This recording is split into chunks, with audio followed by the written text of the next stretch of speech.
Alright. Back by unpopular demand. Good morrow, good morrow, good morrow. Oh my god, he's alive! He is alive, he is alive. Who? Well, nobody important. I was talking about Boo, but it's nice to see you as well, Solomon. Yes, it is nice to see you both.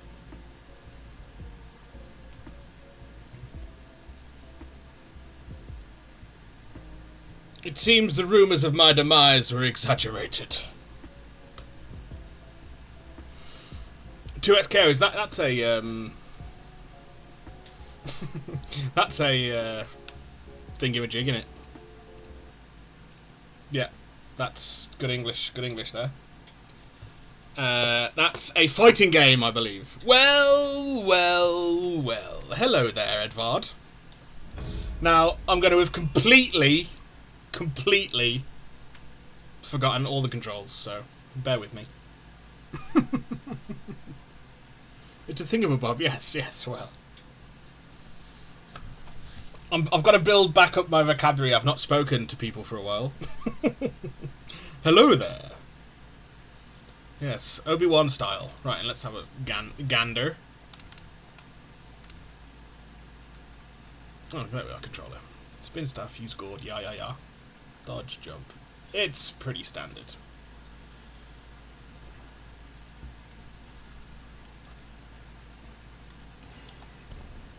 Again, I would like to make comment that I would like a slightly better tutorialization from this game, but other than that, it was good.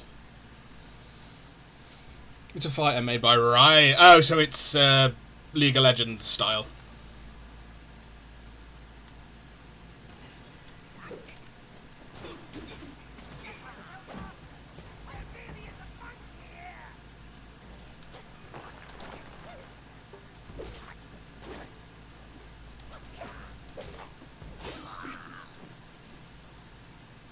And I think I'm a little bit stronger than I should be because I kept having to fight that fucking giant baby monster. Yar. Okay. Which means it's also related to Arcane?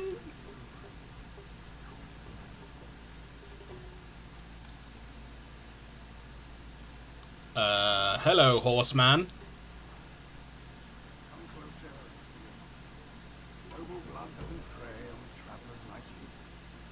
As you say. You don't look like a Yaguai from these parts. Have you come to earn the Black Wind King's favor? Hear me. That there is but a hollow shell. I hear you. He can grant you nothing. Don't waste your time on him. Living lives about cheating death, and even the treasures. His followers are, all of them, deceived. Black Wind Wukong is a sly one. He preaches virtue with a heart full of greed. I wouldn't entrust him with my plea.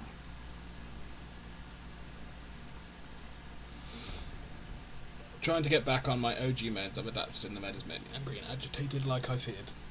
Yeah, switching meds is always fucking... always risky, or a risk. Because your body has to settle into that new equilibrium, don't it? I believe in you there, bro. It does have Arcane costumes. I still have to watch that. It is good, Arcane. I still haven't watched the second season. I watched the first season, was like, this is good. It made me cry, and then I was like, I don't really want to cry, so I didn't watch the second season. Howdy ho, Matt. How's it going, brother? Hi, Burner. Hello, Solomon. Fuck, that sucks. I'm sorry. It does indeed. Why does a horse have a whip? It's a horsehair whip. Ho! Got him! I don't know why you are here. You should be vigilant. He's fucking jacked, man. And he's got a unicorn horn, but only above his eye. Weirdo.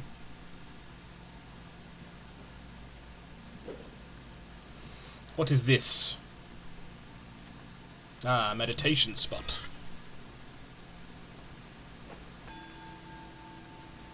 Sorry, I was just on the phone with the doctor. Yeah, man.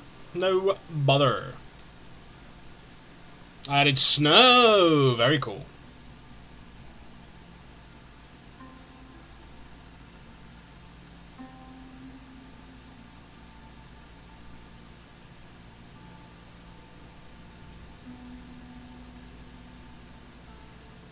Boom.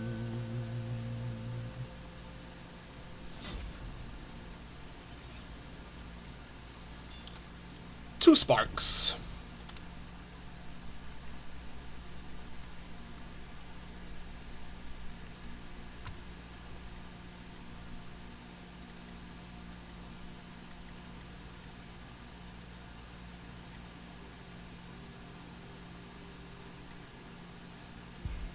That is useful. No sparks. Yes, Solomon, that's what I like to see. You jacked man. A sight of meditation with my new horse friend.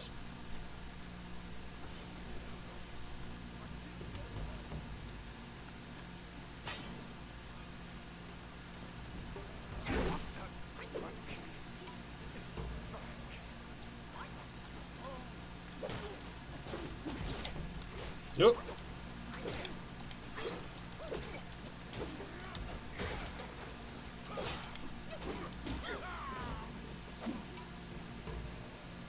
I thought he was just another random guy. He was not. Whose horse is that? He's my horse now.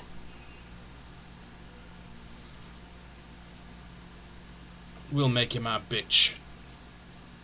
Bojack horse. Yeah, he is definitely Bojacked horseman. The Uber mensch / horse.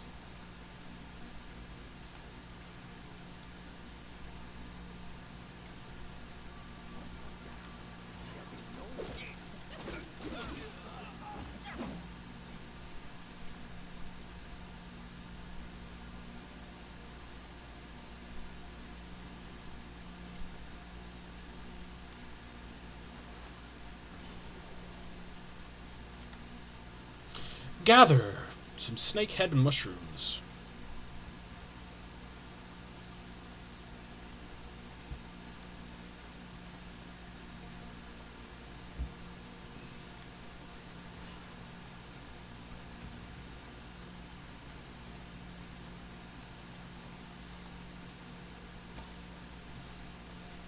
I'll be your horsey. I mean, if that's what you want, who am I to deny you?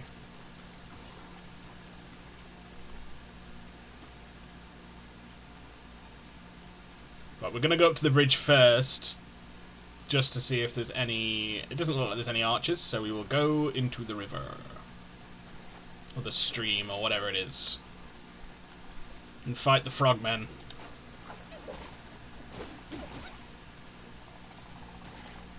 Ah, yes, I forgot. That you explode upon death.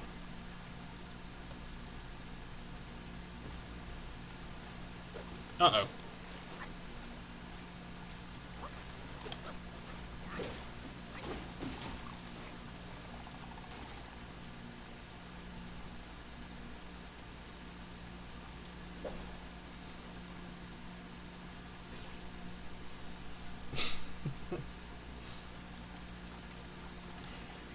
But how has everyone been these past couple of weeks that I have been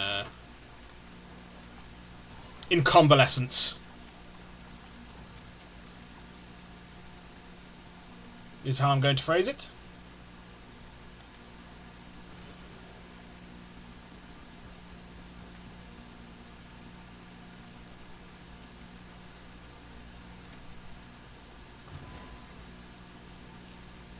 Targets your body cooling powder, tonifying decoction.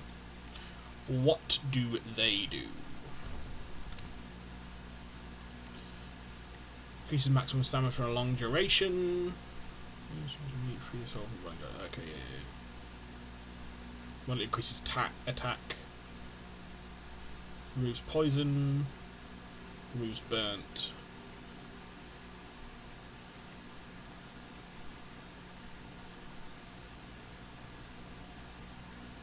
Okay.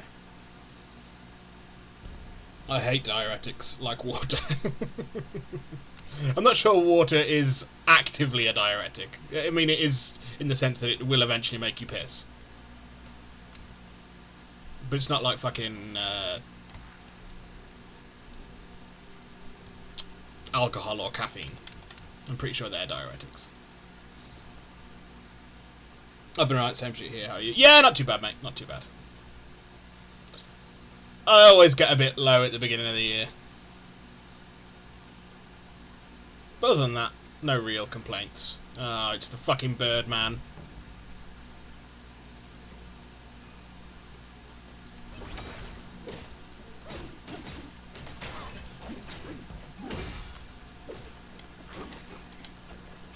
Ah!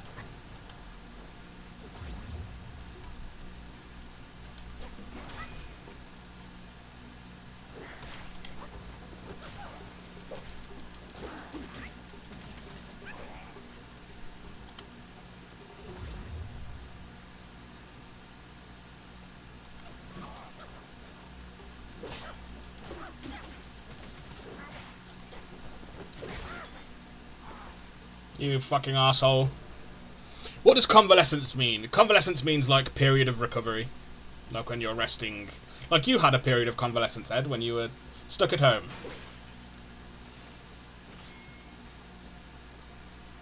Well, Doctor said my A1C is improved to the state of before my pre-diabetics. That's awesome, bro!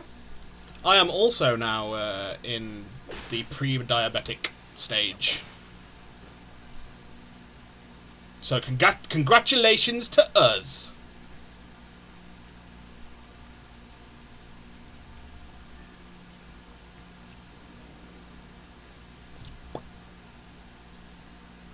I see. Yeah, you do.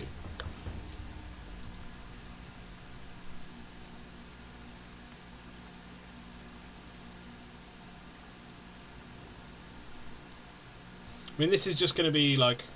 Well, we'll see. I suppose I should just download, like, get them. And then we will have a look.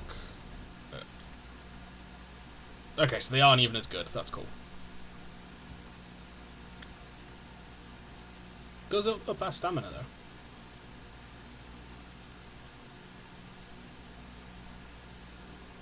No, but that, yeah, we don't want to lose the bonus. I do like that robe, though. Very fucking... If it was green, I'd be saying it's very Guan Yu. Very Sun Jian.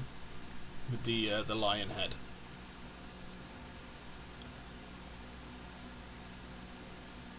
Yeah, so it's like a stamina-based. Cool.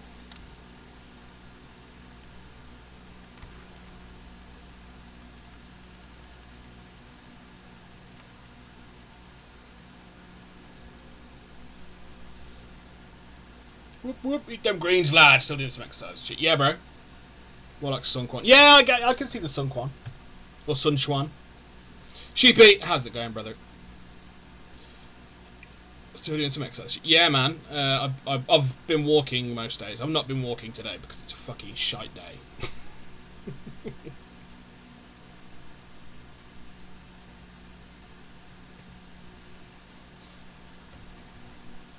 Oh, still going through the old Kingdom Hearts. Which KH are you on?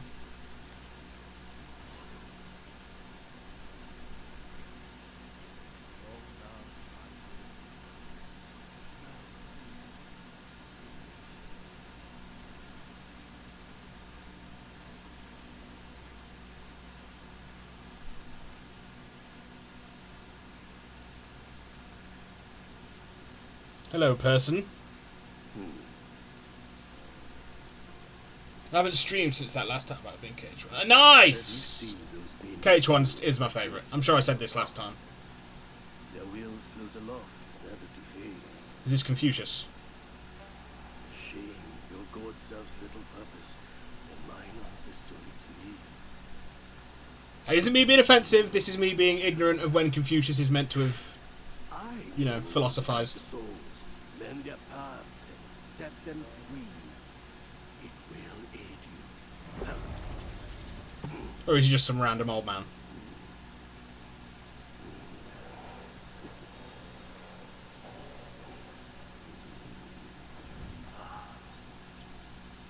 Also, hello to you back. Why, thank you. This is better. This god, though humble, will save the lost, banish their obsessions, and guide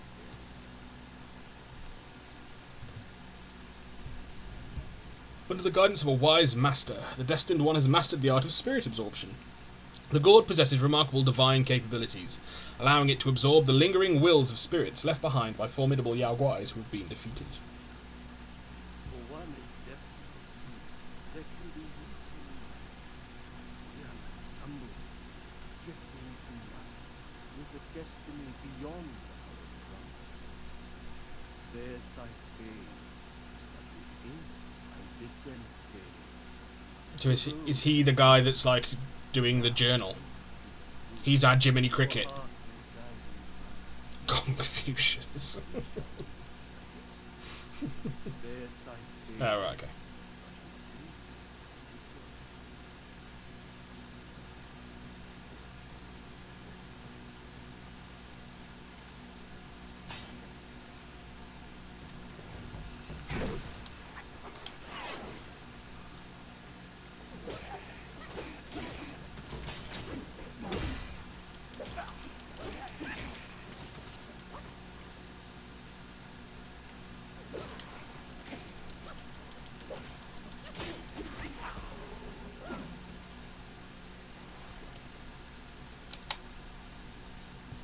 The Snake Patroller. As seasons turn from slumber it parts, hidden in green, a hunter with arts. Small in shape, it devours the grand, or strikes a pain no cure can stand.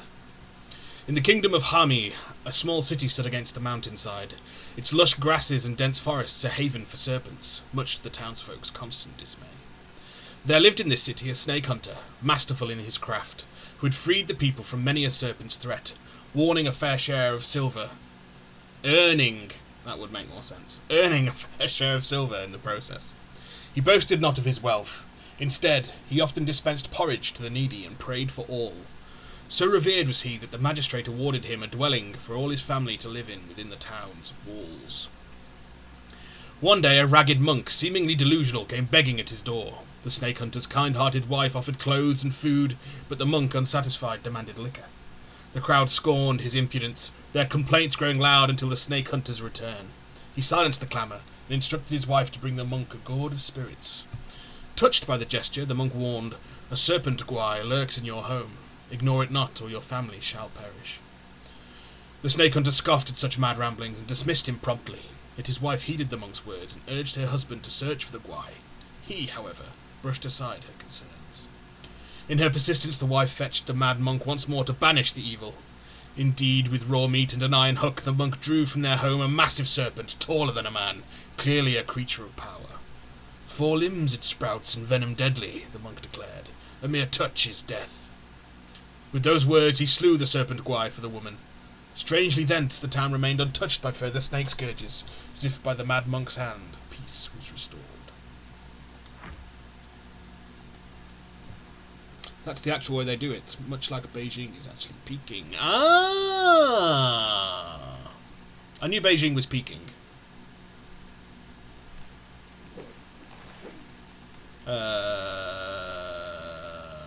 Okay.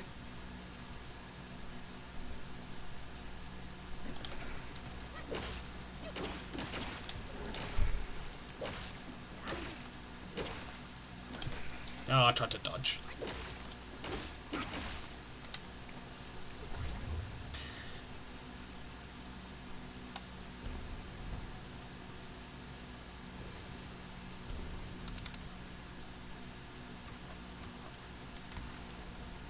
Skeletal snake. You can banish me with raw meat. Well. But I want you to stay. Can I not do that with raw meat? A noble fate's vengeful breath binds the bones of snakes in death. A soul mistreated, here to stay. Resentful will, blown astray. In the village of Shaded Heights there lived a young man, orphaned and impoverished. Oh my god. English boon, you can do it. In the village of Shaded Heights there lived a young man, orphaned and impoverished, constantly mistreated by his fellow villagers. One day hunters from the village discovered a strange cave in the mountains, emitting eerie sounds that sent shivers down their spines. Too afraid to enter themselves, villagers pushed the young man in to investigate. Lost in the darkness, he stumbled and fell from a cliff, crying out in agony. Believing the cave harboured a fearsome Gwai, the villagers abandoned him and fled in terror. Sitting at the bottom, the young man wept bitterly. Amidst his tears he heard the sound of bones snapping and the rustling of movement. Startled, he fell silent, only to hear footsteps approaching. Filled with fear, he yelled, "Stay away! I'm an orphan and burdened with misery. My flesh is lean. Feasting on me won't do you any good." Surprisingly, as soon as he spoke, the footsteps stopped. Time passed, and within the darkness hunger gnawed at the man's senses. Despairingly, he pleaded, "There's no one coming for me.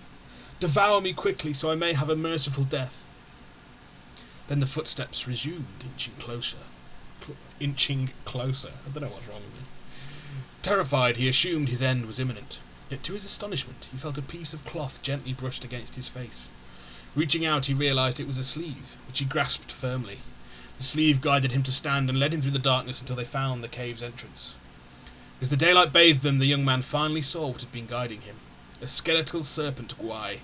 Seeing the young man startled, the Gwai suddenly extended its neck and swept him out of the cave. Afterwards, the young man was saved by passing merchants and departed from the village with them. From then on, his life gradually improved and prospered. As the saying goes, misfortune may be the harbinger of fortune, and fortune may conceal misfortune. While not an absolute truth, when events reach their peak, change becomes inevitable. From change, opportunities arise, and the lowest valleys often reveal the clearest paths. I suppose. Well, then that's what I'll do. With my raw meat.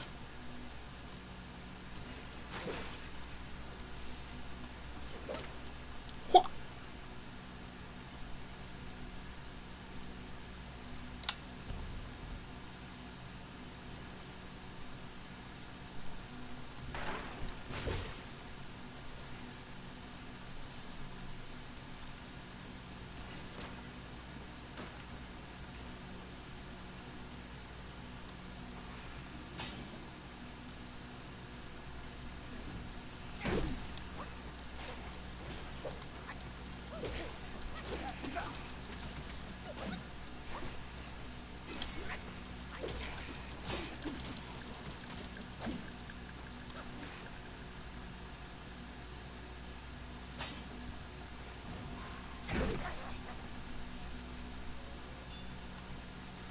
Sparks.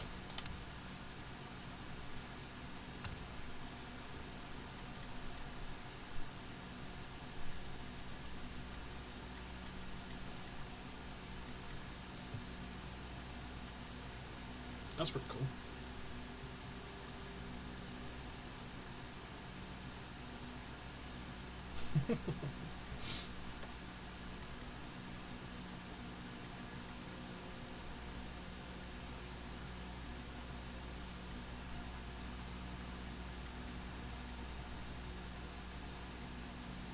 Oh, yes, please.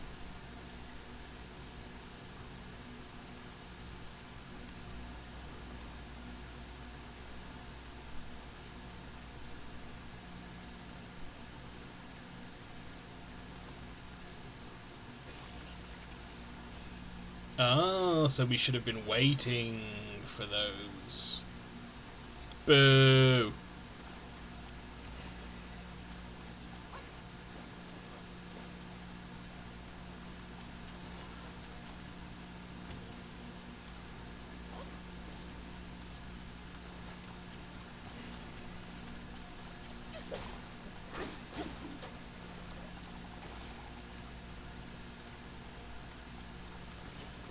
Oh, there's a big old frog man over there.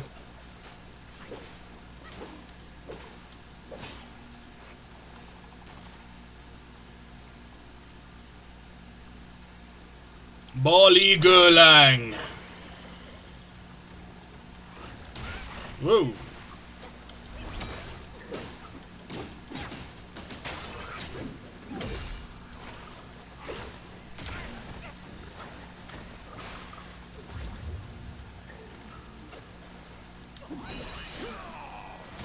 Ow.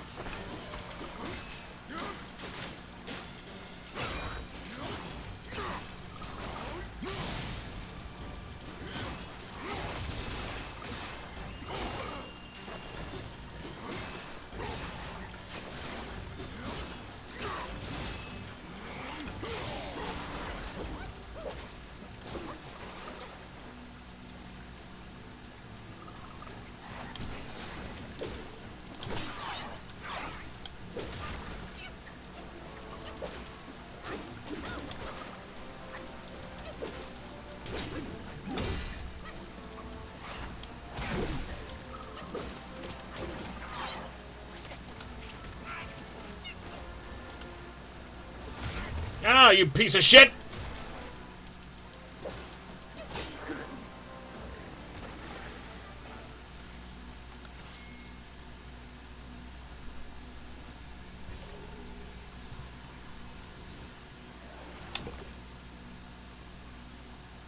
May I ask what your HP fanfic is about, if you're still doing it? I am! I haven't done... I've kind of like... Because I've been, you know, low and stuff, you just lose the fucking will and motivation to do these things. But it's basically, if... So we're operating under the assumption that, like, magical houses and nobility exist, and if House Black, when Sirius escaped, and Harry rescued him at the end of his 3rd year from the tower in Hogwarts. Well, from the Charms classroom, but we're not. You know. I'm going to be a stickler for, like, trying to stick to book lore as opposed to film lore, but that's besides the point. And if his grandfather, Arcturus, the Lord Black, was still around, and if they kind of took Harry in and supported him, that is the general premise. And then it's, you know, we move on from there. Or we progress from there, I should say. Bally Gerlang. Wrinkles on his skin so snug, a whiff of air, a fishy hug. Legs that spring to heights above, from the dirt and muck they love. In the lands west of Blackwind Mountain, within a kingdom named Hami, stood a small town. Every day before dawn, a humble market would gather just outside the town gate. It was a place where peddlers exchanged goods while waiting for the gate to open. But due to the prices, even the townsfolk began to participate. Thus this market gradually gained its reputation. A few months ago, an odd oil peddler arrived at the market, garbed in robes of a pearly turquoise colour and with eyes that gleamed like copper bells. He had a voice that rang out with a boom, and his breath was foul and pungent. Yet he happened to be a keen talker and naturally was disliked by everyone. The oil he produces, on the other hand, was sought after by everyone. Who would not prefer the oil clear and smooth, and not to mention its price? One could exchange but a pinch of fragrant powder for a large gourd of such oil. One day a wandering Taoist passed through the town and decided to visit the market. He enjoyed his experience until he sensed an eerie green mist emanating from that old peddler. A gwai, no doubt.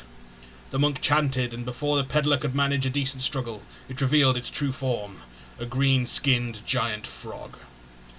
I feel like that should flow better if it was a giant green-skinned frog. The bystanders were startled and grabbed whatever they could use to attack. The frog kicked the ground with both legs, leaped higher than a tree, and swiftly fled towards the mountains. In pursuit, the folks arrived at the marshes, where they witnessed countless small frogs scraping mucus from each other's bodies, collecting it in a large barrel. They then applied fragrant powder to themselves, hugging and sniffing each other in sheer delight. Silently the people approached and peered into the barrel. The mucus inside gleamed with clarity, just like the oil they had favoured. At the sight they were occupied by bouts of nausea and began to vomit. None had the strength to pursue and kill gwais. All the frogs noticed this and hastily fled, leaving the marshes filled with a rather unique scene.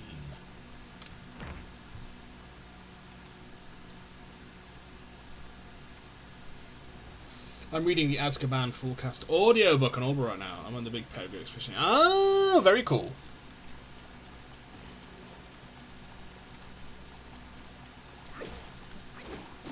Who's voicing Sirius in this full cast thing? Just out of curiosity. Because I know Keira Knightley's meant to be in there somewhere.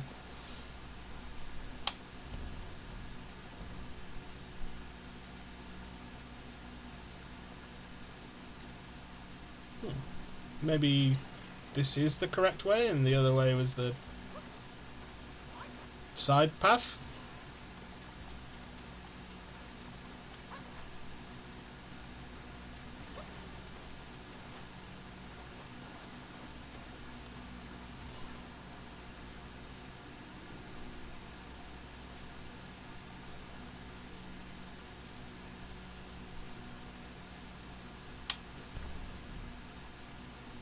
Or they both join up.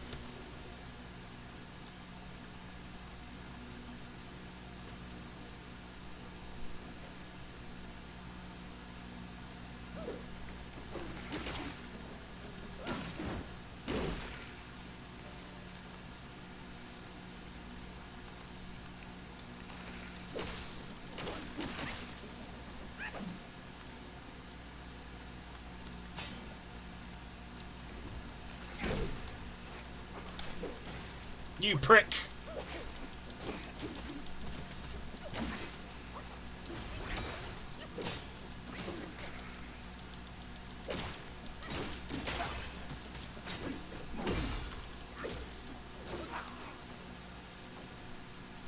Oh, am I poisoned?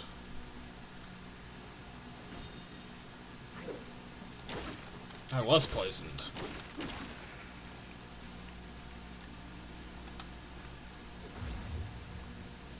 Nightly is Umbridge. That is cool. Oh, she'll do. Yeah, she can. I can see her doing that really well. She's got the voice.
Get wrecked, son. Sope Dirisu is Sirius Black. He's a black actor. Snape is the lead guy from The Sound of Metal. Oh, okay. Yeah, I don't know the Sirius Black actor. I've not heard of him. Oh shit.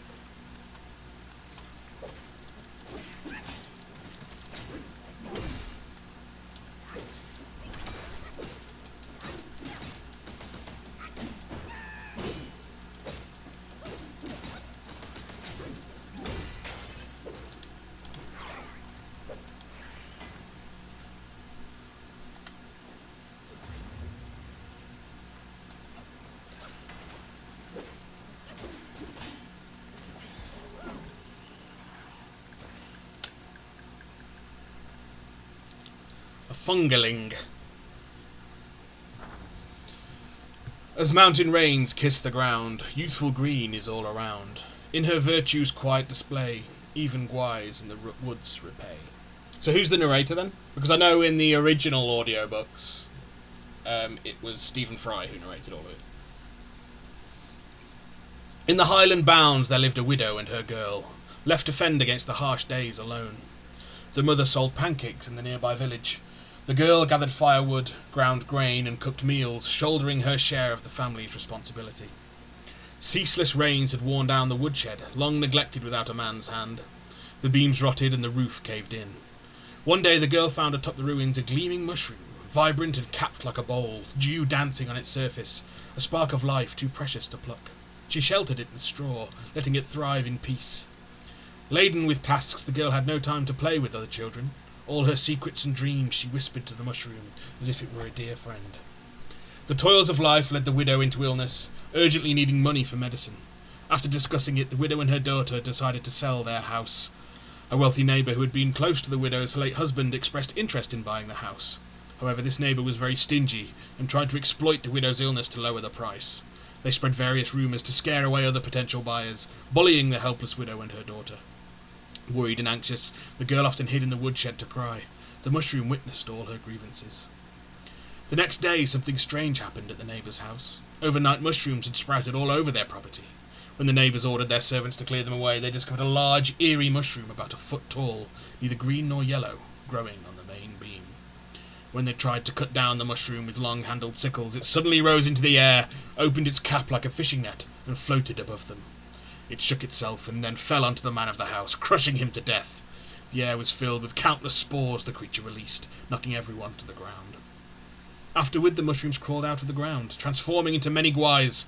They helped the widow and her daughter pack their belongings and leave the village, disappearing into the mountains. Ewa?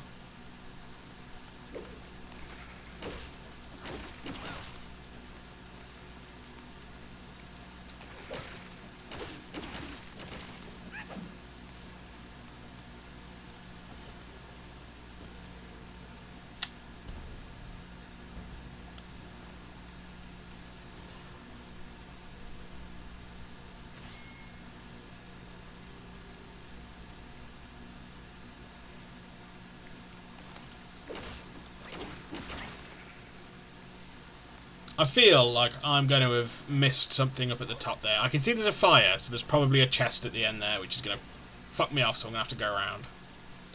All the way back fucking round. Because if I don't go, there will be a chest there. And if I do go, there will not be a chest there. So I must go. I must away! Subterisu is the head actor in His House, a 2020 horror movie about African immigrants in the UK being haunted. Matt Smith plays that caseworker. Oh, okay. I might have to check that out. I do like me some horror. I really want to see that new... I can't remember what it's called. I don't think it's out yet. With Tom Felton in this like cult thing in a hotel.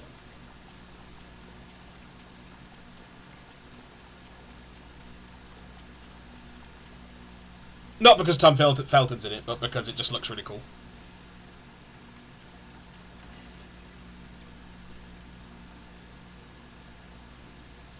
I told you. I told you if I came here there would be no chest.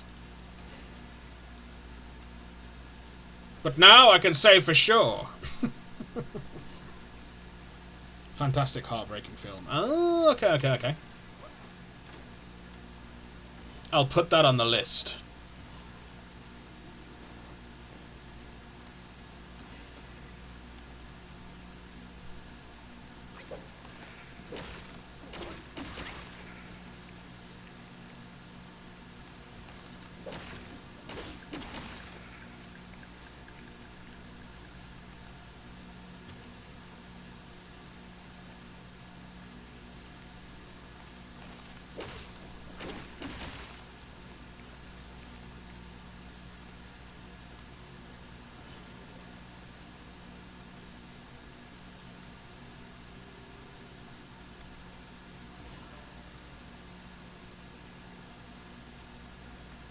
Boss Arena? This humble one's name is Guangmo. Guangmo. Should my demise come by your hands, please pass this message to my master. Searching for deity, mortals do aspire. Craving immortality, Yao Guais surely will conspire.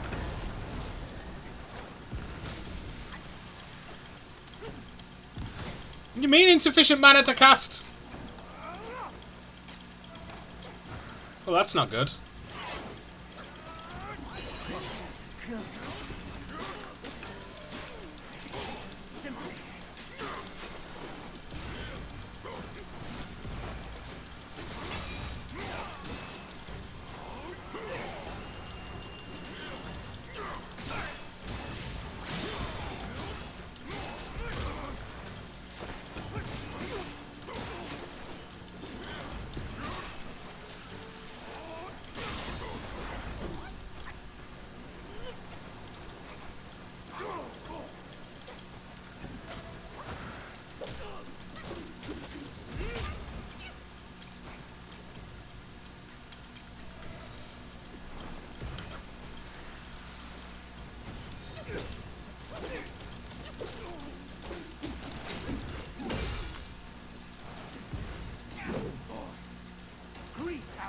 Oh, fuck you.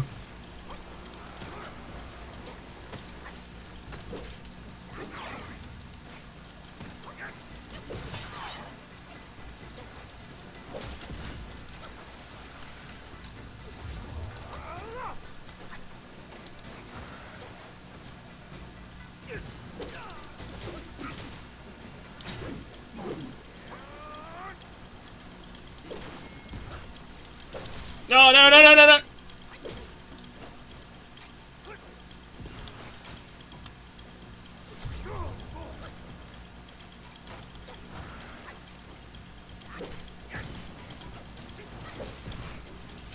No!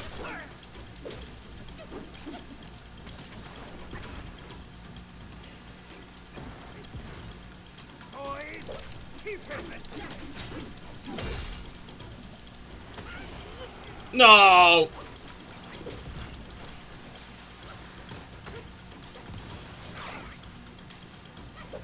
No!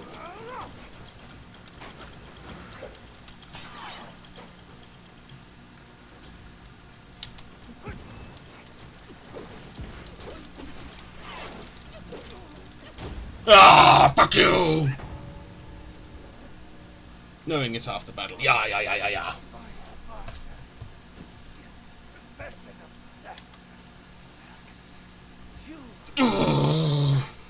Matthew McFadyen from that show about Tony Blair, MI5, plays one. Oh, I like Matthew McFadyen. He is in, if it's the guy I'm thinking of. Evil monks of Betty held a tincture to burn the great sage and someone alive. As these two, Oh. I thought they were already turned into ashes by that fire. Who would have thought they had turned into Yowgwars? If it's the guy who I believe Matthew McFadyen is, he is in Ripper Street, which I really like. Penis cutting guy from Game of Thrones plays Lupin. What's his fucking name? I know you mean Ramsay Bolton. I'm a huge Song of Ice and Fire fan, so yeah. But I can't remember the fucking lad's name. Reese, is it something? Something Reese or Reese something?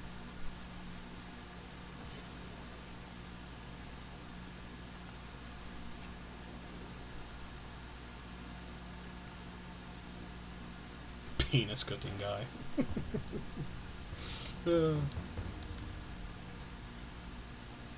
What does this mean? Oh. Take the form of Bao Li Ge Lang. Stick out your tongue to lash at foes from afar. Though soft, the tongue can still inflict great damage.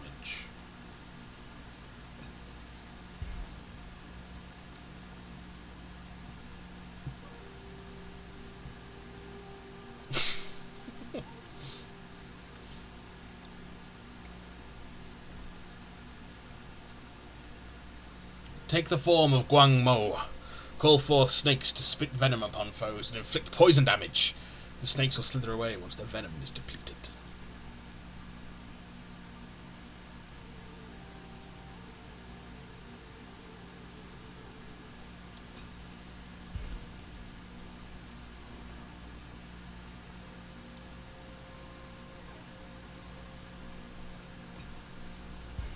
Oh, okay.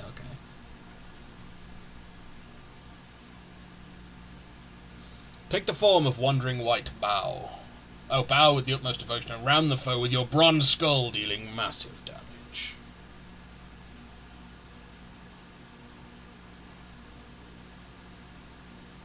Bong.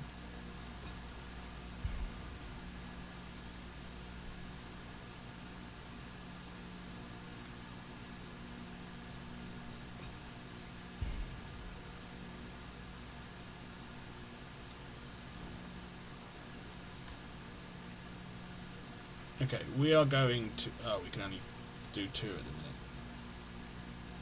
Well, he's really good, and I like immobile, so we're not going to do anything at the minute then, I guess. He's in Shaun of the Dead and McFadyen, the guy obsessed with Shaun's girlfriend. Oh, yeah, from Black Books. Is it Black Books? I think so. Maybe I'm thinking of Matthew McFadyen.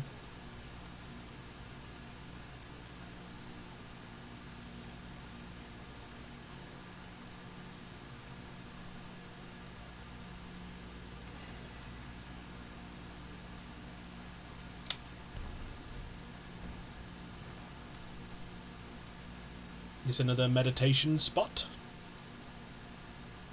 Oh, it's another bell. Bong. McAvoy's media. Oh, that's a cool casting.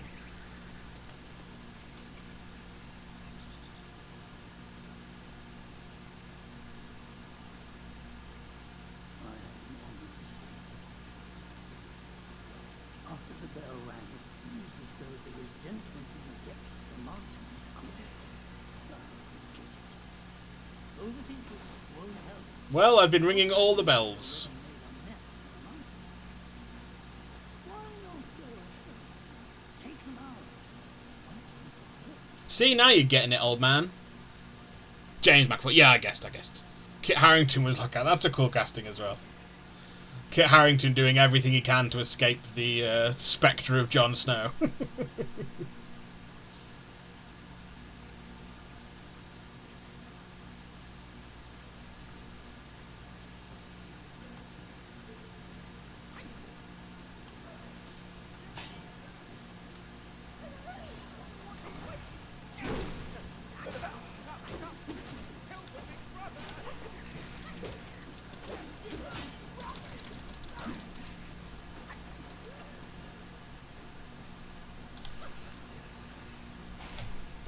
Yeah, I fucking knew you were coming as well, you prick.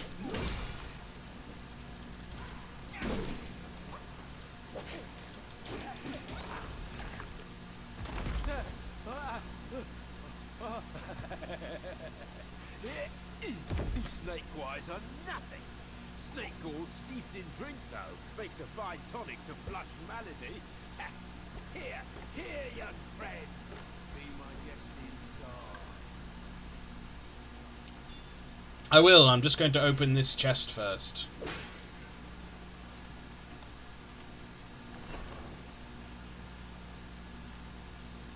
Tiny piece of gold.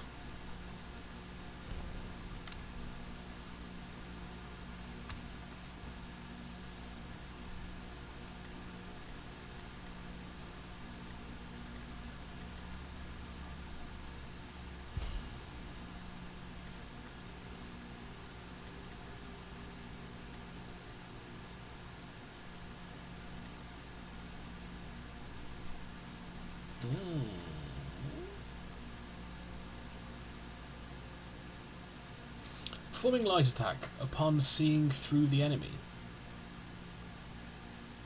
I don't know what that means.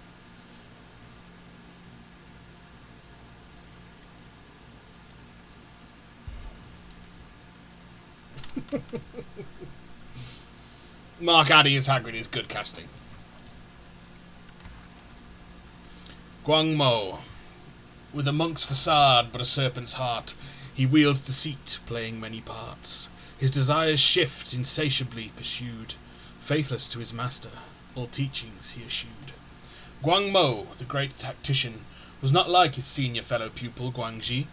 From a young age, his heart yearned to be a legendary Yao Guai master, remembered for ages. But fate had other plans. When old Ling Zhuzi sent his beloved disciple to Guanyin Temple to be a monk, old White Snake Guai grew worried.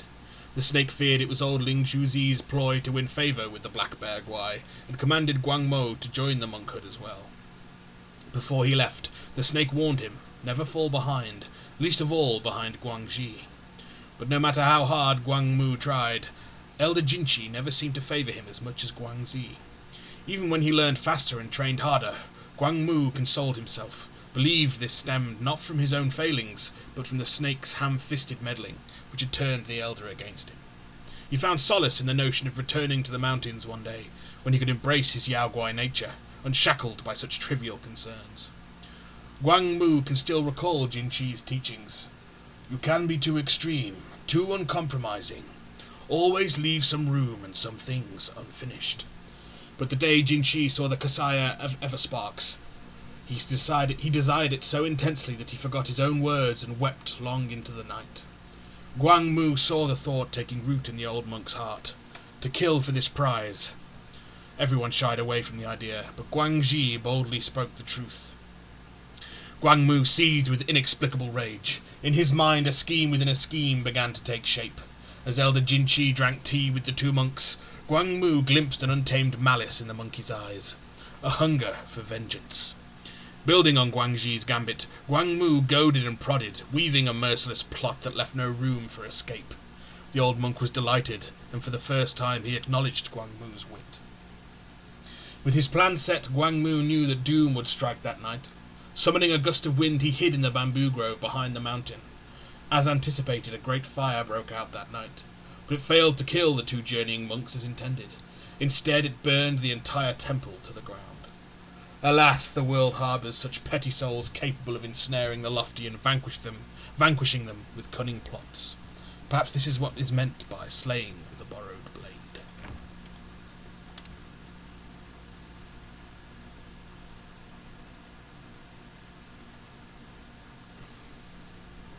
Hugh Laurie is... Yeah, I can imagine Hugh Laurie being a great Dumbledore.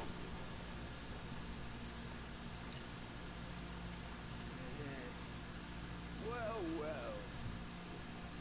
I'd stake you're one more monkey from Mount Wagwag. I've met many.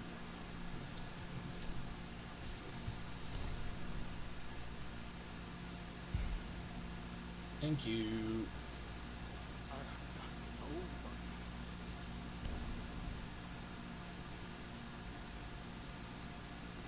We need Awakening Wineworm.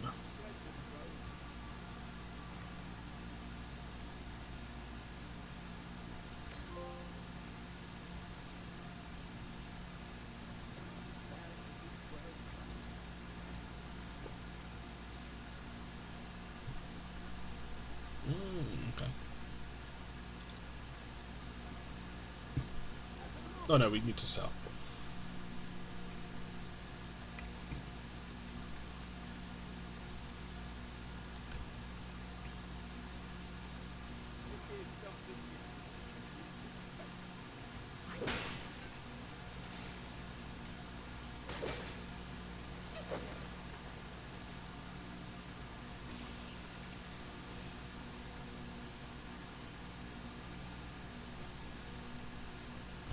How much will have we got? 1592. Ubisoft has announced a sweeping company restructure that will result in the cancellation of 6 games, including its Prince of Persia Sands of Time remake, and a delay to further 7 titles. The company has also closed 2 studios and confirmed further layoffs. Yay, Ubisoft! Fucking losers. That fucking Prince of Persia Sands of Time remake is an absolute joke. Enemy? Not an enemy.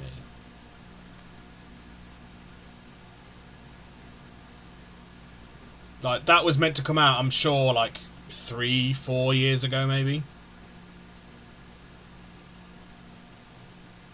Yeah, Ubisoft is collapsing under itself. Because they spun off, like, part of their stuff with that Tencent investment, didn't they? With, like, Assassin's Creed and Rainbow Six and all that. I'm not sure if it's actually fully owned by Ubisoft anymore. Another boss?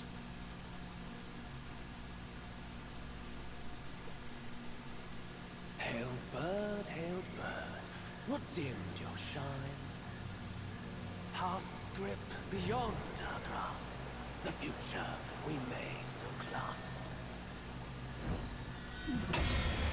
Oh, is it the guy we fought in the, like, tutorial?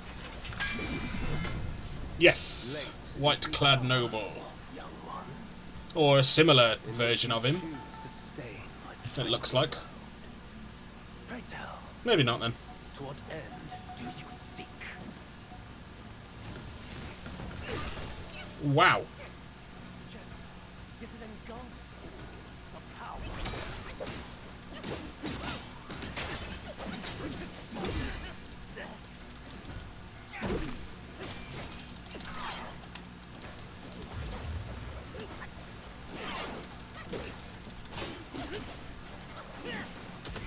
Oh, whoa!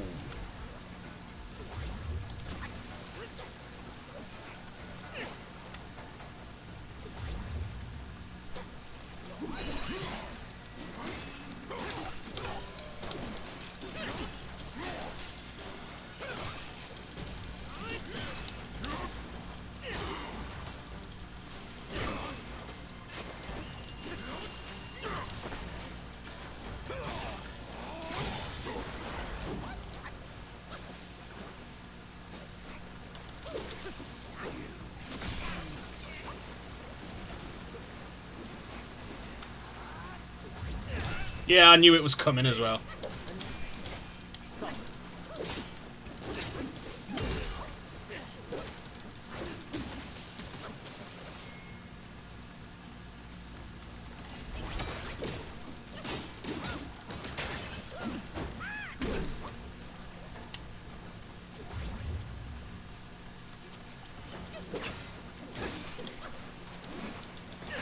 Ow. A ripple awakens, not without its Oh, fuck's sake. I thought I was far close enough, sorry.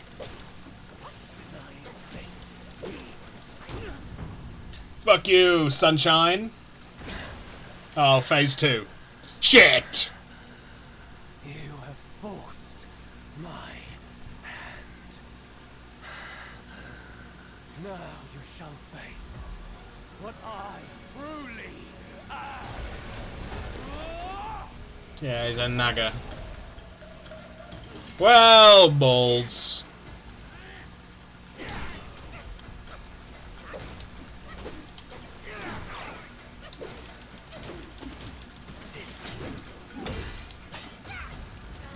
Oh, was that like a tail? Did he whip me with his tail? Boo.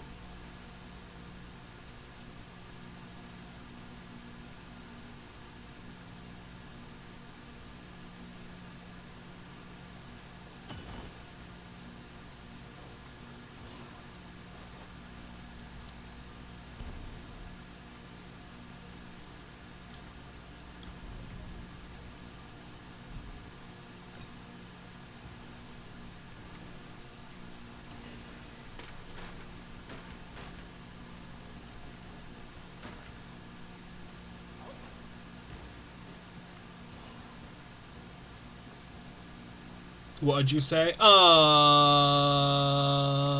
about Ubisoft or about this guy? A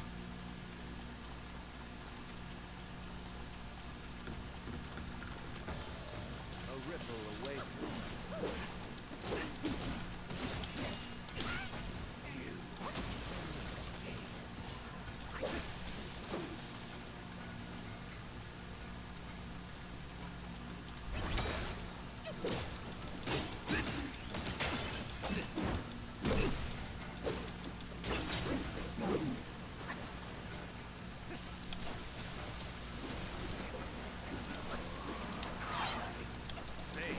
No, fuck you.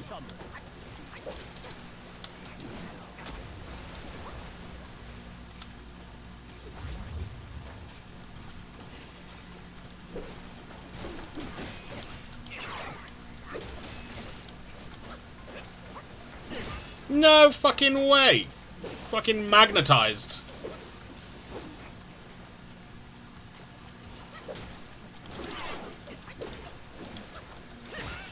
Wow.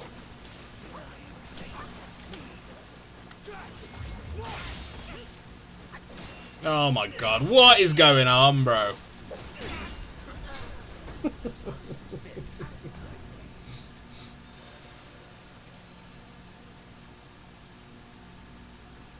About Ubisoft. I'll wait until the ad's over. I don't know if you can hear me now.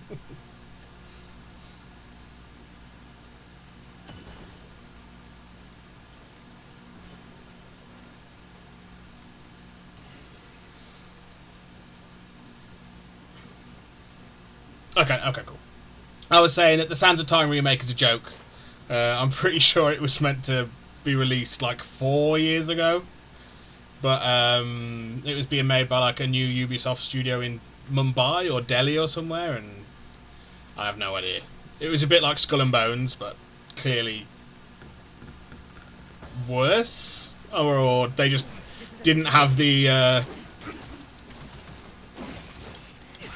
Ow.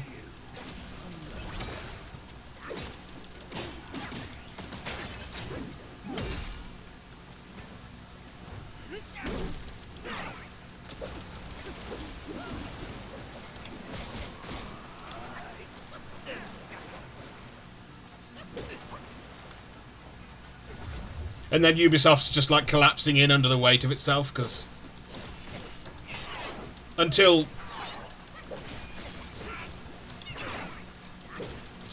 recently they had like 10,000 employees, I think.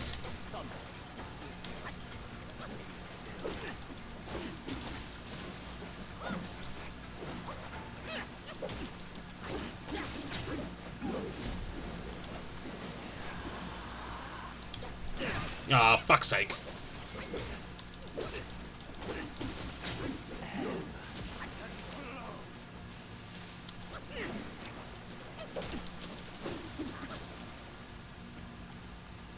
And then I also think they've not helped themselves. Oh shit! Because they like spun off some of their like most valuable shit with Tencent, like Assassin's Creed, Rainbow Six.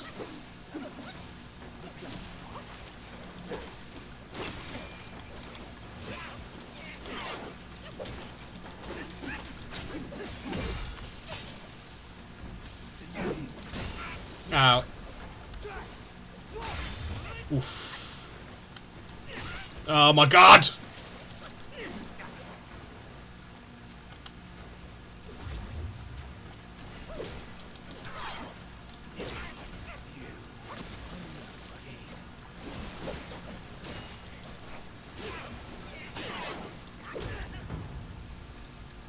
Yeah, fuck you. I'm about to die. Let me skip this shit, bro. Oh, thank you. No.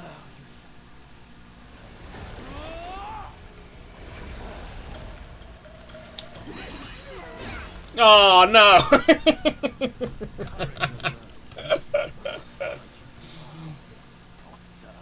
I tried.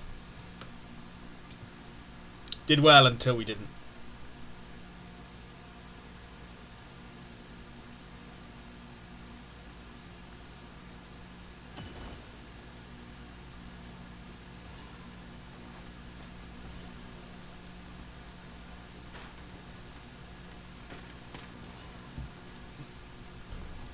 Don't have any sparks, do we? No.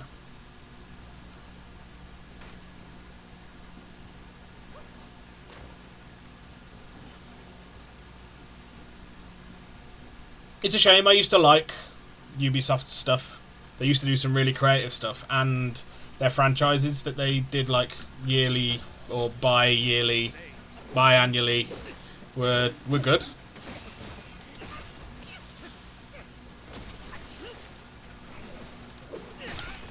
Ow.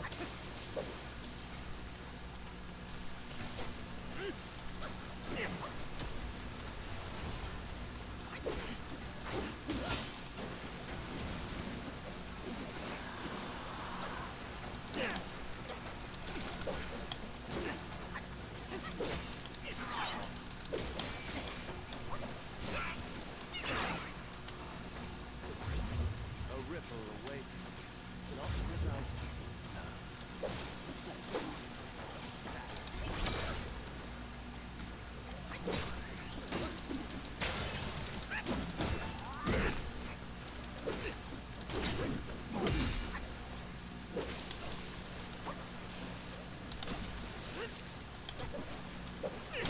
Yes, I knew that was coming. Oh, I didn't know that one was coming though.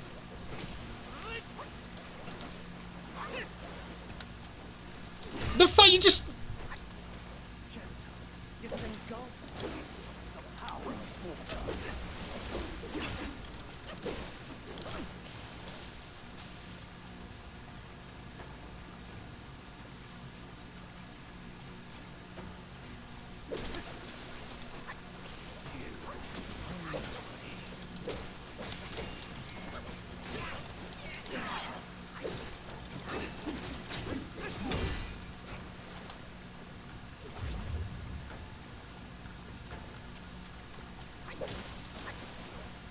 Denying fate means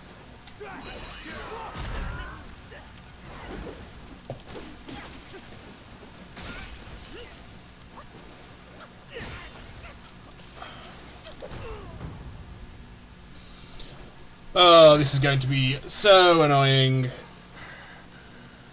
you have forced my hand.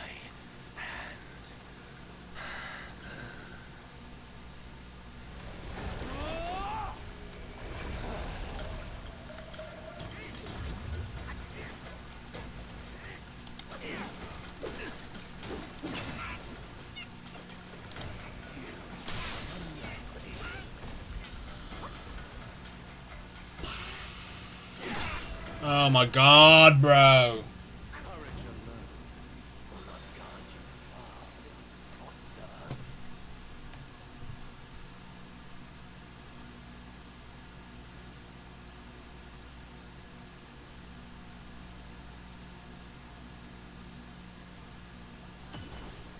Fuck you, white noble, or whatever your fucking name is.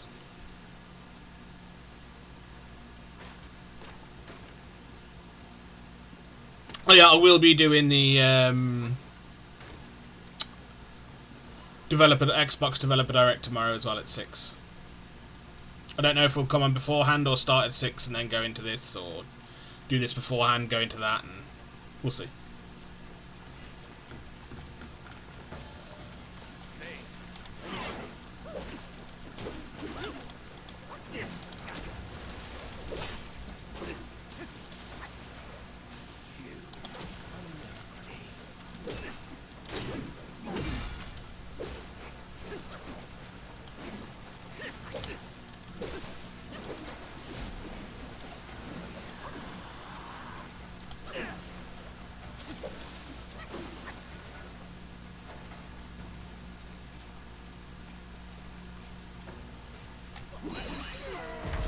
Oh, fuck's sake.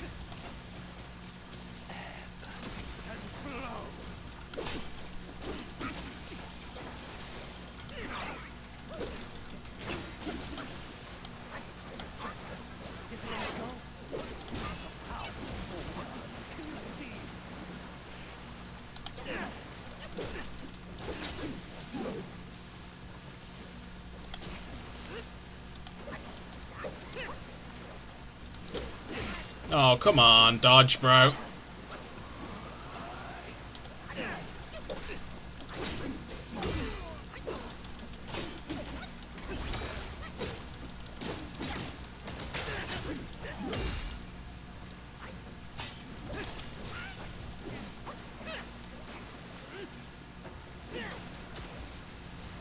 White-clad noble.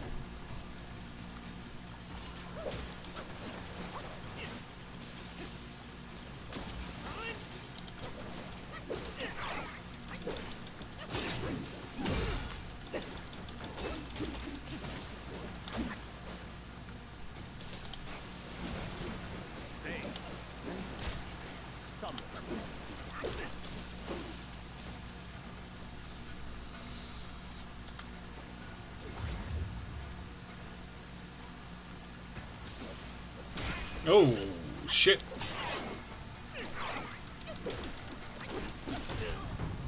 Okay, that was much better.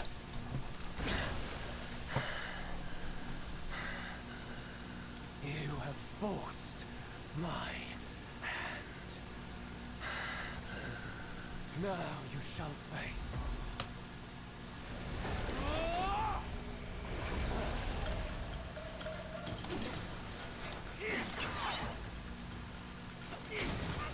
Ow.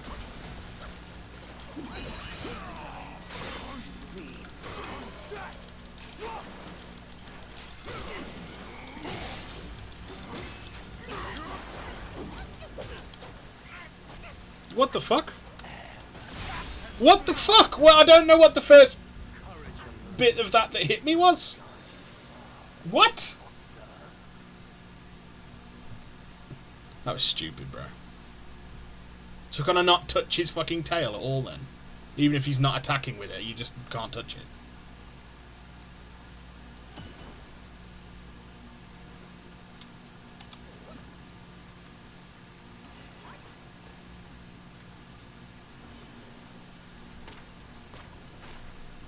Not impressed.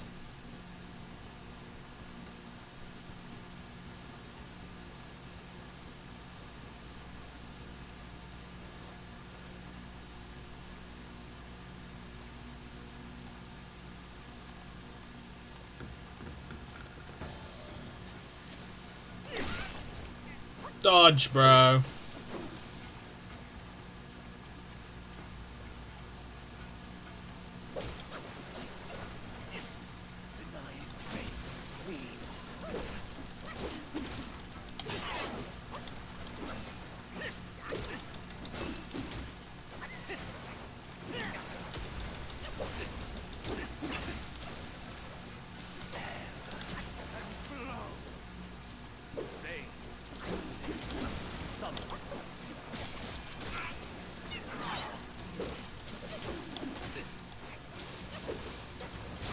Whoa.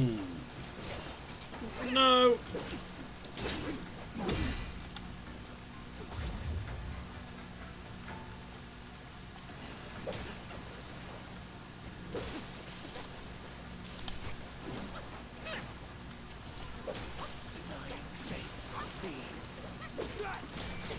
The fuck?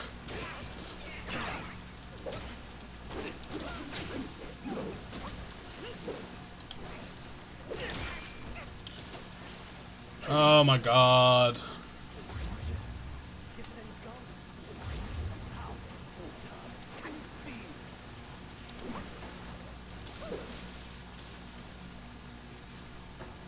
Bro, you are boring.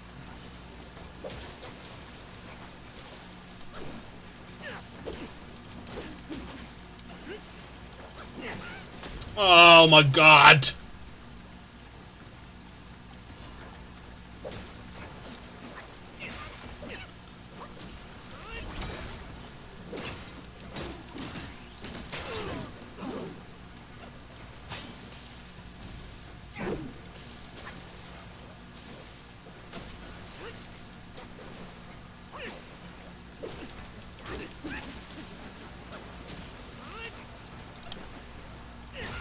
No, dodge. You know the fucking timing of that now.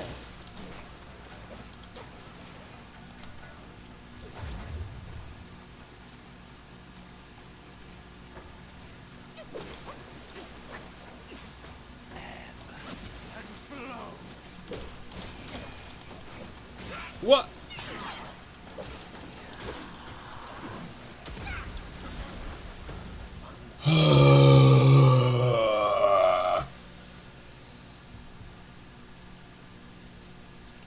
It's frustrating because,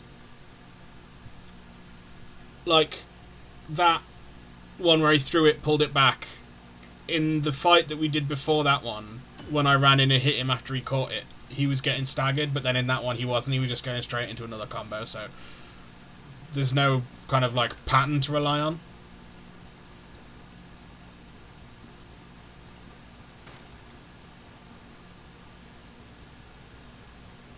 If that makes sense.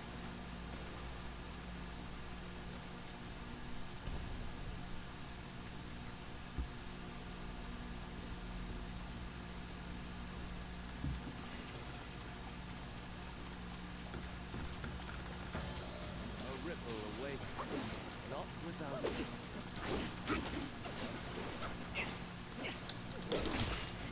Yeah, that was just me being fucking greedy.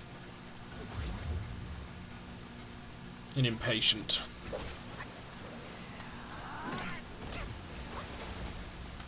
And that was just me being fucking shit and indecisive.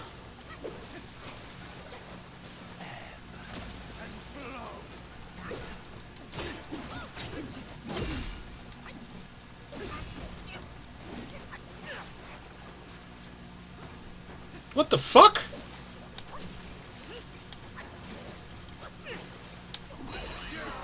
Ah!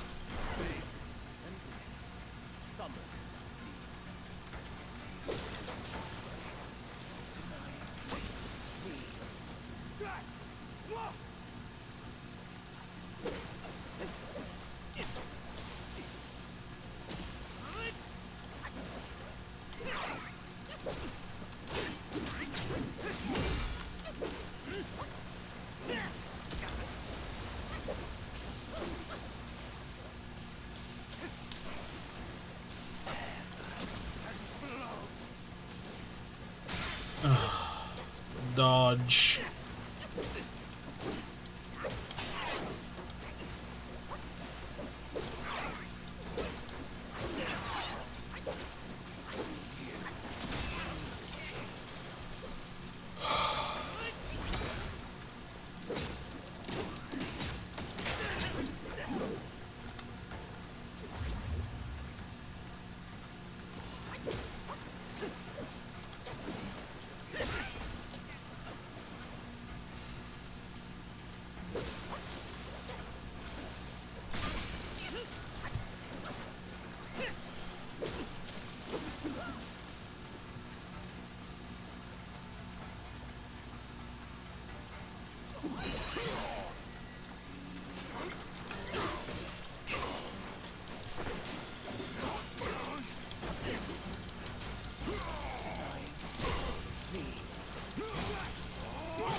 ripple awakens, not without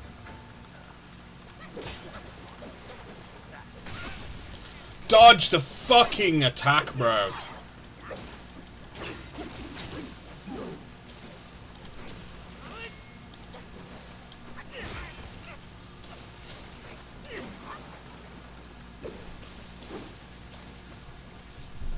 So annoying. Bane and bliss.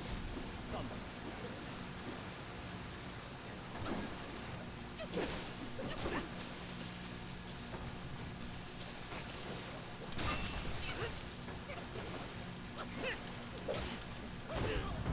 Oh, we're gonna fucking die anyway.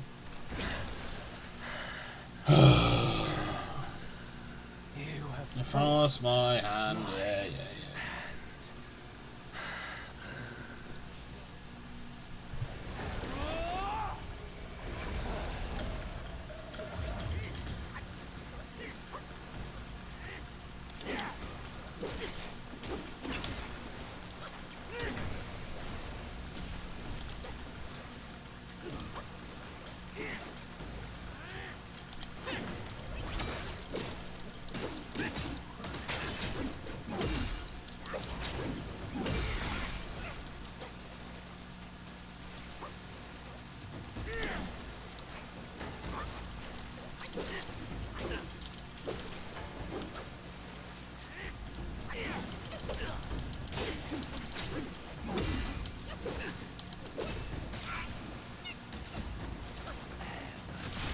No.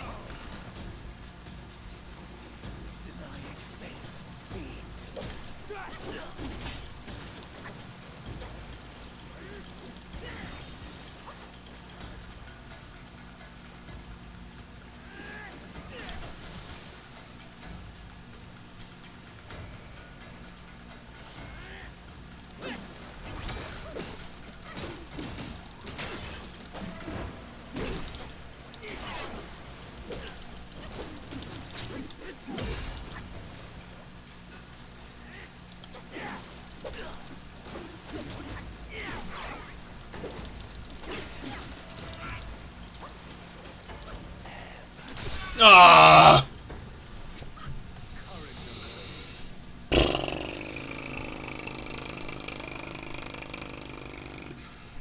We'll get you. Wah.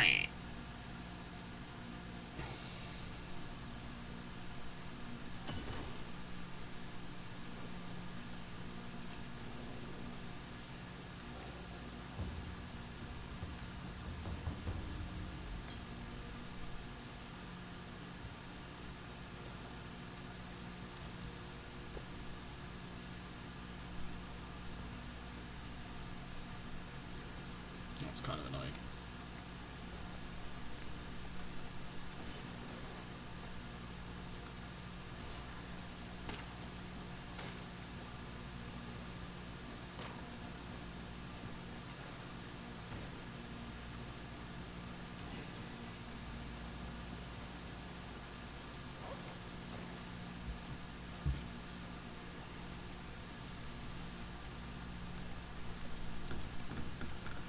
a ripple awakens.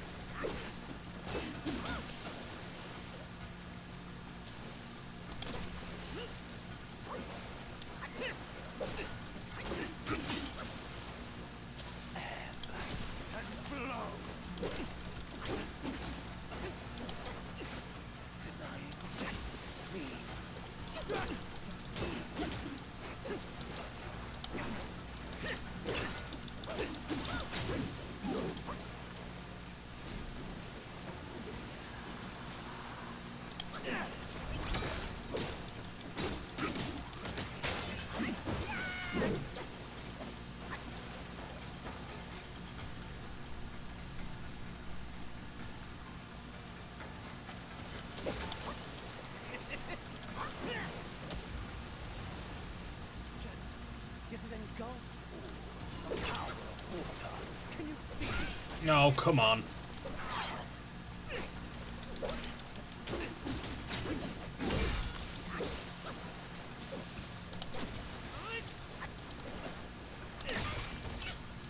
Dodge, you fucking loser.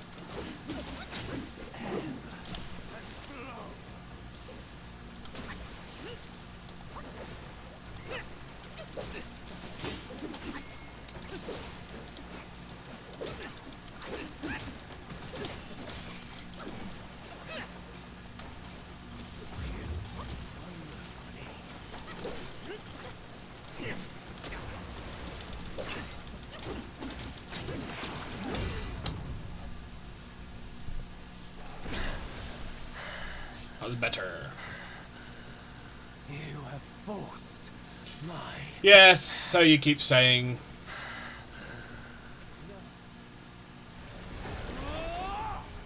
Back later, bro. Good luck with us. See you later, brother.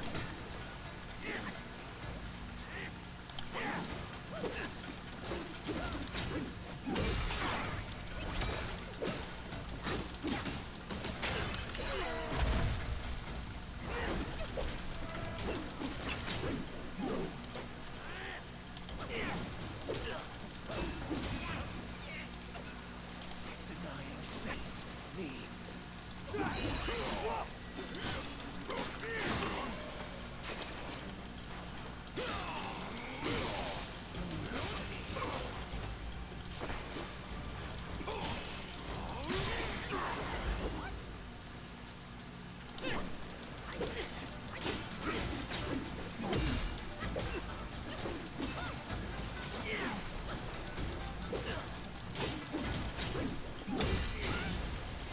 Yeah, we fucking got you that time, you dick.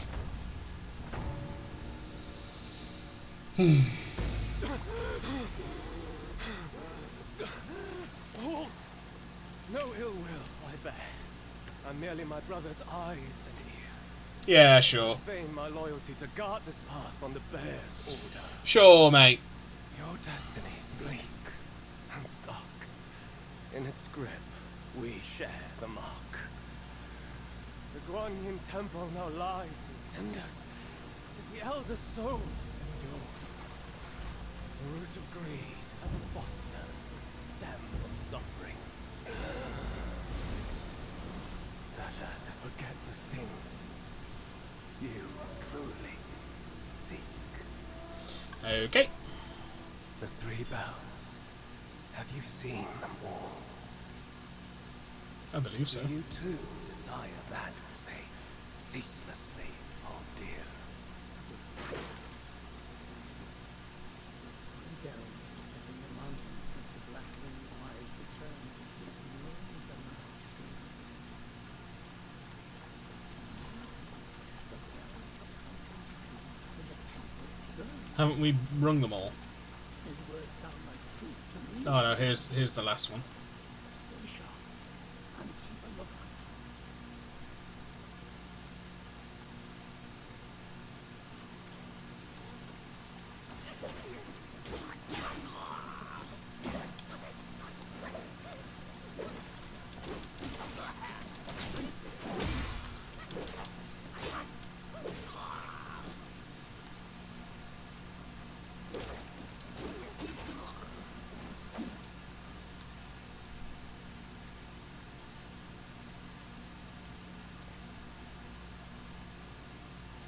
Is he gonna like revive when we and attack us when we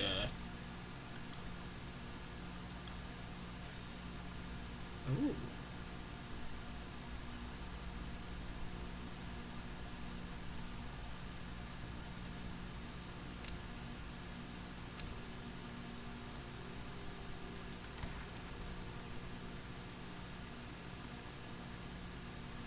White-clad noble.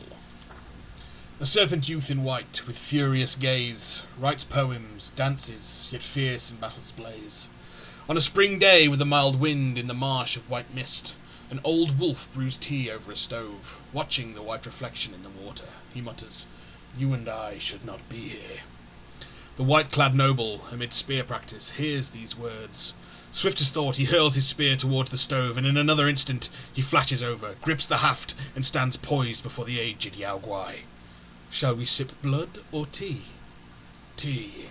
Sit. They sit face to face. The old wolf hands the noble a bowl of tea. The noble drains it in one gulp. A fine tea. The old wolf nods. Does a raised mountain garrison warrant so many schemes? The noble replies, I come at my brother's command. There are no schemes. The old wolf retorts, my return from death, was it not a scheme? The noble says nothing. The old wolf gazes at him, also silent. Despite the cloudiness in the wolf's eyes, his unease is apparent.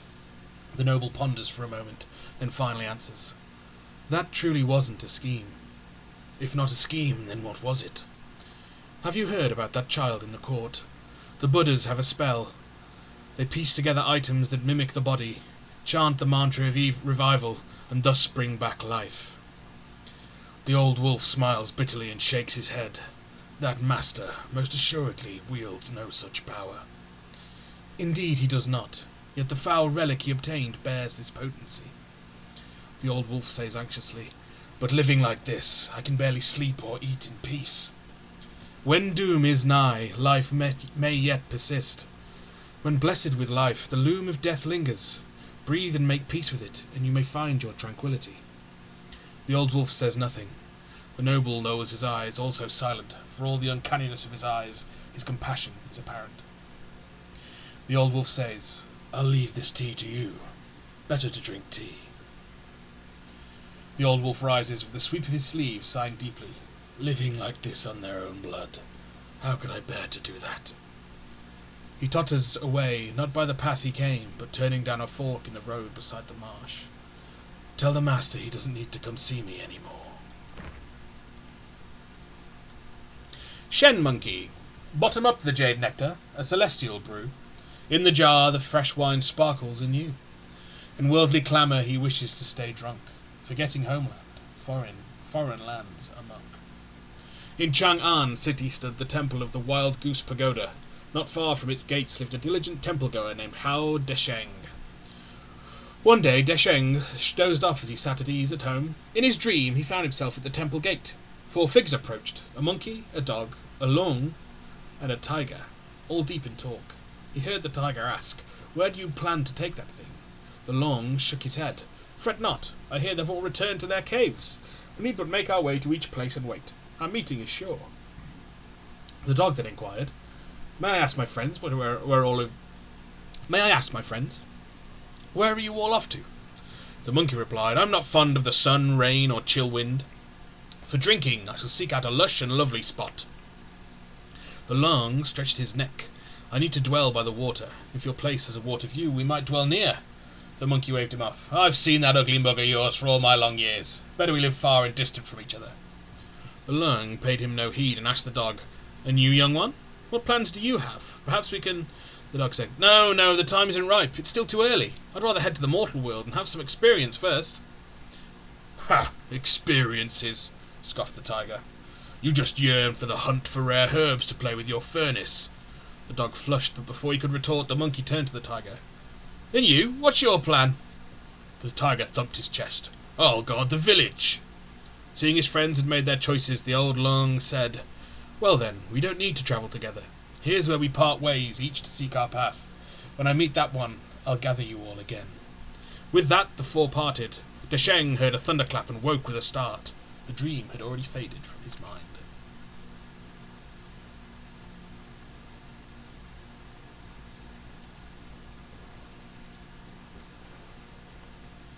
Bong.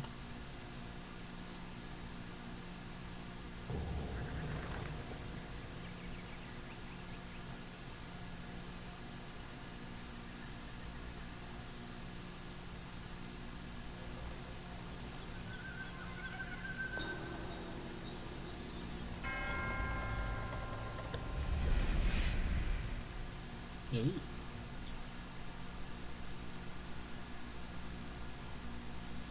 Ring my bell, ring my bell, my bell, my bell. Ancient Guan Yin Temple. Oh, is it just transported us there?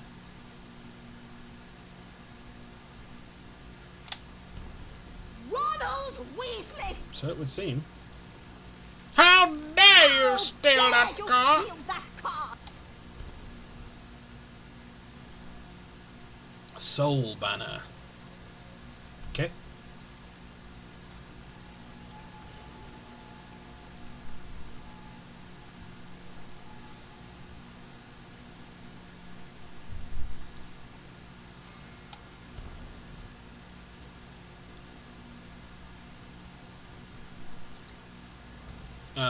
So we can just travel back and forth. I'm guessing this is like a hard version of that wolf boss, maybe?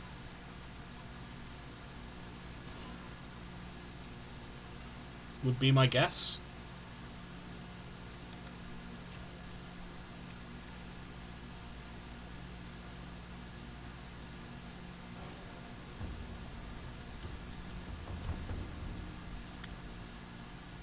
No, I need more wheel.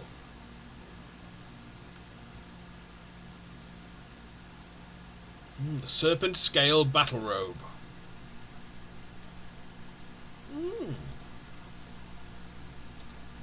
It does look cool.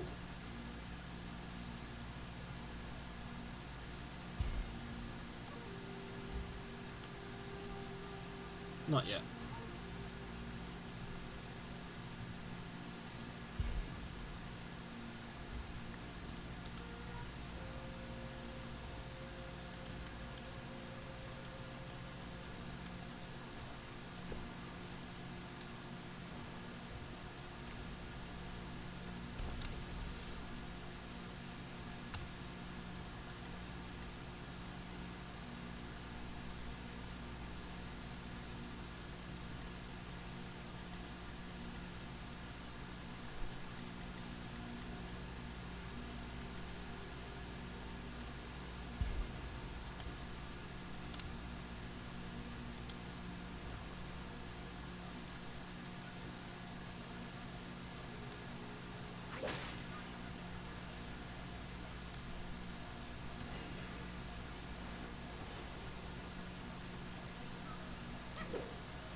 Oh.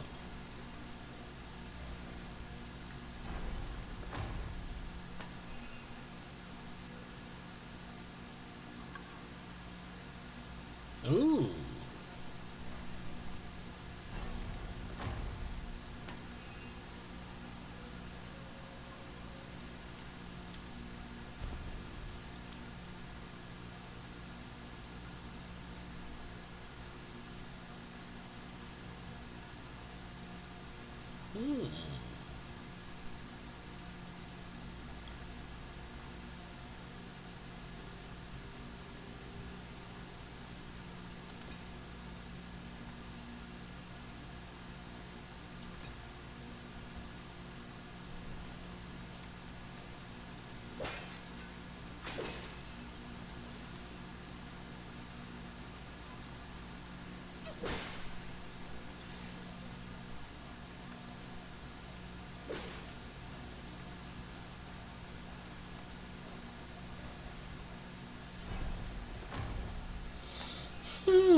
And I take it we still can't, like, get in here.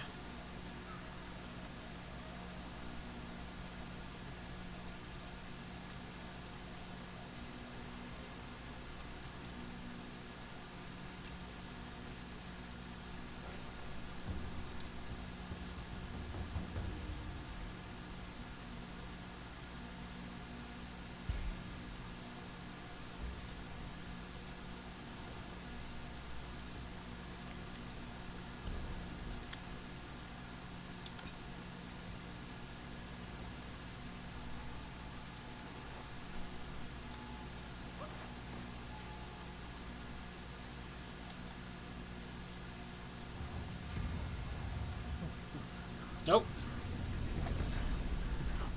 Elder Jinchi. Oh, thank me to God.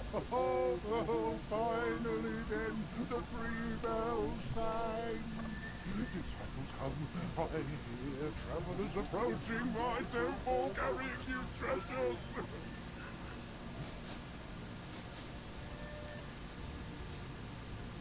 I cannot see you, but I recognize your odor. It cannot be you. You are back. It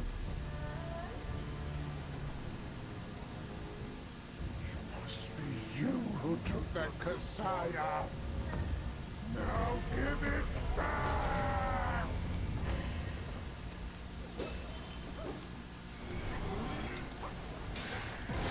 Yeah.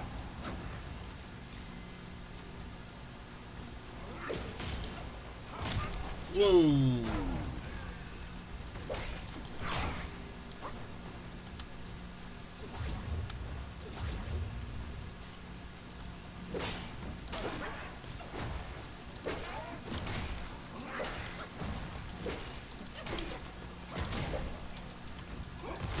Oh god.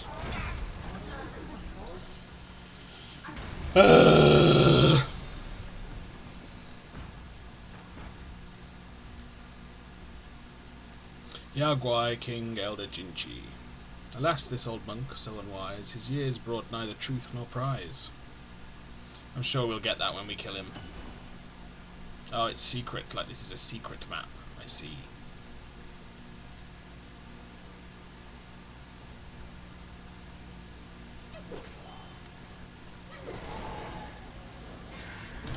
Oh, I thought I had that dodge down.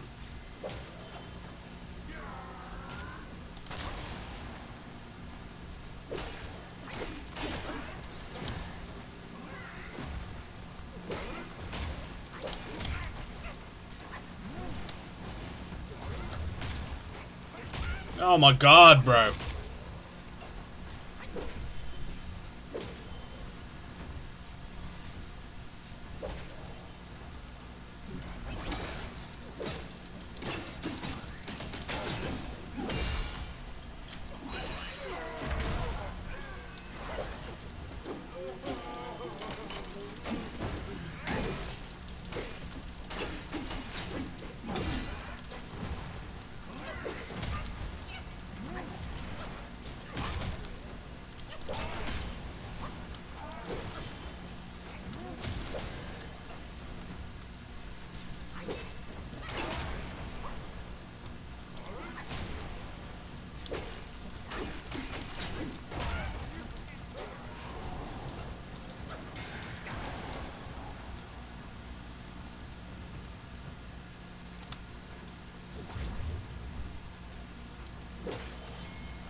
Oh my god.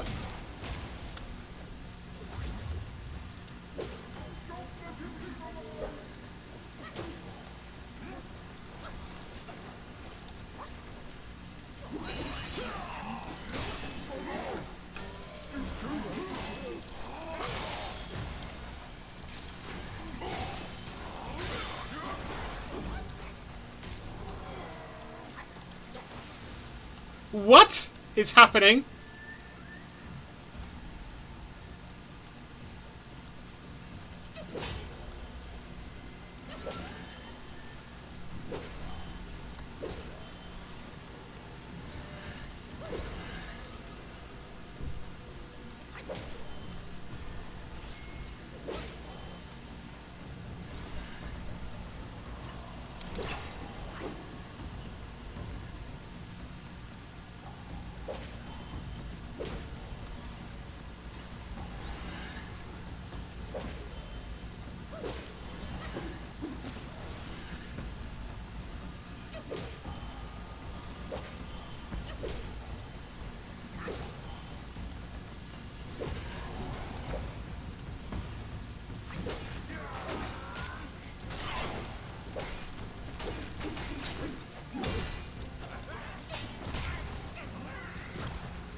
No, I fucking dodged that. I dispute that.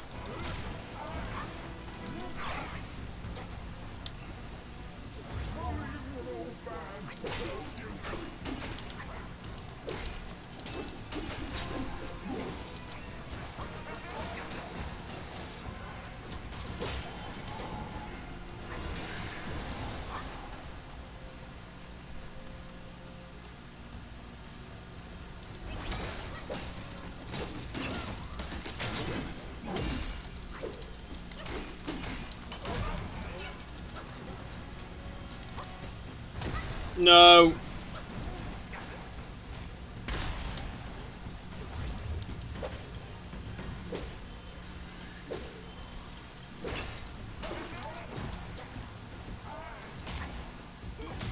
Oh my god.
No, no, not like this!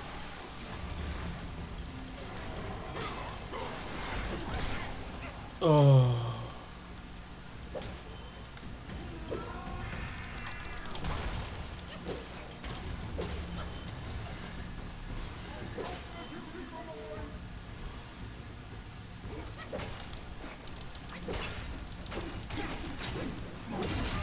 No, no, no, no, no, no.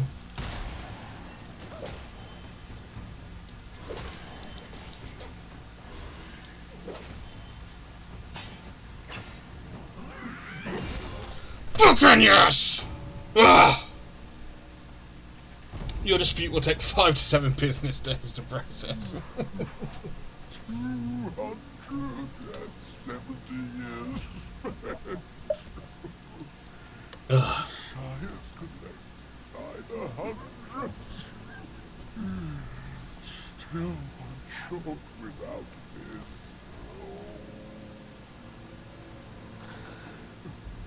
Oh, stop, stop, stop.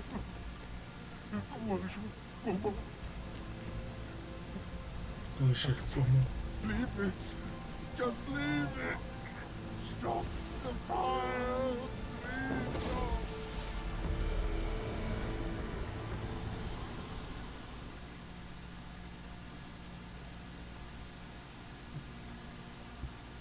Aye.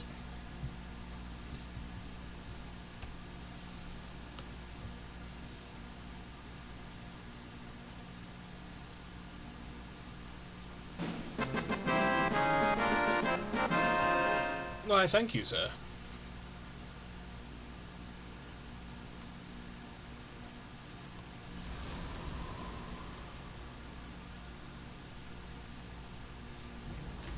Fireproof mantle. Vessels. Let everything else burn. I care for nothing but my master. Give it to me quickly. The fireproof mantle. The great sage borrowed it from Viramancy. How did it end up here? You must have failed in this routine. Oh, sages. A tragedy prologue by a sea. It's getting late. Let's hurry up the mountain. Yes, boss.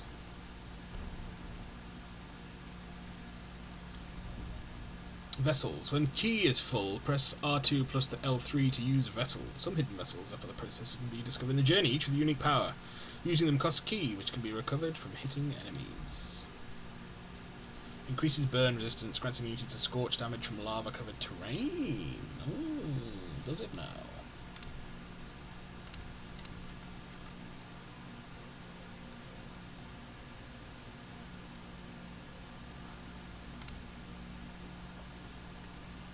Yao Guai Kings.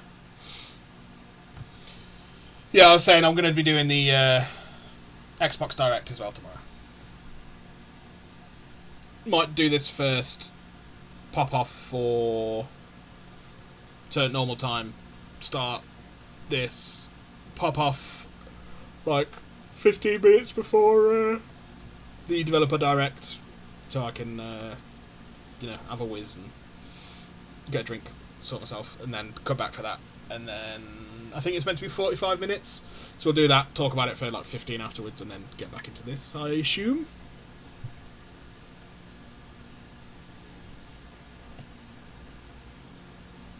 Elder Jinchi.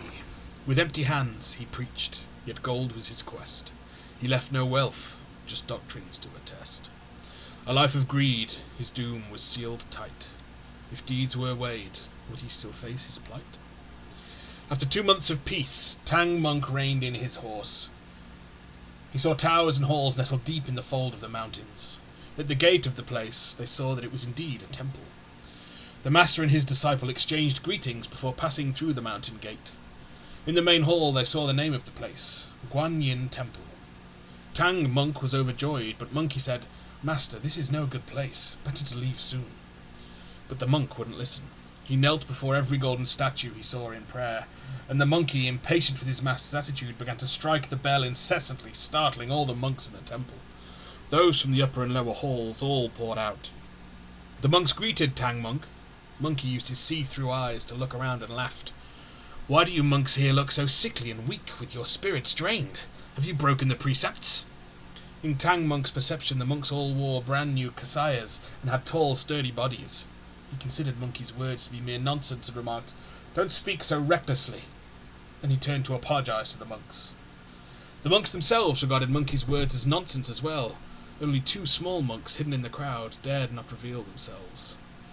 The elder of the temple invited the master and disciple to the back chamber for tea.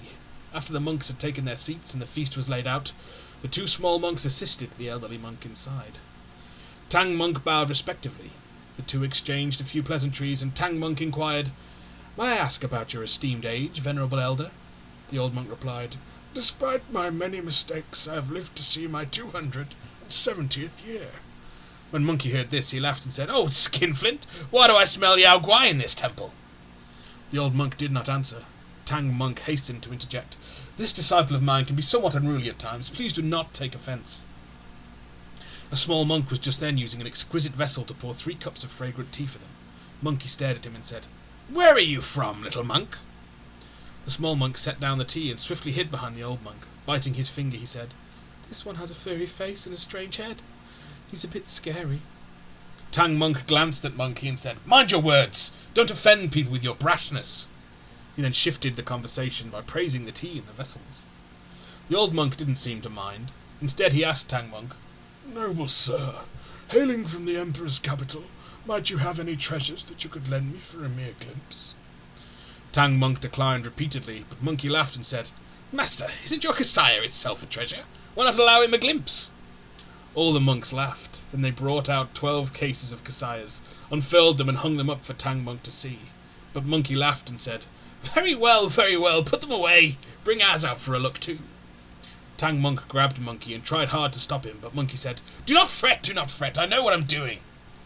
Without more words, he took out the kasaya for the monks to see. As the old monk gazed upon such a wonder, his spirit was touched. He walked up to Tang Monk and knelt with tears in his eyes. "This humble monk is verily bereft of fortune. My eyes are dim and clouded, I cannot see it clearly." Monkey laughed again and said, "How do you intend to inspect it clearly?" The old monk replied, "If you would be so kind and trusting, allow me to take it to the back chamber and study it carefully overnight. I shall return it to you tomorrow morning before your departure. I know your thoughts on this." Upon hearing this, Tang Monk was startled and chided Monkey. Monkey laughed and said, "What are you afraid of? Let him take it for a look. If anything goes wrong, I'll handle it." And now he's fucking dead. Handled. GG.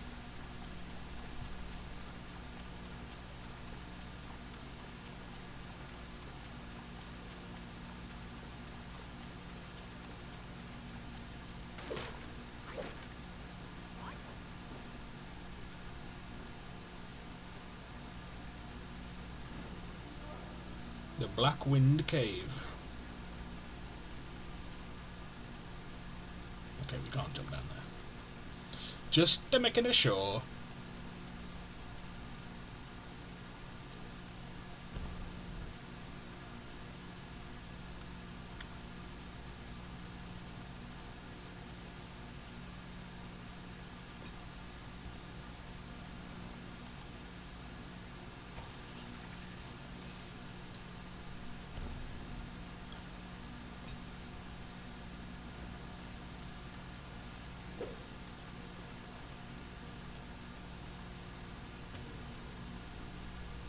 You've come to the wrong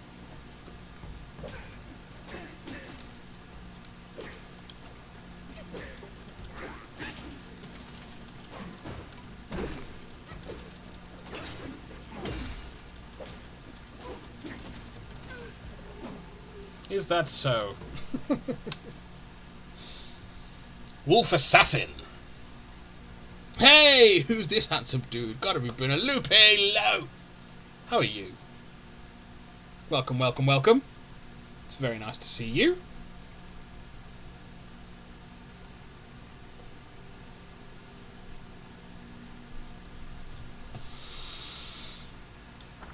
How are we, how are we? Hills and rivers, nature's way. Kindness grows like grass and wood. Plants may fade, then bloom in May. All shall still stand where they stood. I'm doing well, honey. Nice to see you live. Yeah!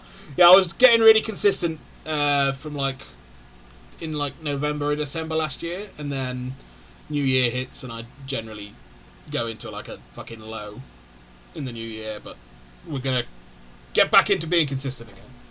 Because it is good. But I'm glad to hear you're doing well. Once upon a time, a young wolf followed a grey elder wolf to learn the art of hunting. Despite his cleverness and diligence, the young wolf struggled to catch any prey. One day, the pale elder commanded him to find food alone or face hunger. Then the young wolf, hiding in the shadows of the mountains, finally managed to catch a rabbit. However, instead of eating it alive, he gently licked the rabbit's wounds as if to heal them. The rabbit took the chance and fled into a pond, struggling to swim to safety, but the young wolf in pursuit forced it back into the water. Just as the rabbit was about to drown, the young wolf rescued it, softly nudging its head and helping it breathe. The rabbit woke up conscious but bewildered. Suddenly, the distant howl of the grey elder startled both of them. In his panic, the young wolf accidentally crushed the rabbit under his paw. Yay! Fan, you're still not talking to me, or under the bridge, etc. Oh, Fan's like in and out of chat, so it may be that he's still not talking to you, or it may be that he's just currently not in chat.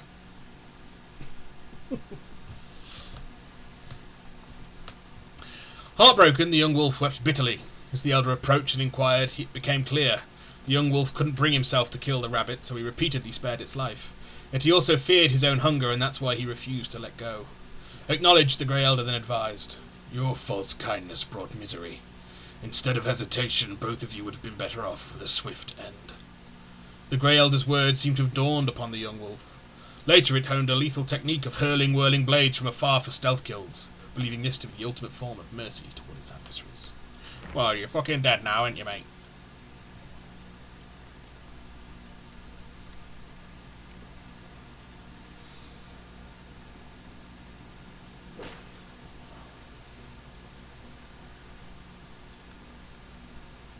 Open! Celestial Tai Pill. A miraculous pill crafted by King Father of the East on the mountain of Fangzhang that increases maximum mana. Ooh. How was your Christmas, New Year life? Christmas was good. Apart from the fact that I was really fucking ill. I think I had COVID over Christmas. I was really fucking ill. Oh yeah, I'm healthy now. But for like 3 weeks, it bled just over into the New Year, where I had like... Yeah, I was really tired. I was going to sleep at like 4 in the afternoon. Like I'd wake up at like, I don't know, 10, and then be like, I gotta go to bed at 4, and then waking up again in the evening. And then I was sore throat and like achy joints, and that's exactly how it was for me when I had COVID during like COVID. But other than that, yeah, it was nice. How about yours? How was your Christmas? And your ringing in of 2026?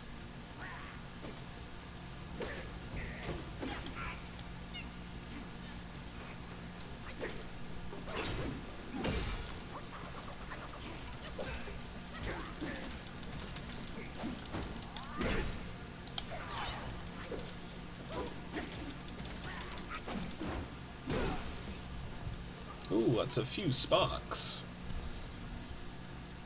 Oh, ads!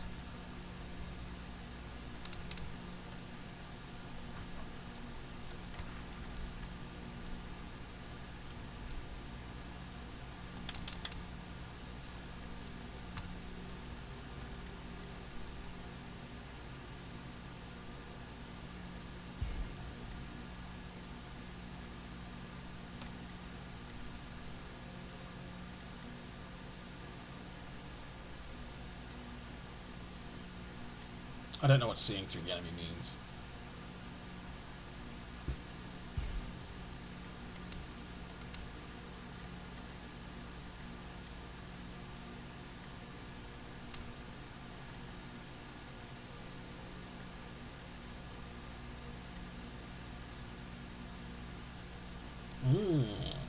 Okay.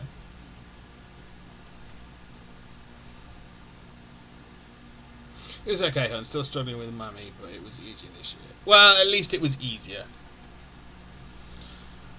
But I'm sorry that's... I know it's hard. It was when, like, my dad had to... what was it? Not last year, the year before.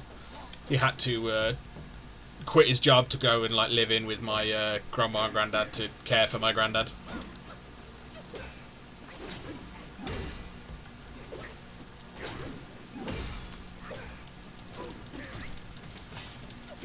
And I know it takes a toll on everyone.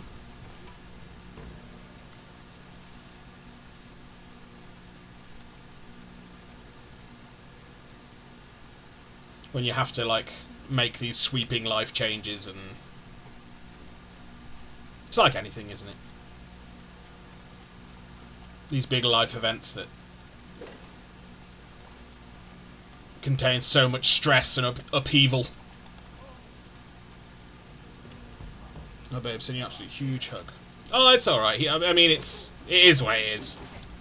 He passed a couple of years ago now.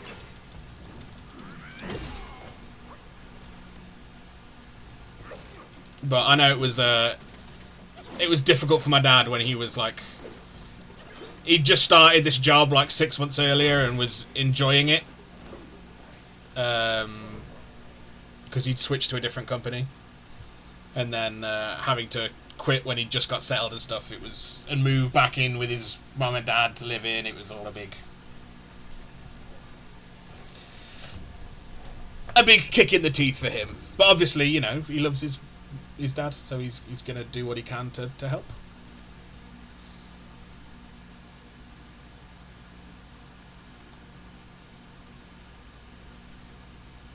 Bronze brocade battle robe.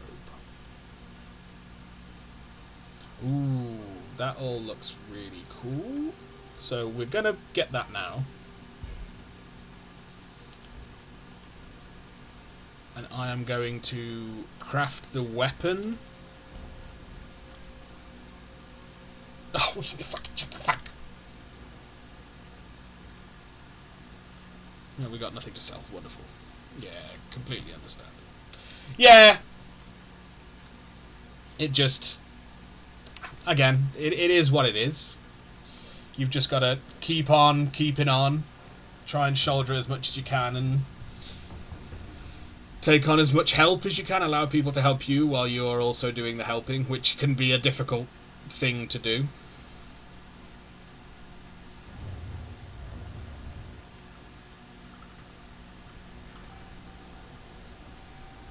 It's Black Bear Bitch. Oh no, it's yeah.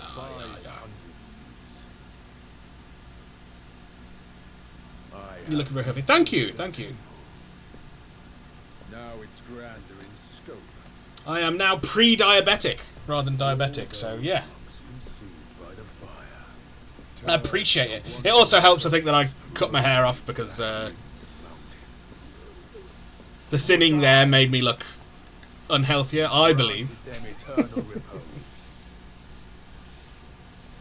I have even restored the charred scriptures piece by piece. But oh yes, I always knew. One day you shall return.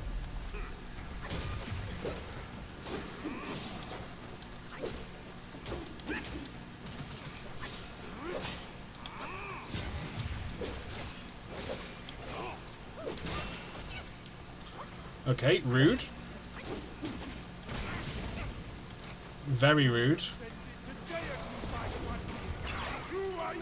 Stand against me! You have ruined everything! I try.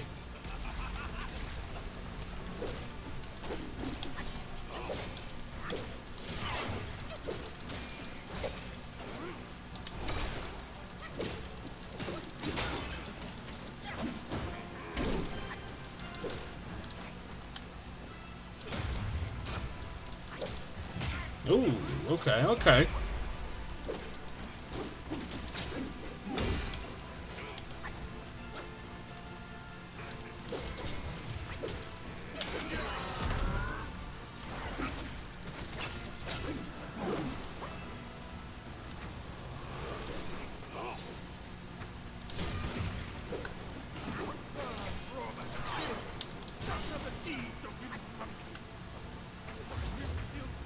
Better than us!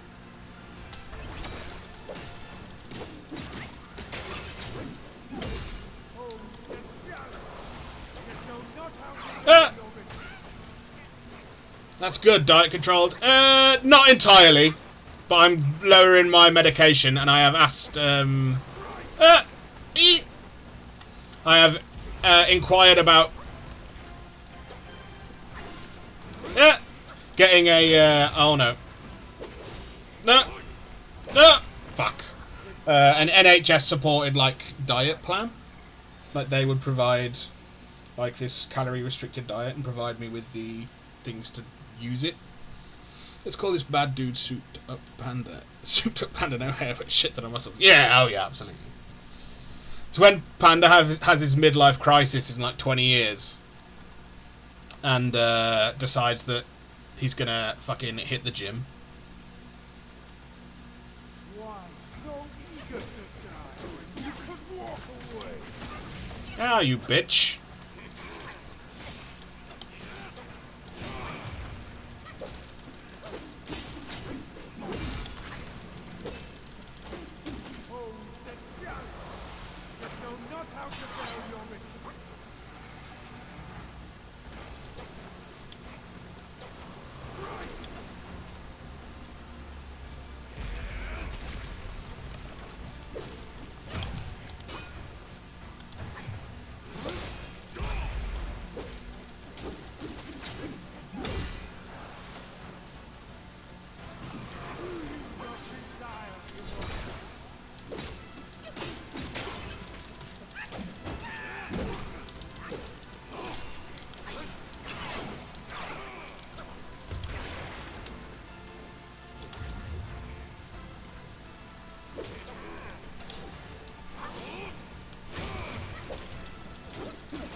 Wasn't that last year?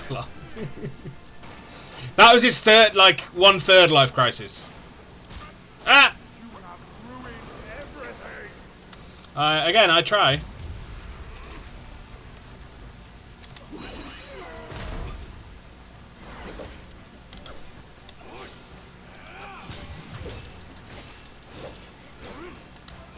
Oh.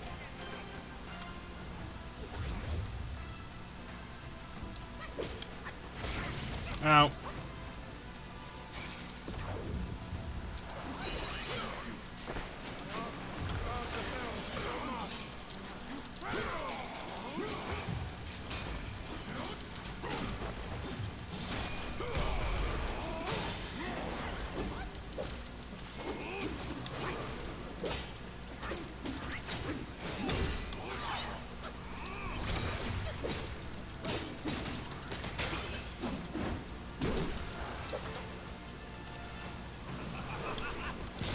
Oh no no no no no no no no!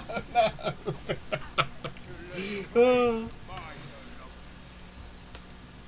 so close.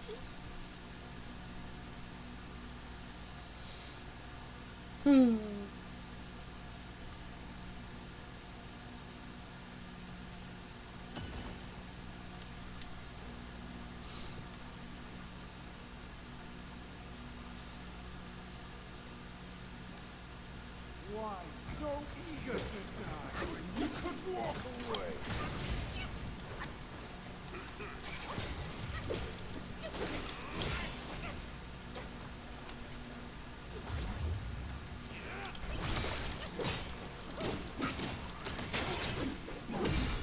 Homes that challenge, that know not how to veil your retreat. Oh, for fuck's sake, fuck off. You're rock solid.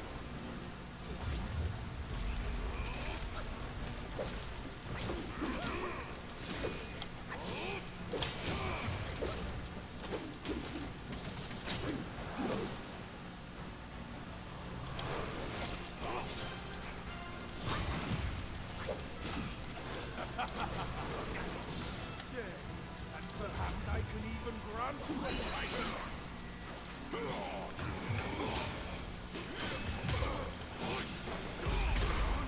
No shot, bro.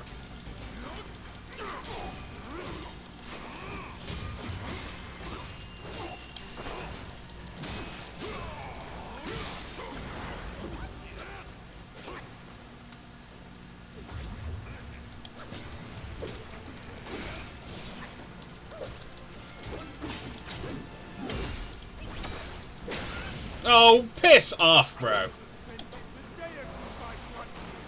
Who are you to stand against me?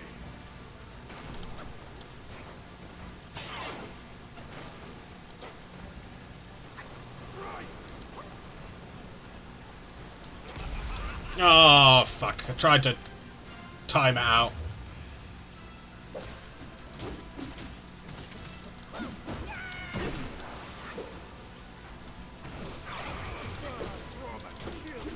Such are the deeds of you. But you still think you are better than us.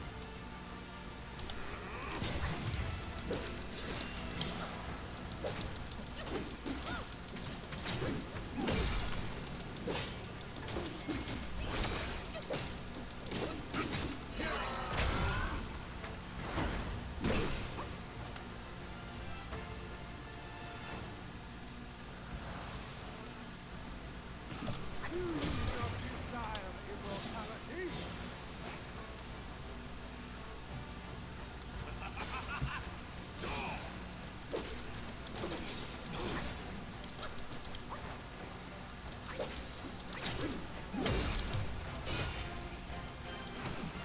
Oh, no. Not like no again!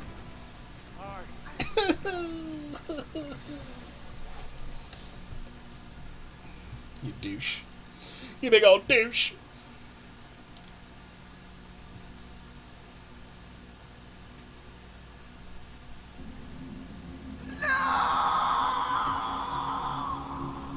Indeed.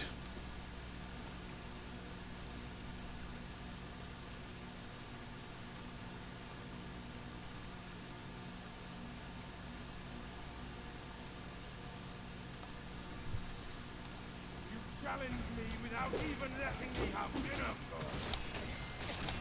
Whoa! First time we've been hit by that shit. What the fuck?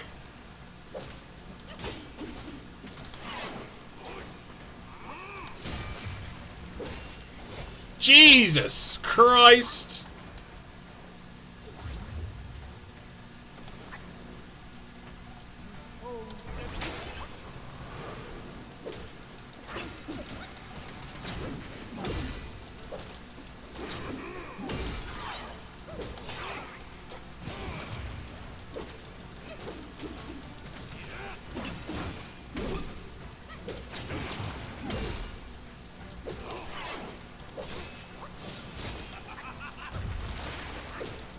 Whoa!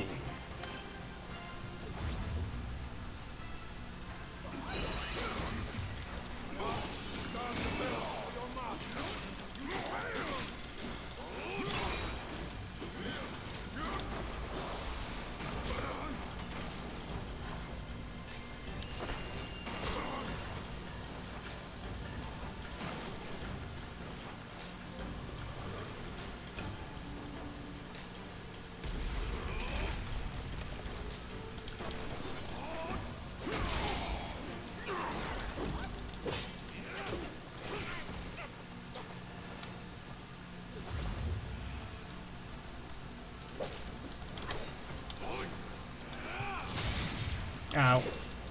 Whoa! No! No! You're such a prick!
Oh, fuck off, bro.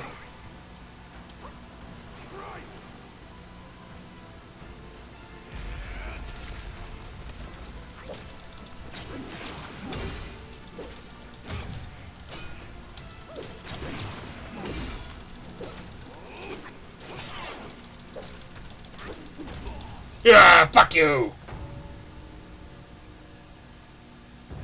Where's his cloud? Hello there, British idiot. How's it going, brother? Oh.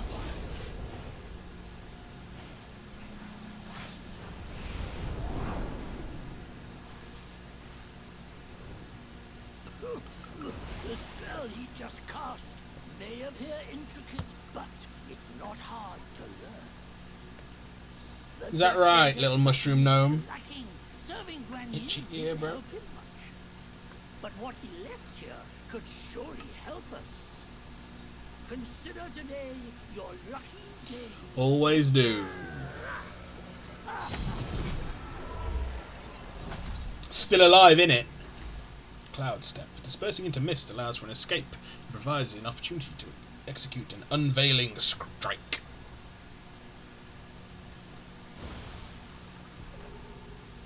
Focus and disperse illusions driven. The Black-Winged King. The future's dark. Destiny's winds may shift. Each rise and fall comes in its drift. Once a guardian of the southern sea, greed turned him into a slave of misery. Monkey Man meant to have a cloud, no? Yeah, but we're like really weak Monkey Man. I'm sure we'll get our little Nimbus at some point. Since his return from Guan Yin, the Black Wind King's spirit brimmed with grand plans. He vowed to restore his might in the mountains. He knew well that after years away, to win respect from the Yao Guais, strength alone would not make them bow. So he took many steps to try to earn both awe and loyalty. When he was with Guan Yin, he learned the mantra of revival. Harnessing the voluntary self-sacrifice of wolf guais, he brought back old Ling Shuzi from death. But that ungrateful old wolf left only a few words after the revival and vanished from his sight again. The Black Wind King feared the wolf pack would fall apart without a leader. He had to choose another wolf to head the pack. A grey wolf guai who wandered here from Shituo Ridge, strong and in his prime, was a fine choice. The Black Wind King gave him the name of Ling Shuzi and helped him take that seat. Yet the wolf pack rose against their new master in the temple, and it almost led to a bloodbath among kin. In his frustration, the Black Wind King used the mantra to try and bring back to life the old monk he used to practice with. But the soul of the monk did not return to the stitched corpse. Instead, it fused with the gold, silver, and copper coins the monk had buried in life, forming a maddened golem. It wandered and disturbed the mountain garrison day after day, never relenting. The newly appointed white-clad noble is far from ordinary. He typically indulges in solitary reading and poetry. Despite his outward appearance of loyalty and sincerity, he remains shrouded in mystery, making it impossible for others to fathom his true intentions. Nerfed monkey, definitely nerfed monkey. How dare they? Alas, to think too highly of oneself and then end up achieving nothing. It is true that they say a fool with ambition is worse than a nobody. Yay.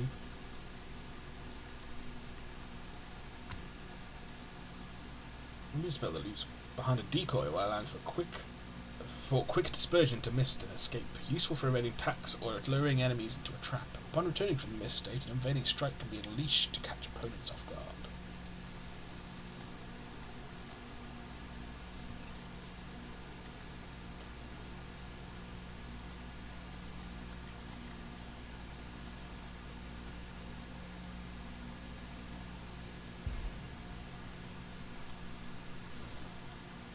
You still have a lot to learn. Yeah, well, fuck off. But give yourself the time. Right, let's craft the weapon first. We've been putting that off. Can we? No.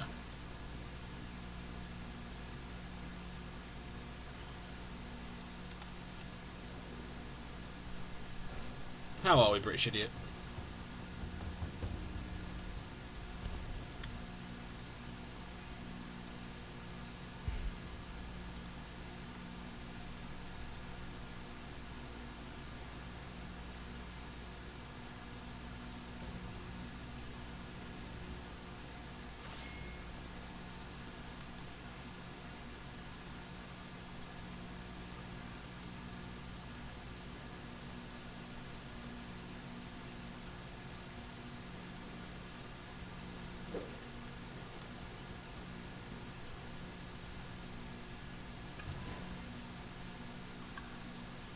Agate jar. Oh, it's a curio. Moderately increases defense. Thank you, agate jar.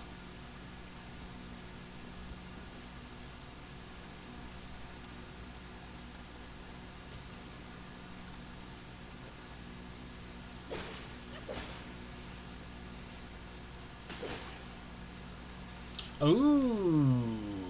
Well, we know what the awakening wine worm is used for.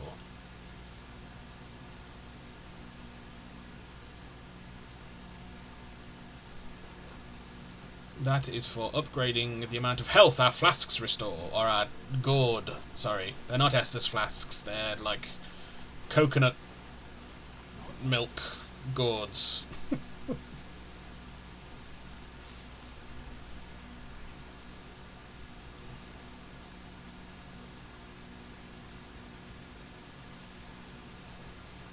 Let's do that now.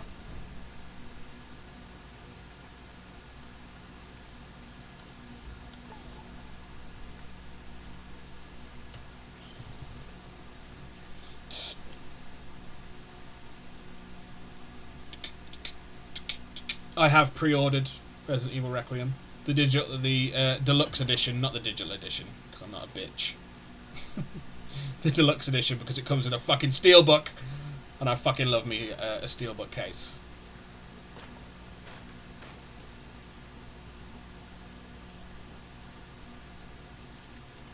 How's it going, little bro?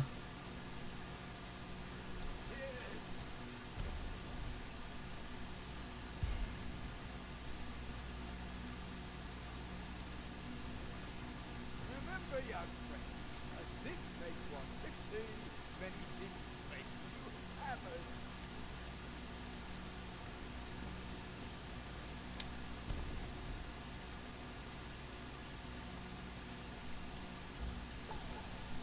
Boom!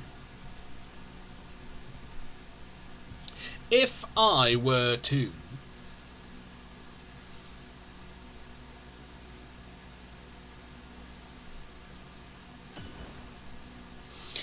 good but sad because I found they were making a Sergeant Rock movie, but it's currently languishing without a director. SGT. I don't know what the SGT. The only thing I can think of it standing for is Sergeant, and I feel like I'm wrong.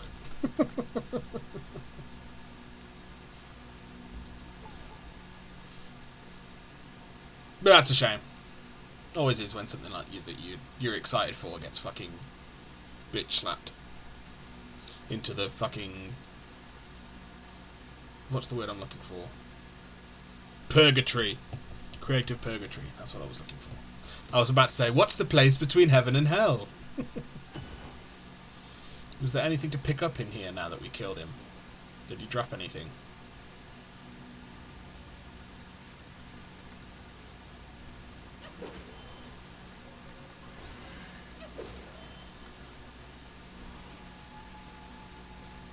No, we can't go there. Okay.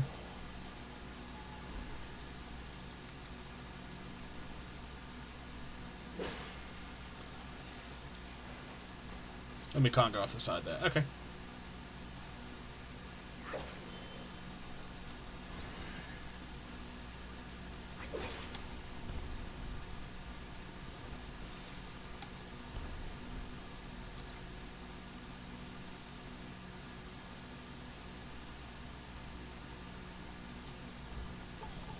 Sergeant Rock. I was right then. What's Sergeant Rock? I'm guessing it's not like a military film based on The Rock, Dwayne The Rock Johnson.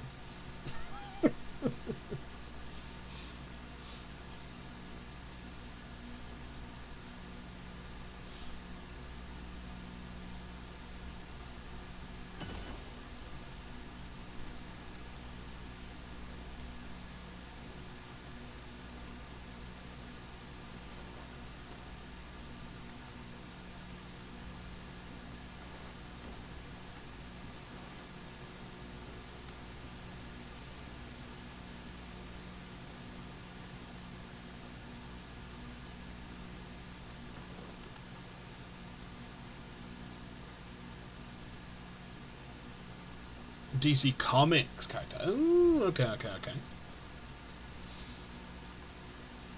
Yeah, I know the DC Comics stuff kind of, in terms of films, has been stuttering and starting and stopping in and out of progress. But isn't like James Gunn now like heading its he's now creative director of DC films? Although he was originally just called The Rock, funnily enough. Because I believe that didn't The Rock take a load of creative control of like Black Adam, and then when it fucking sucked.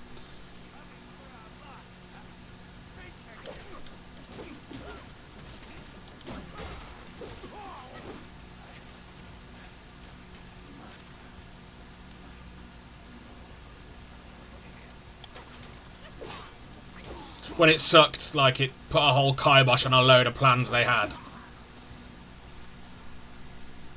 Oh, I thank fuck.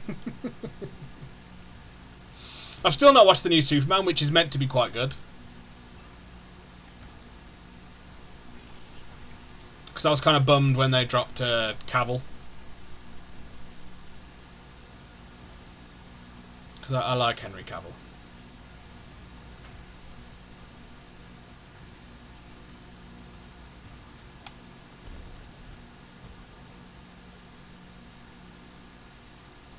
So are we coming, I think, are we summiting like here, or are we going to be summiting, it looks like it's going to be like up there.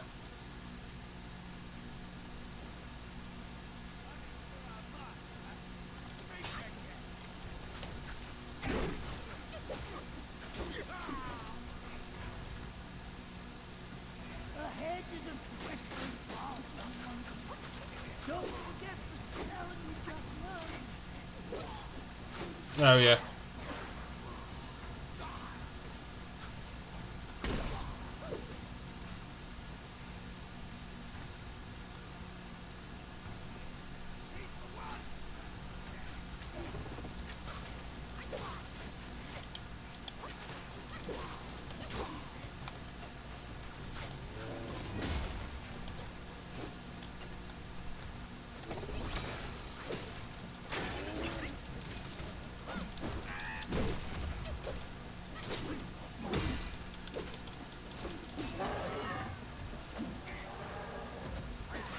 Oh, what the fuck is happening?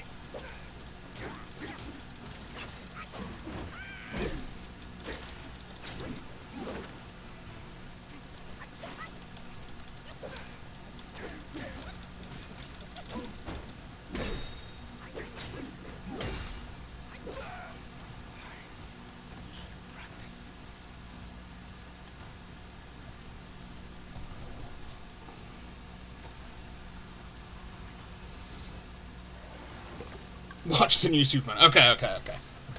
I'll have to find a way to do so. Apparently, Gunn is excited about the movie, but we haven't heard much about it since it was geared up for filming. Oh, and it's still without a director. Oh. I'm a big Superman fan. I enjoyed it very much. Oh, okay. Yeah, shit is the right response. A wolf assassin. Take the form of wolf assassin. Throw out knives that claim lives from a distance.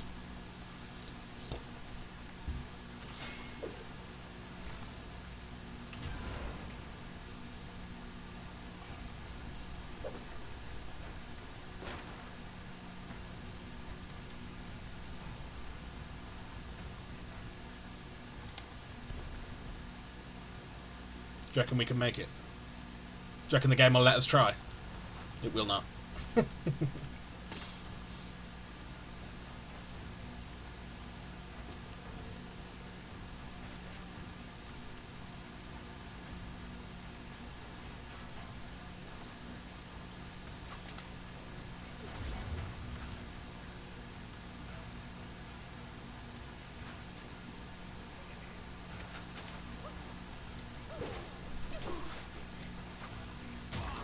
Wow.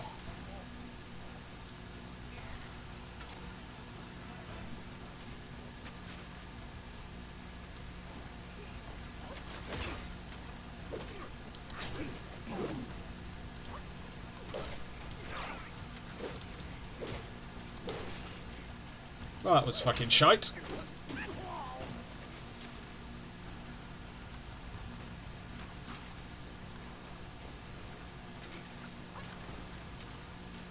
How do we...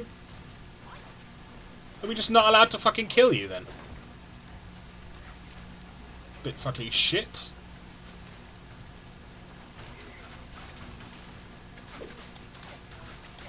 Jesus!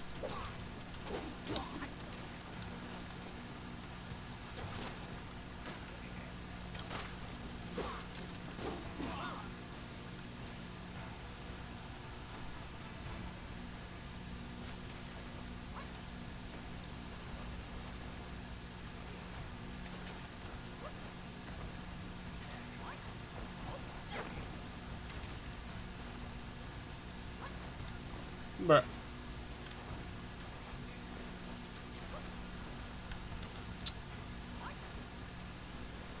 There we go.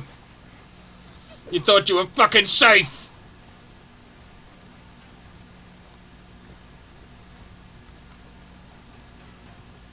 Yeah, I'll have to find a way to watch it. Do you know of any ways to watch it? Is it on any streaming services or anything yet? Because is it going to be on like fucking HBO? Celestial Nonary Pill. A miraculous pill. I'm fucking itchy here, bro. Refined by Lord Lao from the Tushita Palace that massively increases maximum stamina. Yay! I'm so fucking itchy.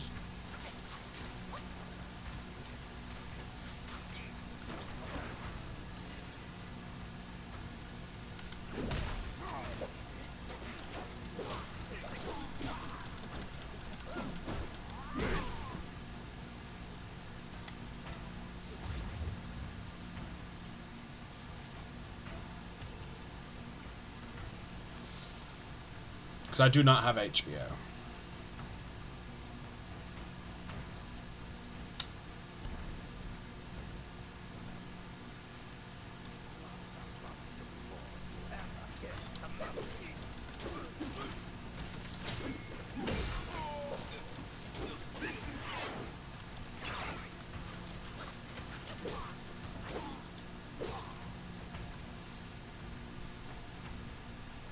Nope, okay.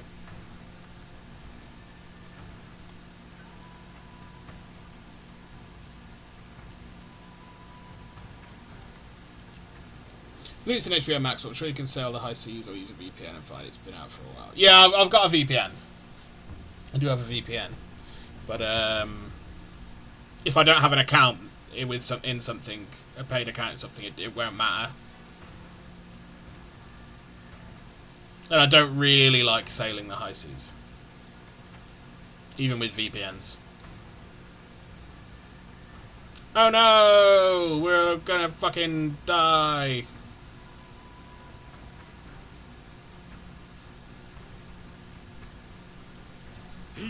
once told me, out of sight, out of mind is a fool's task. Seeing but seeing. Fair enough, neither do I, honestly. I'm glad it's not just me. But didn't he turn mad? Not for any ethical reason, because the fact that everything's a subscription model now is bullshit. But, oh, he's actually a bear now! Just because I don't want it to be traced, even in the slightest.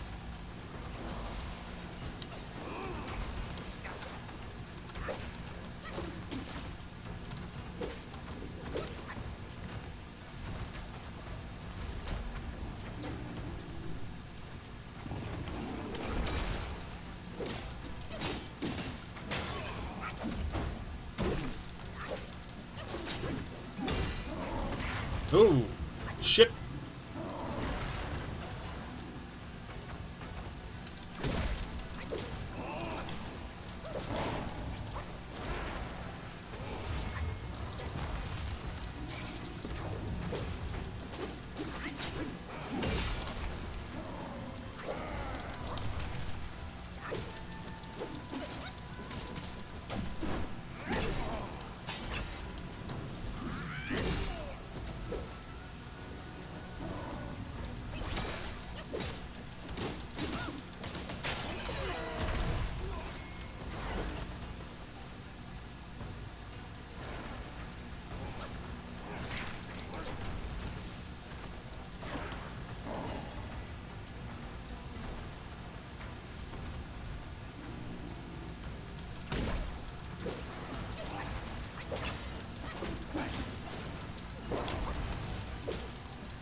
Ow.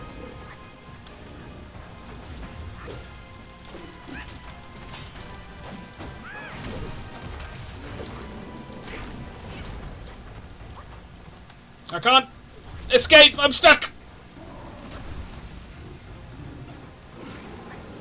You big fucking bastard. Uh-oh.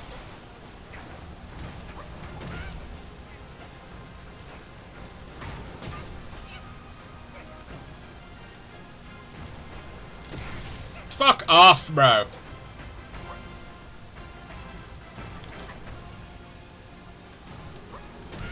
No shot.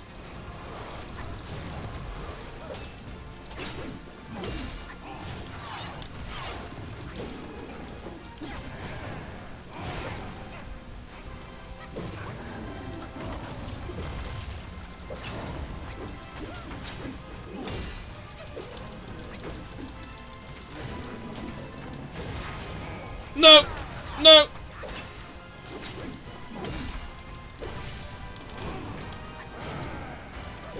Yeah! Fuck you! First try!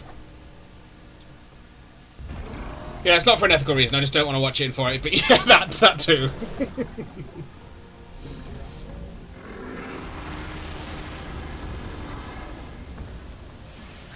wretch! Well, spare your sorry life for today!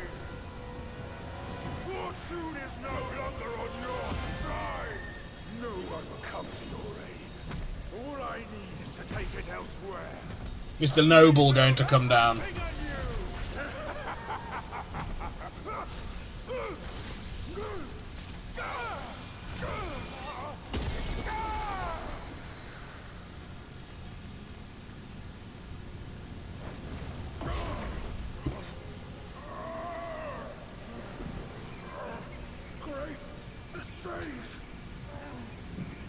You are rejected, son.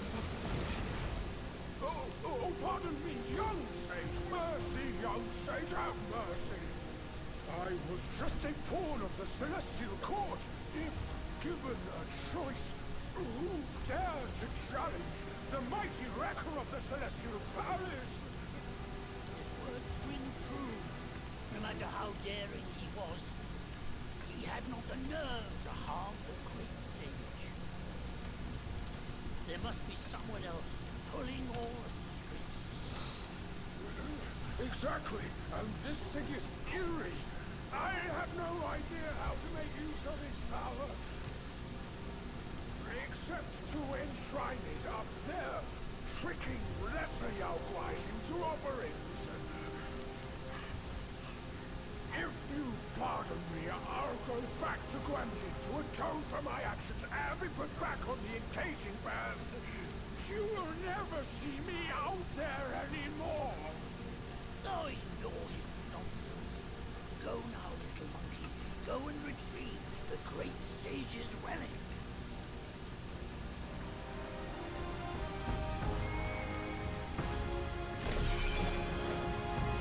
It's a burb!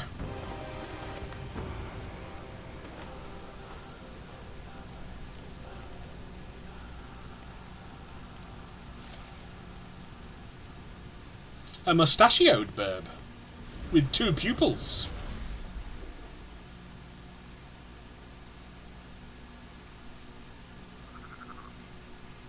Oh, I like this art. Very traditional.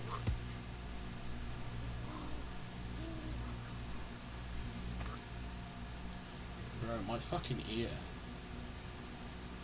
I don't know why it's so fucking itchy, man.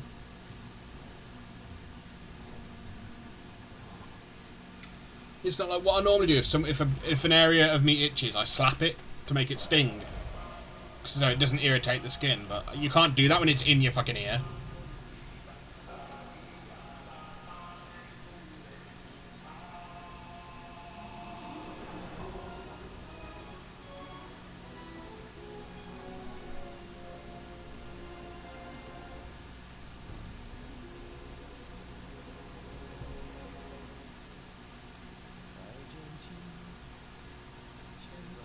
The old slap and scratch, you know it.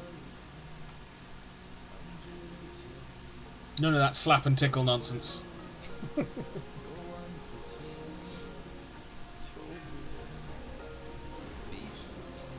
Unless slap and scratch is the S&M version of slap and tickle.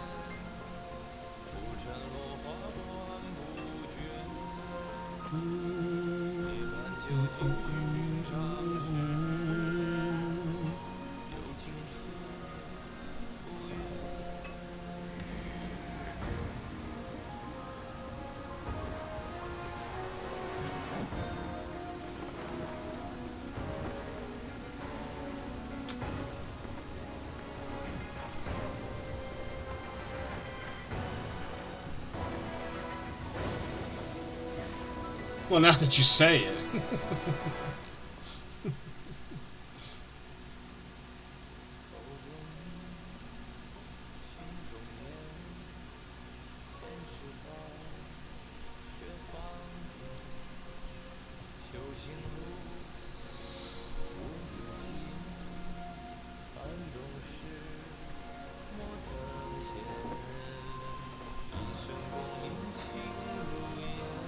So he's Jin Chi. Is he?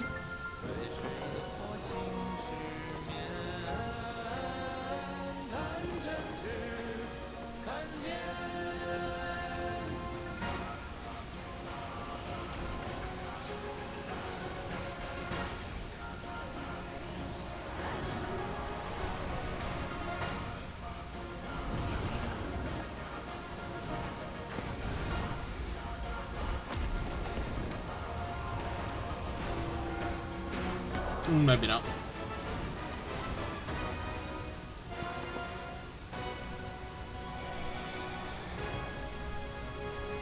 Oh yeah, I think he probably was then. Oh.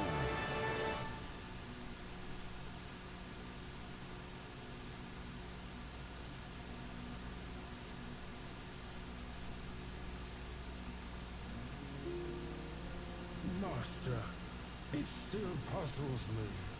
A monk's lust for gold should be quelled. Why does Elder Jinche still cling to that one Kasaya? Bereft of that Kasaya, how shall they show the world their ties are cut and their lust is quelled? Chapter 1, Black Cloud, Red Fire, concluded. Alright. Across streams, over hills, and through the black wind, your blood has spilled. Wolves howl, snakes whine, flames lick, and the smoke blinds. Excuse me. Stumble on the lesser, lame, crash before their betters, shame. With such clumsiness, what destiny do you claim? As the small fish catches its prey, a bigger lurks behind. Who is the bigger fish? I can't see it. As for the prey and the small fish, they are swimming everywhere. New relic obtained, Craving Eyes.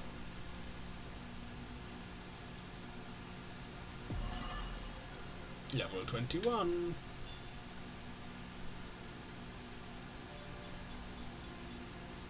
Flame Ebongold. When fortune forsakes you, your gold dulls to iron, yet when embraced by luck, even your iron sharpens to gold.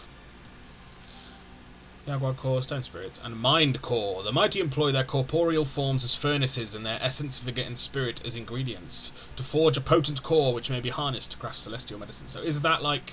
Is this... What's it called? What am I trying to say?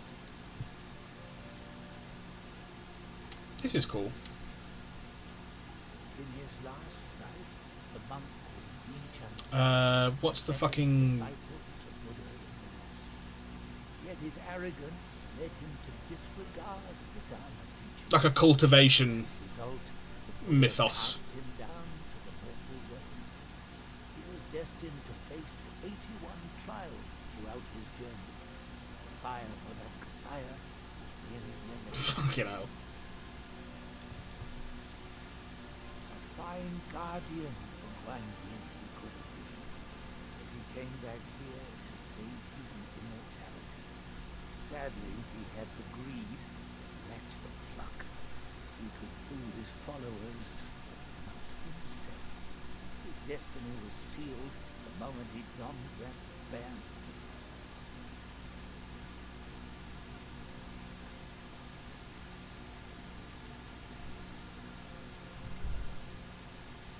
A mere human, blessed with a lifespan nearing 3 centuries, yet he was never sated.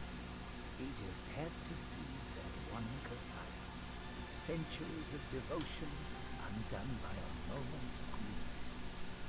In the end, a lost soul became him. How pathetic.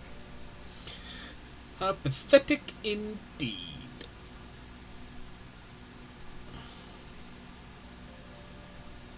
Is that it? Is that all of our things? Oh, no. Which deities do most abound upon the earth? The keepers, surely. Though humble in rank, nothing in the mortal world escapes their eyes. It would be wise not to spurn their kind, for who knows what powers stand behind them. So is that like the little mushroom man? Is that what they're saying? Looks like it.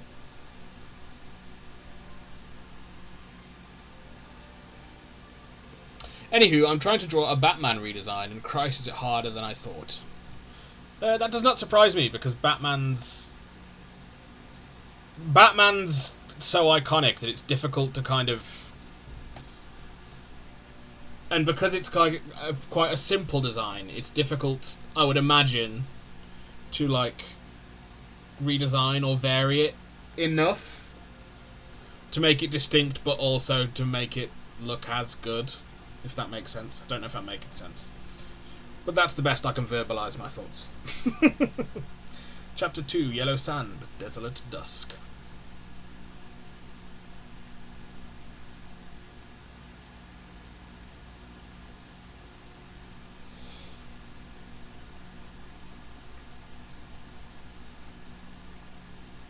He's had so many designs and all. Yeah, yeah. Trying to combine the 70s look in his first appearance. Oh, okay. 华府六八百里，曾是官为富饶地。一朝舒缓贫困期，无夜朝气渺然气。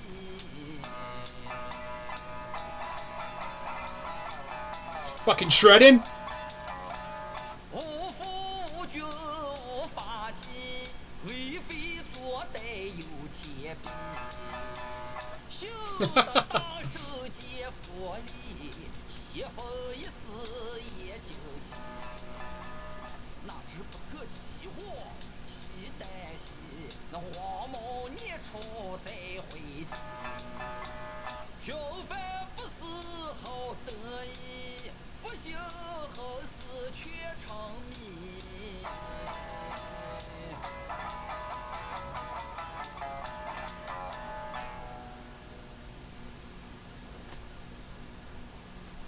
I reckon I got an idea why you've come here, my friend. Haste makes waste. I'll lend you a hand.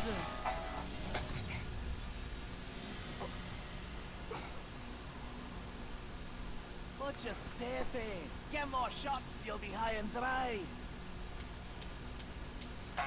Why is he Scottish now?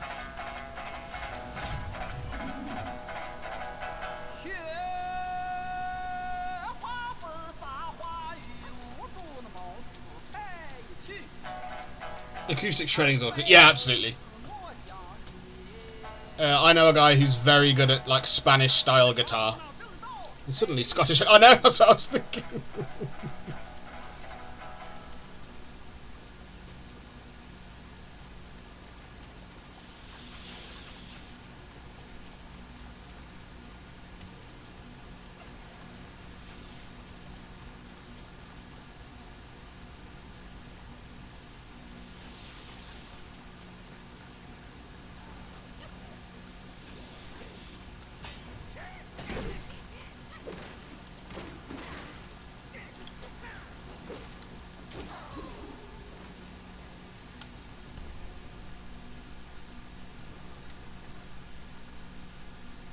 Oh, there's going to be so many of these fucking things. Oh dear. I've started now, I can't fucking stop. Rat soldier, helmets bright and halberds keen, marching where the war banners lean. To the border's drum, they march in time. Behind their shields, their courage climbs. In Sandgate village a rat widow grieved. Her husband, devoured by the tiger vanguard, had left nothing behind but his sand shield, a royal reward. Her sons, born after their father's demise, were her last hope. Pointing to the shield, she decreed to her growing sons, "If you don't slay that tiger, you're no sons of mine." And so they trained with the second prince, vowing to take vengeance on the tiger vanguard. Among them, one boy, frail and ill-suited for combat, loved ink and paper over spear and shield. His mother's scolding and punishments were frequent, forcing him to commit to the martial arts. He did try hard, yet his efforts only left him feeble and trembling. The same skill that took only a few days to acquire for his peers could take him weeks with no noticeable progress. Even the prince urged him to explore a different path. Therefore, the boy's enthusiasm for martial waned further. As his brothers donned red armour and golden shields, he stood alone, enduring more beatings and scorn. Once his mother went too far with her harsh words, "Better to be eaten by the tiger than remain useless at home," which drove him to steal his father's shield and spear to fulfill his mother's wish. The tiger vanguard knocked him down in 2 moves, mouth opened for a gulp. But stones were hurled, striking the tiger in his head. Startled, the tiger vanguard gazed around for the culprit. Some of the rats seized the moment, dragging away their kin from the tiger's grip. The vanguard turned to chase, but there stood the rat soldiers, those who had never ventured from the dunes, now spears pointed, shields hoisted, a line of defence so fierce they dared the tiger to challenge them. The tiger hesitated, and the rats left safely. That boy did later forsake the warrior's way, but he took up his bow alongside the rat archers. With a sharp mind and truer aim, he even saved his kin in turn. And suddenly, oh yeah, we did mention that. Right, we're about to Craving eyes. Oh, a glimpse reveals foes might considerably increase critical hit damage. Upon a successful hit with unveiling strike, cooldown is supposed massively reduced. That's pretty cool. Focus gained upon consecutive. Oh, I quite like that. Ooh, I don't know. Ooh, I don't know. I think that's probably best.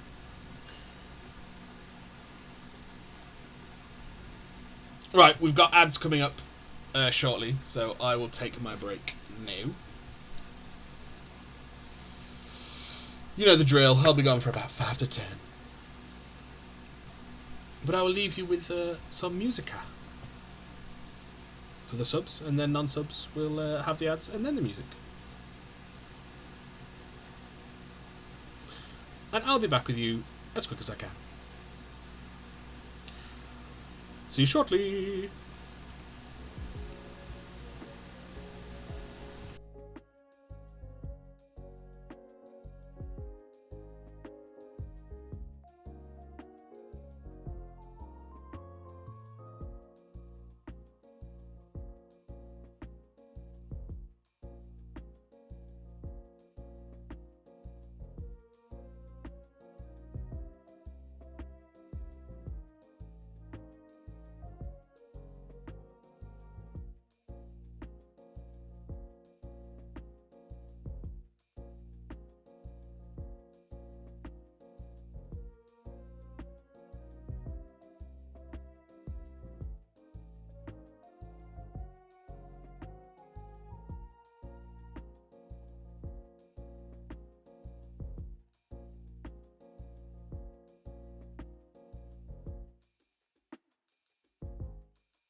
dokie.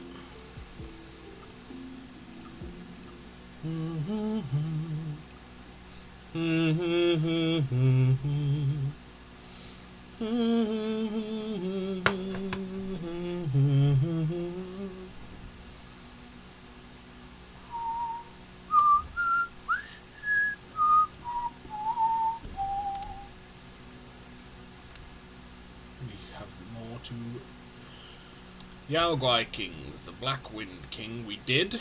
Black Bear Guai, though. In Guan Yin's grove, his greed won't cease. Southern tides bring no release. Schemes cloud his sight. On Bodhi Peak, he learnt life's worth is peace. In the purple bamboo grove where Guan Yin resided, life was usually tranquil. The Black Bear Guai spent his days eating bamboo shoots with Aster and drinking homemade bamboo leaf brew. His days had become so unremarkable they almost faded into nothingness. One day the Leung Prince paid him a sudden visit with Red Boy, her servant. Flustered, the Black Bear hastily gathered his dishes, trying to hide the mess. The Leung Prince rolled her eyes and asked, "Have you thought about the task Guan Yin mentioned to you a few days ago?" Black Bear Guai didn't answer. He simply retrieved a box out of the chest and handed it to the Leung Princess. Red Boy snatched it and opened it. Inside was a transparent, honey-fried sugar sculpture of an immortal riding a lion, known as a Lion Immortal Candy. Yesterday there was a Dharma assembly. At the top of the feast there was this exquisite and eye-catching sugar sculpture. I specially saved it for you, as a token of my respect. Do you presume to understand my tastes? Keep this for the children. Hearing this, Red Boy lost interest and stuffed the box back into Black Bear Guai's arms. Only then did the Leung Prince let out a contemptuous laugh. Cognizant of his blunder, Black Bear Guai mumbled, "I'm willing to serve, but my abilities are mediocre. I'm afraid I can't handle such an important matter." The Leung Prince replied, "Do you think we don't know that? Don't worry, there will be those fiercer and more ruthless than you leading the charge. No work, no reward. If it's a thorny matter, I might not be able to handle it. Guan Yin will attend to all. No thorny matters shall prevail. Do not try to fool me. Guan Yin instructed me to practice quietly here. Why would she intervene?" The Leung Prince wore a long face and said, "How can you be so timid? This is a great opportunity. More people are vying for it than you could even imagine. Guan Yin chose you only because she wanted someone she could trust. Can't you see that?" Black Bear Guai was speechless for a long time. The Leung Prince had run out of patience. "So little ambition! Forget it! Forget it! I'll let Guan Yin know." "Dear Princess, Honourable Princess, that's not what I meant. I'll go." Only when she saw the eager look in Black Bear Guai's eyes did the princess roll her eyes again, leaving Red Boy behind. She drifted away. Seeing her leave, Red Boy hastily asked Black Bear Guai, "What exactly is this task? I want to leave. Why don't you tell Guan Yin and take me with you?" "It's a matter of great importance, but as you just heard, Guan Yin didn't want you to go. Don't pester me anymore. I don't want to lose this opportunity for your sake." A few days later, Black Bear Guai had finished his preparations. Wielding a black tasseled spear, he was about to set off. Red Boy, who had been waiting outside the bamboo grove for days, hurriedly caught up with him and once again insisted on accompanying him.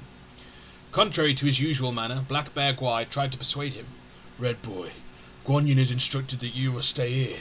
Even your father has been pressed into service this time. Surely you can see how perilous it is. This is no laughing matter." He touched the encaging band around his head and sighed. "To risk one's life just to remove a headband, it's not worth it." With that he transformed his body into a black wind and swiftly vanished, paying no heed to Red Boy's desperate shouts. Afterward, Red Boy waited for him outside the bamboo grove for a long time, but he never saw him return. Later, when Red Boy recalled, he realized that it was the last time he ever saw Black Bear Guai in Guan Yin's place. Keeper of Black Wind Mountain. A kind face veils his virtuous light, the benevolent eyes mask his might. To the one he grants a wondrous spell, for that the story has yet to tell. As stated in the celestial laws, a keeper has the duty to observe the living beings in his domain and nurture the soil and streams. That day, as the keeper of the Black Wind Mountain made his customary rounds on the hills, tending to mortal concerns, he saw an aged Taoist drawing near from a distance. A vestment embellished with stars, a herb-gathering basket plaited from verdant creepers, a fishing drum tapped in his hand, and a song about the lofty moon. In just a few steps he glided his way to the keeper. The keeper looked closely and was sure they had never met, but judging from the Taoist's white hair, vibrating face, and bright eyes full of authority, the keeper knew he was no ordinary mortal. Hastily he greeted the Taoist. "Taoist, master, this humble keeper pays his respects." The old Taoist nodded slightly and passed his basket to the keeper. The keeper took a look and saw that the basket was filled with rare and mystical items, as well as miraculous herbs. He couldn't help but be startled and asked, "How can a humble keeper accept such a generous gift?" The Taoist smiled and said, "I was just passing through this place, but I knew that soon there would be a great upheaval in this mountain. I thought the items in this basket would help you weather the storm for a while, so I came to visit." "What made you say this, sir?" "I have an old acquaintance with a bad temper. Although he has amassed a measure of merit, I worry that with his arrogant nature he shall find it impossible to stay out of trouble. I fear he will bring great disaster upon himself again." The keeper thought carefully and said, "That's Sun Wukong." The keeper thought carefully and said sincerely, "What can a humble keeper be of help?" Seeing that the keeper was quite astute, the old Taoist gestured for him to draw near. He leaned in and murmured something into the keeper's ear, then instructed, "If you chance upon him in the mountain, pass on these 2 spells. I cannot reveal myself, hence I rely on you to teach him, as a means of honouring our bond." The keeper was immensely grateful and bowed deeply in appreciation. The old Taoist returned the bow and was about to leave on a cloud. The keeper hurriedly asked, "May I inquire, Taoist master, from whence do you hail?" By the time the keeper spoke, the Taoist had already vanished into the distance. A leaf floated down from the sky, its scent faint yet distinct, its tip extremely slender and long, a Bodhi leaf. At that moment a revelation dawned upon the keeper. He bowed and paid his respects to the departing silhouette until the clouds and mist obscured his sight, then turned to depart.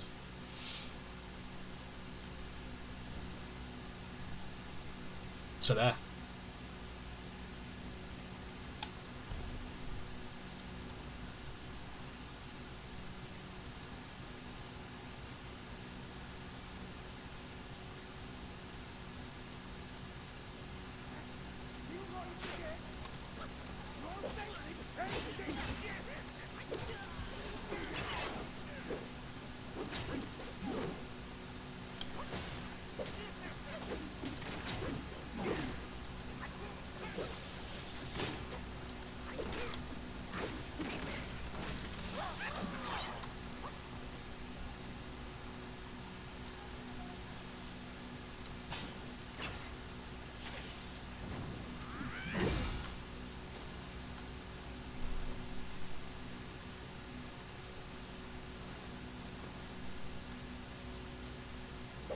Bruh.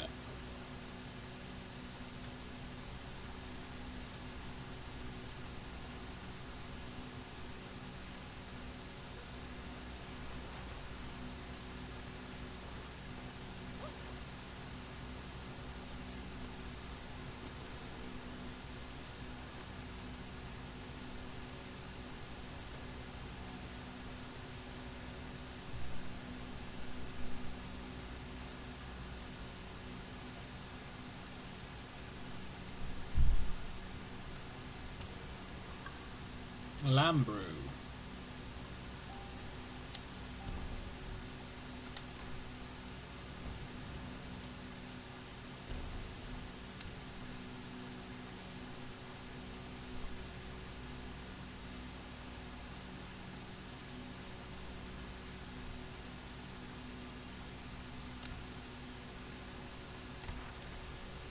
Rat archers.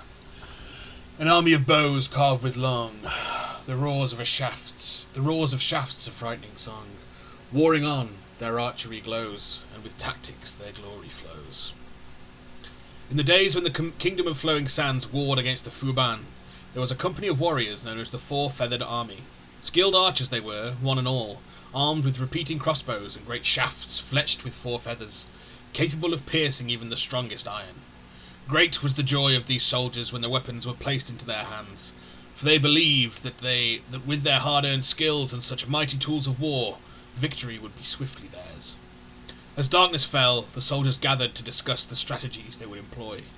A veteran said, "Shoot its eyes to blind it and the bug won't be able to hit us." A young one said, "Shoot its heart to stop its breath, and the creature will perish." A brave one said, "Shoot its legs to cripple it and let it wait for death." Long they debated, each seeking to sway the others, but none could be swayed. At last they resolved to each follow their own strategy and see which would prevail on the field.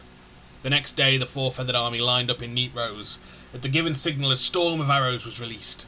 Yet each archer aimed as they judged best, and not a single shaft found its mark in the same place as another. The hide of the Fuban was so thick that the rain of arrows served only to vex the creature. In the end the valiant soldiers were scattered and put to flight. Alas, minds divided need not always agree, yet the strength of one alone has its limits. In unity lies true strength, and only with a single purpose can the greatest deeds be accomplished. A fellowship divided against itself cannot endure, but is ever doomed to ruin. So fucking there.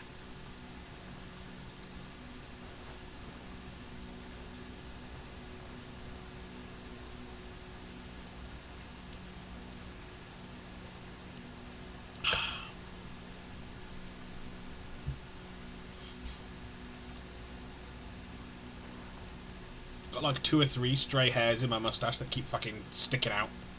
Or sticking up.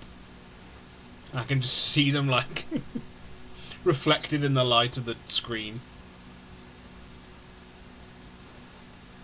What is this?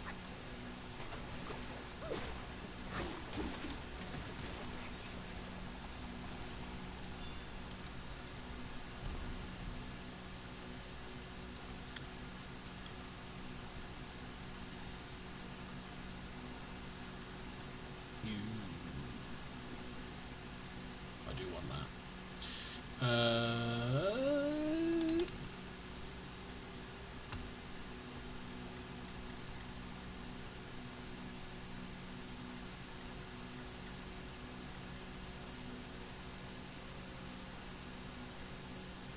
Ooh, yes please.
You little fucking shits.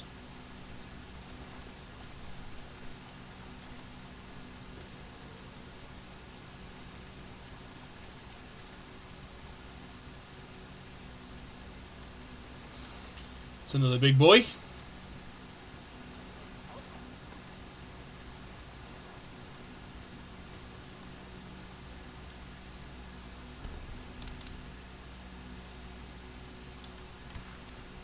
Rat governors. Through omens he sensed impending blight, yet he turned away, veering from the light. Unaware, the days of plenty ceased to flow. The nation, infested with rodents, lost its glow. In the same year that Kingdom of Sahali was renamed as Kingdom of Flowing Sands, the Rodent Reverence Edict was proclaimed throughout the country. This edict declared rats as celestial beings protected by the king's law, making it illegal to harm them. Whosoever breached this commandment would face the king's judgment. Hence, rat guys from across the land flocked to the kingdom, although strife ensued between commoners and guys, none dared defy the king's decree. For the well-being of the people, the scholars of the Royal Academy planned a petition to implore the segregation of rat guys to the southwest corner of the capital. Among these scholars there was an elder who was deeply skilled in divination. On the day of the petition, right before the scholars were to meet the king, the elder divined for his career, which came out as a grave omen. Not an auspicious time for it, he told his students the omen in secret. I advise you to take sick leave with me today. However, his students, faithful and young, heeded him not, and went forth gallantly. Just as the elder stepped outside the palace, the royal guard encircled the hall. Shouts of agony then filled the air, unfolding the bloodshed within. Hands covering his trembling ears, the elder slowly made his way home. After 3 kingless assemblies and a major court reshuffle, he was promoted to Grand Governor, a rank that bestowed him years of wealth and glory. But one day, as he peered into a bronze mirror, he noticed that his nose was elongated, and bristles had sprouted on both sides. Henceforth he forsook mirrors, knowing he would always bear a rat's visage, like all those absented from that position. Petition. Sorry.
Damn it!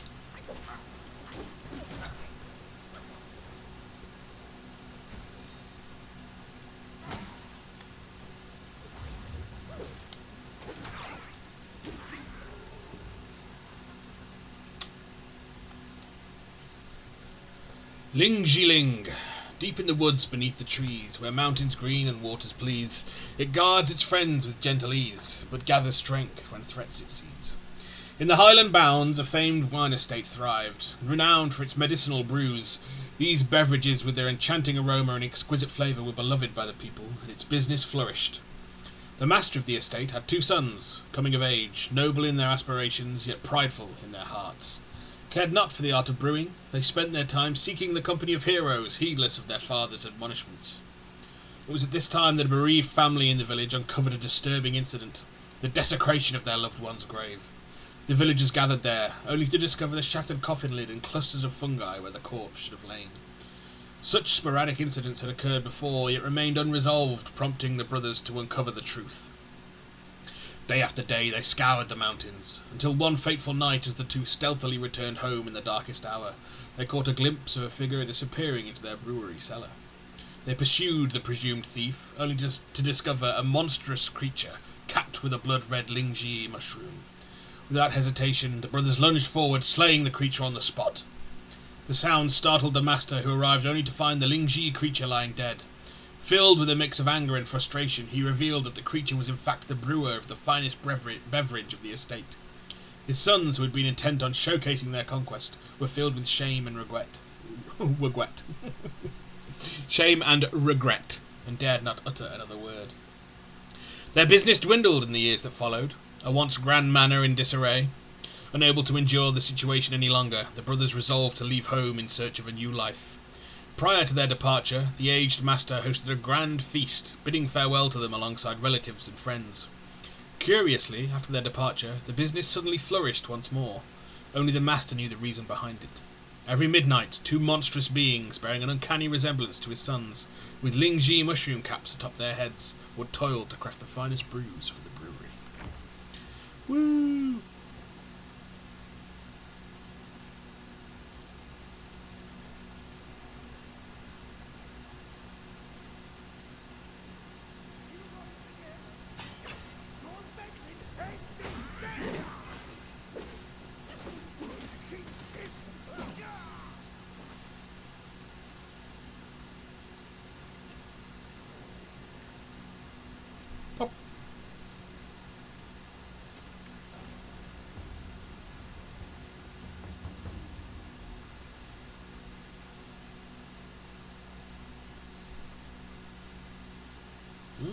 That's pretty cool. But I think I want this one instead. For the time being.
What the fuck, bro?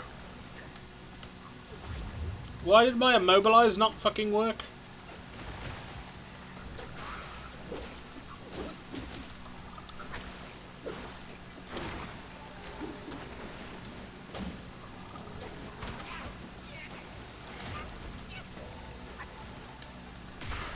My god, bro.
Fuck you, you prick.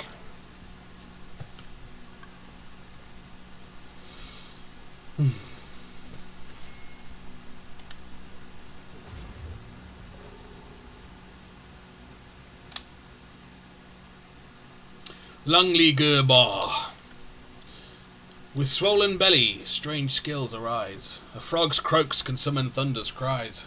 No lung needed to call the breeze. In shallow waters, frogs' songs please. Here we must speak once more of that wandering Taoist. He passed through the kingdom of Hami, and ever since his encounter with the frog gwai, he had made it his mission to hunt such gwais. Far and wide he sought their traces. On a day he came unto a valley where croaks echoed, crackling with eerie flashes. Joy rose in his heart, and he hastened to the river bank. There he set up a makeshift altar to subdue the Yao Guai in the river. Incense and candles were lit for offerings. Then, with his cap removed and hair unloosed, the Taoist traced the 3 seals of power with vermeil cinnabar, and drew the banishing sword. He mumbled and muttered the spells he knew. Then his roar shook the air. "Thus be Lord Lao's decree!" With a flash of his sword he snatched up a seal and flung it skyward. A plume of flame flared and vanished. The frog gwai in the valley, startled by this commotion, sprang from the water, a great yellow frog clad in hues between green and blue, different from the last. The Taoist, seeing the Yao Guai spring forth, swiftly lifted a second seal. It flared up in a trice, and a raging wind followed. As the third seal caught light, pealing thunder cracked from the lowering clouds. Both the Taoist and the Yao Guai were startled, hands flying to their heads. As silence fell, they looked up to see trees blasted and split, while the storm above broke and scattered. The Taoist froze, then scrambled to ready his brush for 3 more seals. The frog gwai, unhurried, drummed its belly. The sky stood unchanged, but with each stroke a dozen shafts of golden light lanced down, each striking close around the Taoist. Tumbling and rolling, the Taoist could scarcely evade the beams of light. Then the frog guy gaped its maw and spat out a swarm of electrifying tadpoles. No matter how the Taoist dodged, they pursued him relentlessly, until he fled in utter rout. Alas, in matters of renown, it is common to judge power by the intricacy and grandeur of one's methods. There might be some wisdom in that.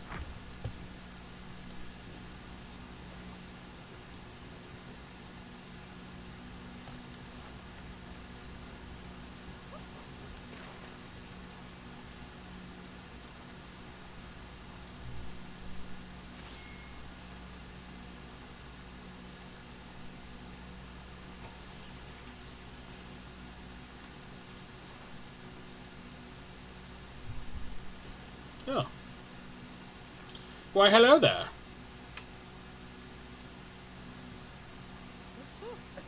Come at a good moment. One of my formulas was swallowed by a petty frog. Stay and help me. A deity like myself will not show You mean this formula? Oh, how wondrous!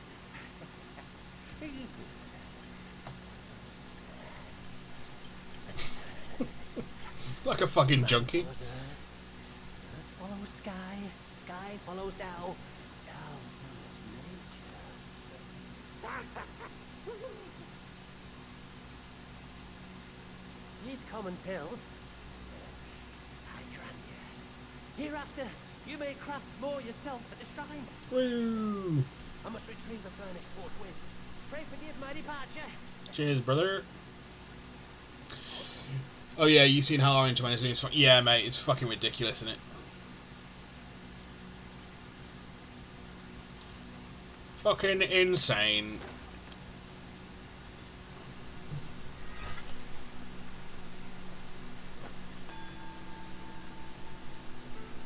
And yet his cult still fucking follow him.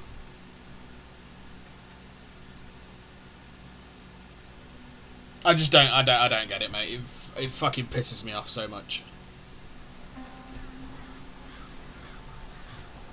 It's part of the reason that I get so low is like a lot of my depression and stuff is like existential. It's like these fucking horrendously these horrendous things that go on in the world that I am powerless to affect, and I don't understand how no one else, not no one else, how everybody doesn't see it and just think and isn't just affected by it. But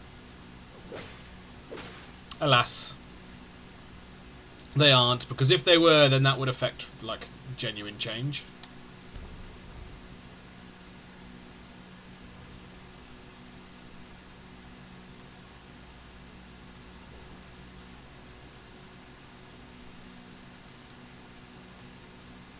I believe,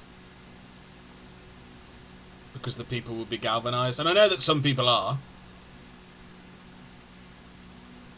Some people are genuinely. I mean, like that stuff that happened in fucking Minneapolis. EU cancelled the US trade deal, but if they really want to fuck with him, they could do the funniest thing ever and sell all the US bonds. Yeah. I mean, if he invades Greenland, that is what should happen. That is absolutely what should happen. The EU, the UK, NATO allies should all dump all the US bonds they own.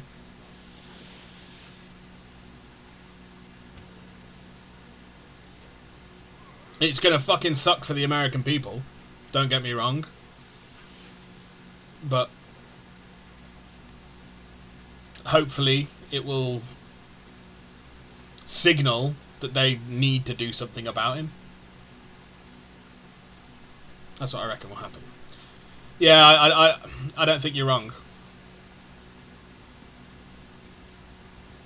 And then, obviously, we have to expel all US military personnel and cut off access to all and take back their US military bases based in NATO allied countries. So there goes all their intelligence, half their intelligence fucking network.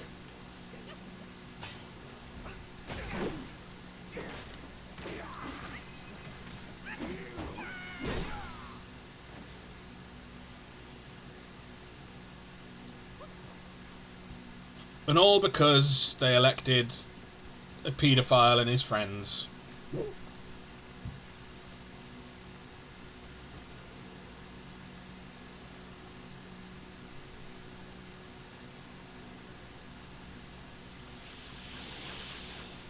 Oh my god.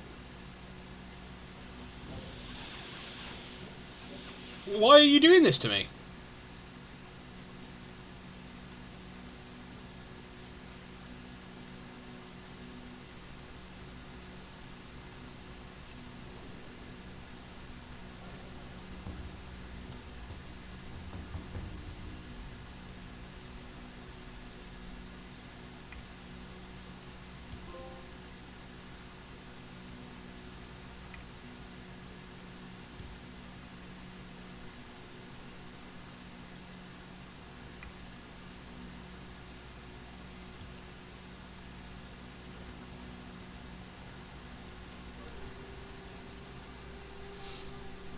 Apparently Trump has tacoed on the Qataris.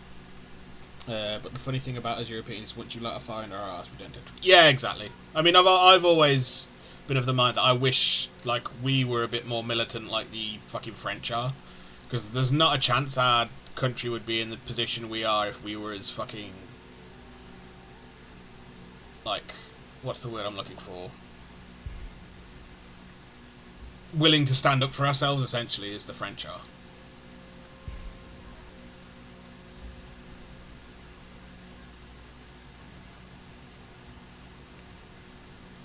There's not a shot we'd have let the NHS get into the position it's in and all that kind of jazz.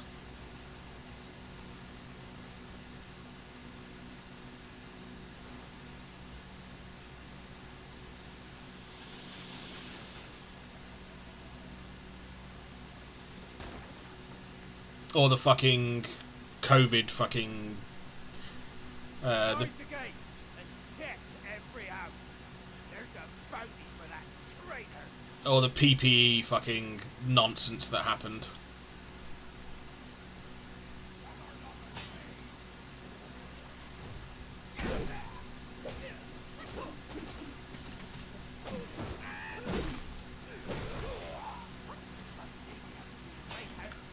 I see the foe.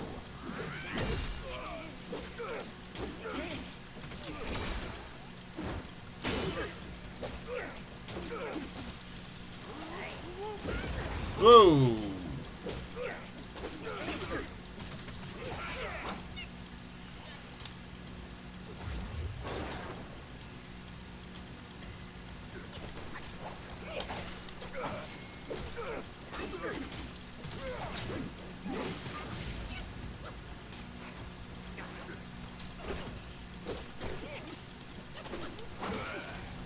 Fucking hell.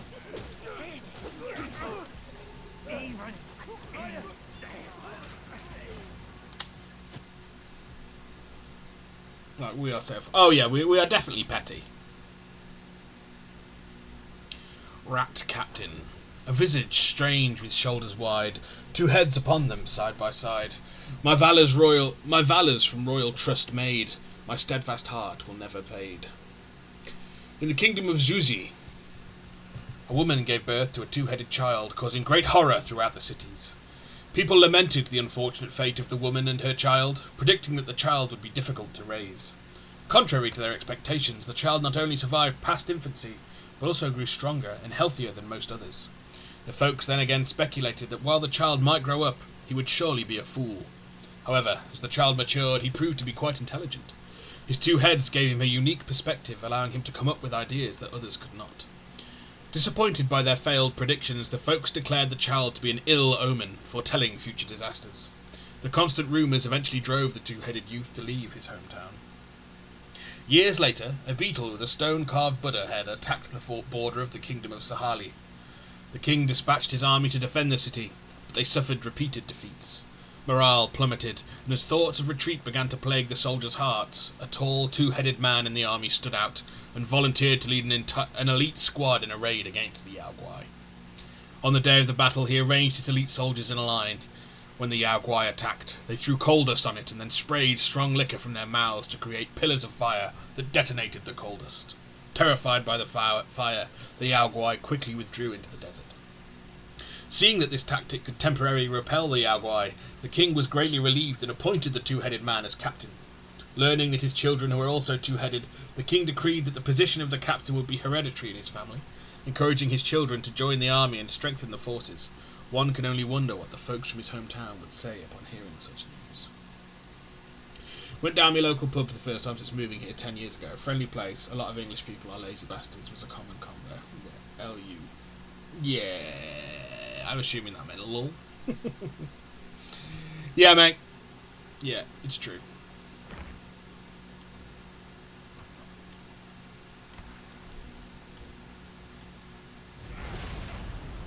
Holy shit. I was pushing L1, bro! That's annoying.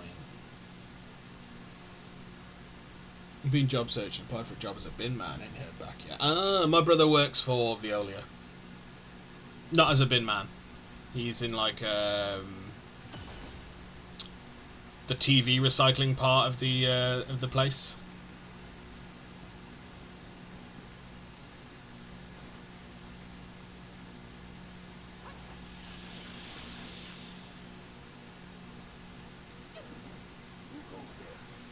Take it down.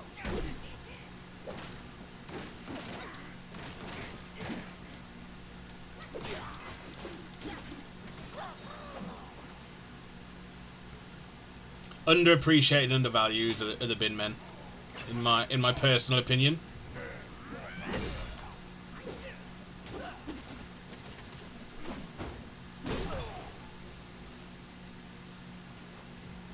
They're a vital cog in the machine of keeping things running smoothly for everybody.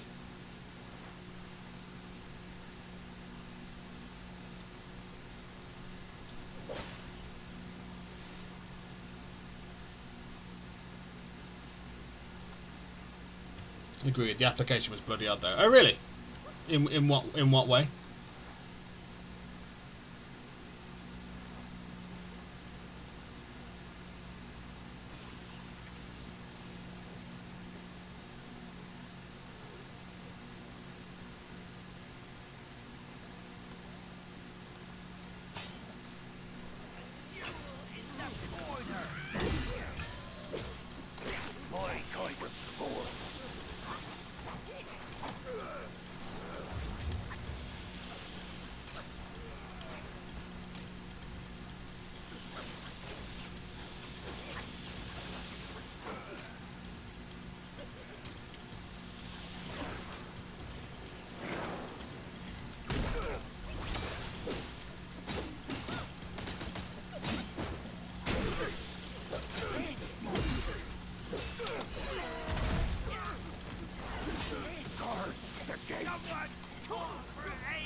My God. Oh my God.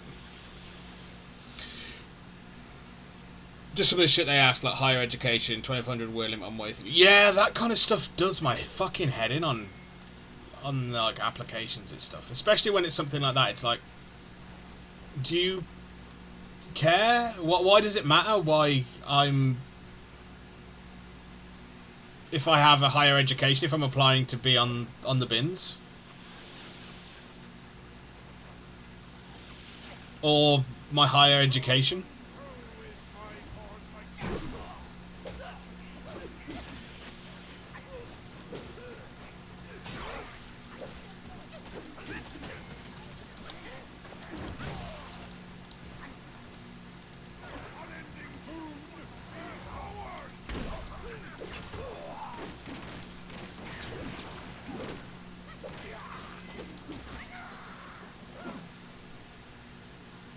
And then you're expected to write an essay on why you want to be why you'd be a good bin man.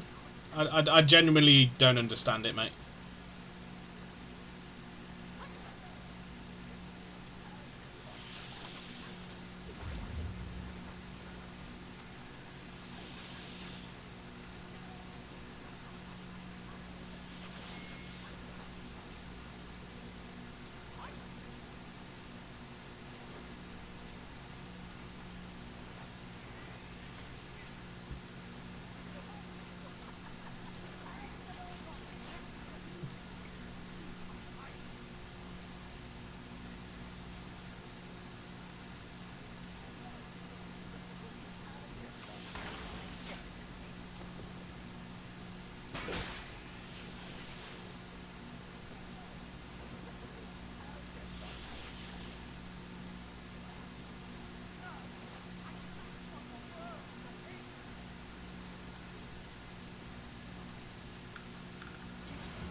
Oh, what the fuck, bro?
Fuck off.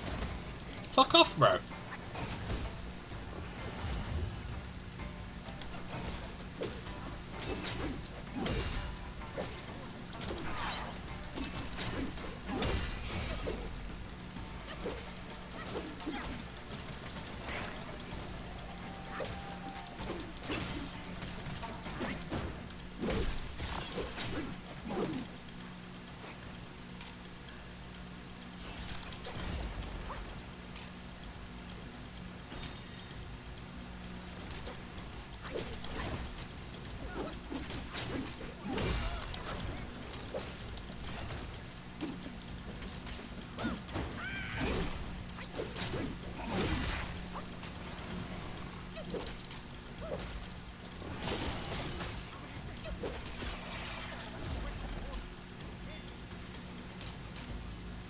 Ugh. It's a vital job. Why make it something? Yeah, absolutely. Because there will genuinely be people who would be good at the job, and then, like you say, it's a vital job, and they will be put off from applying because they're trying to make it as complicated as possible. It also asked to not use capitalised. What?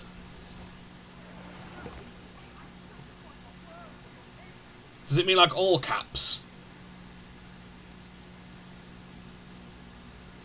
It's the only thing I can think. Like, you're allowed to use capitals for the, grammatic when it's grammatically correct.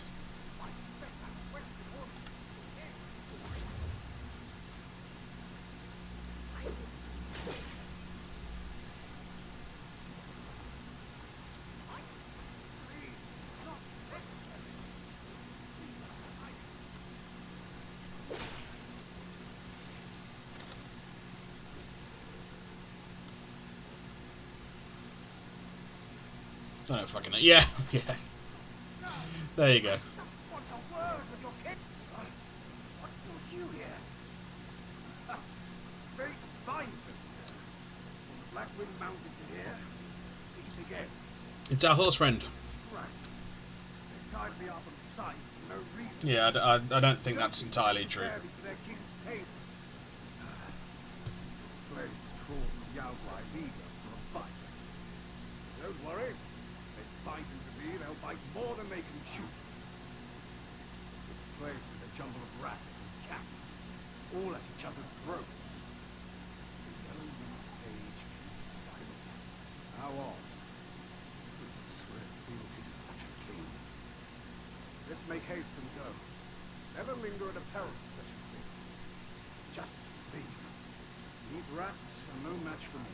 Bro, you're tied up. I can make my own way out.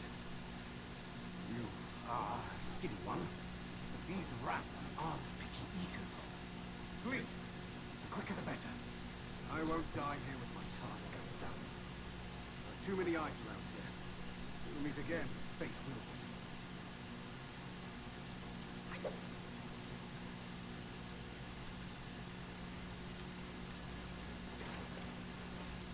Whatever, you fucking dork.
I will take that, thank you.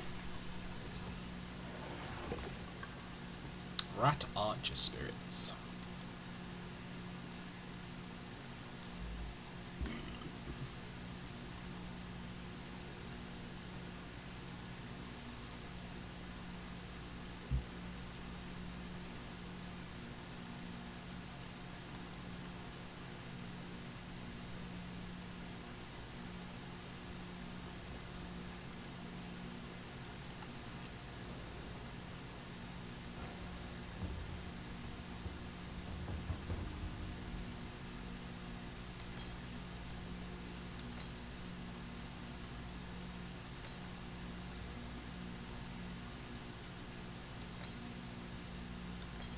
But I think I want that one.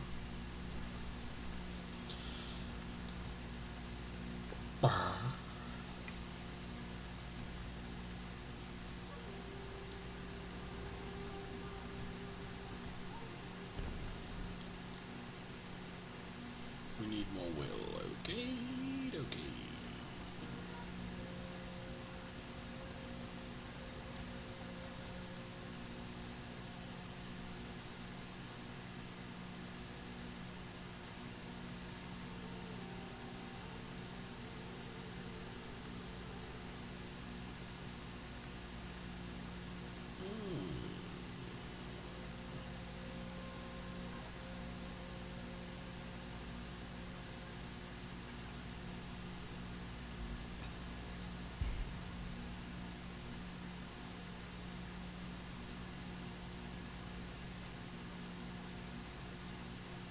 Might use that one, I'm not sure yet. Just got recommended an article. Devs reveal Fallout 3 was so ambitious that even Bethesda could not control the bugs it created. Excuse me? Yeah, that's a fucking nonsense fucking statement. A complete and utter nonsense statement. Bethesda has never been able to control any bugs that they put into their games. Has nothing to do with how advanced the games are. The more advanced the game, I will give them, the more bugs there likely will be. But even if they made a fucking bog standard game that wasn't pushing the limits of anything, I guarantee there would still be bugs.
Gimme, gimme, gimme.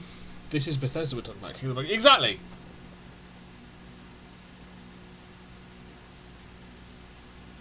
Exactly.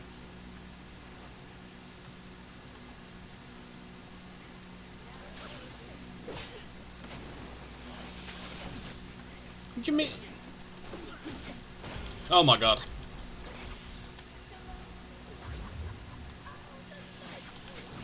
What is going on, bro?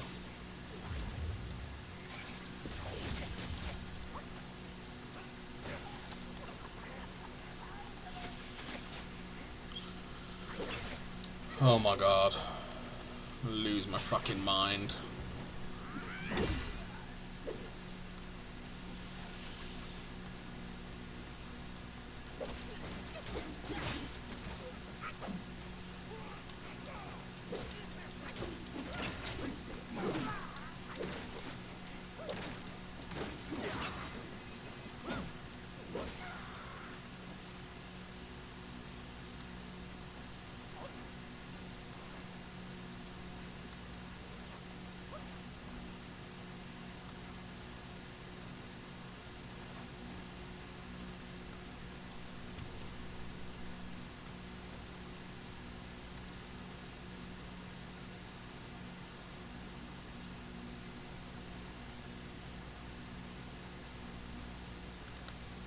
Gimme, gimme, gimme.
Fuck you son of a bitch.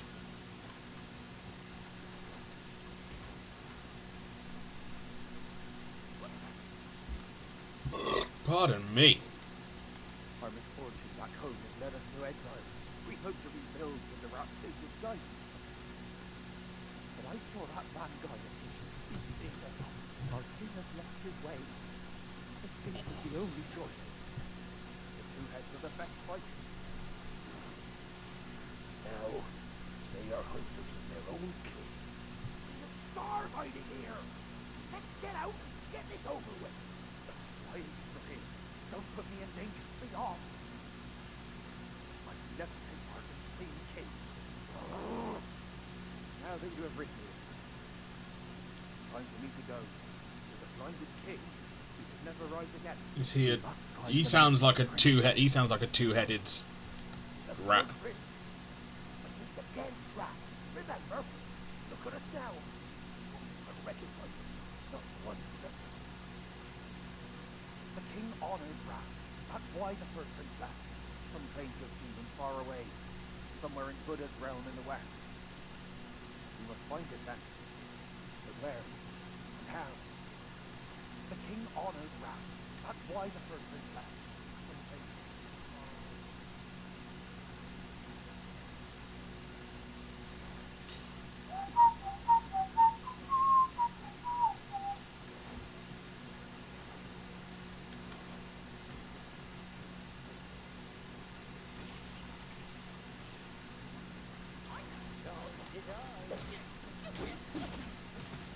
You were absolutely correct, my good man. It was time for you to die.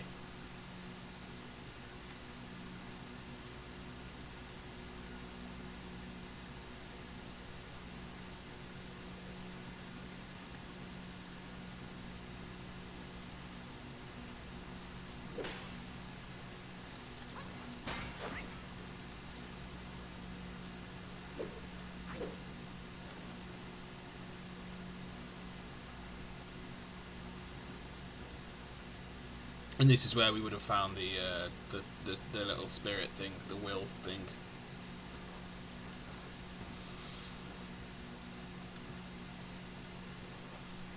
But we absorbed it through a wall because we're fucking Don.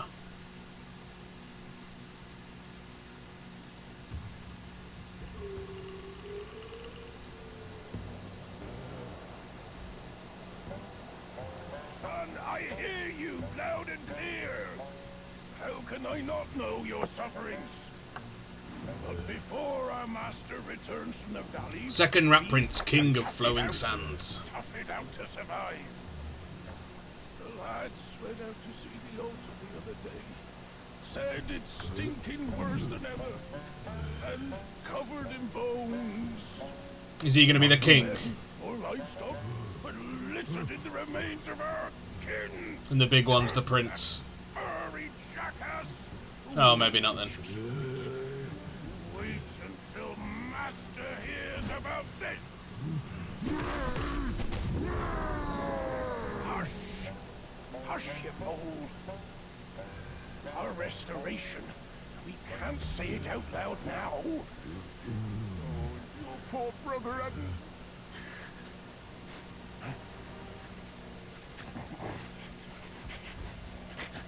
What's that smell? Aye, that's fresh meat, delivering itself all the way to this dump for our lunch.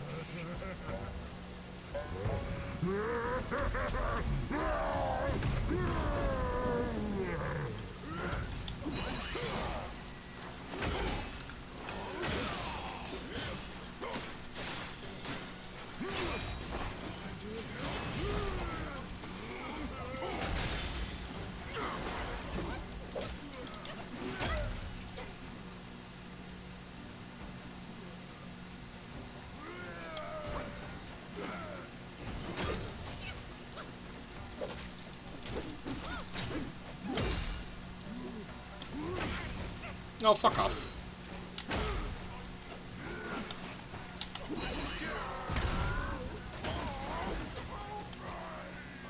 He is the king.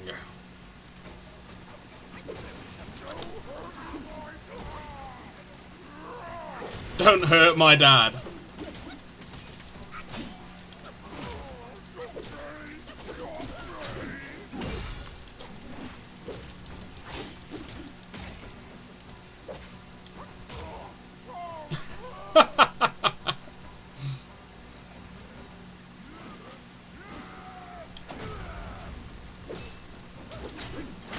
Oh, shit.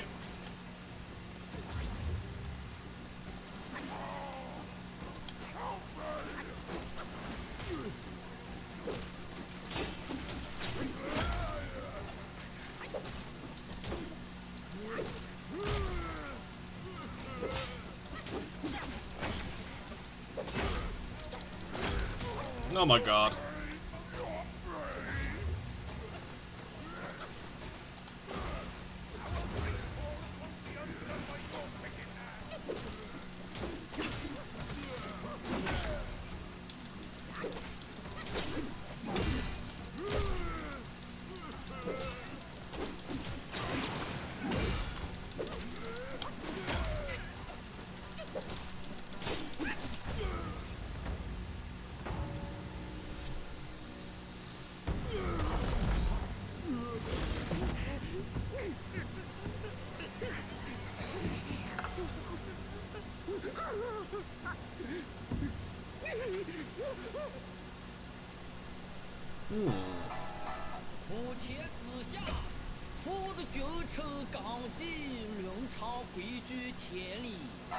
Is he going to be like the third prince?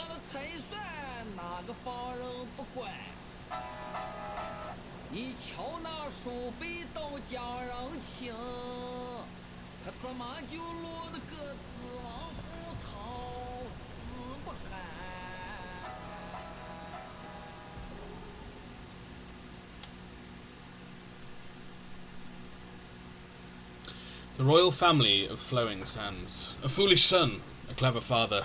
One plans ahead, the other rather. On the battlefield, no room for kin. The cunning father flees, leaving his son within.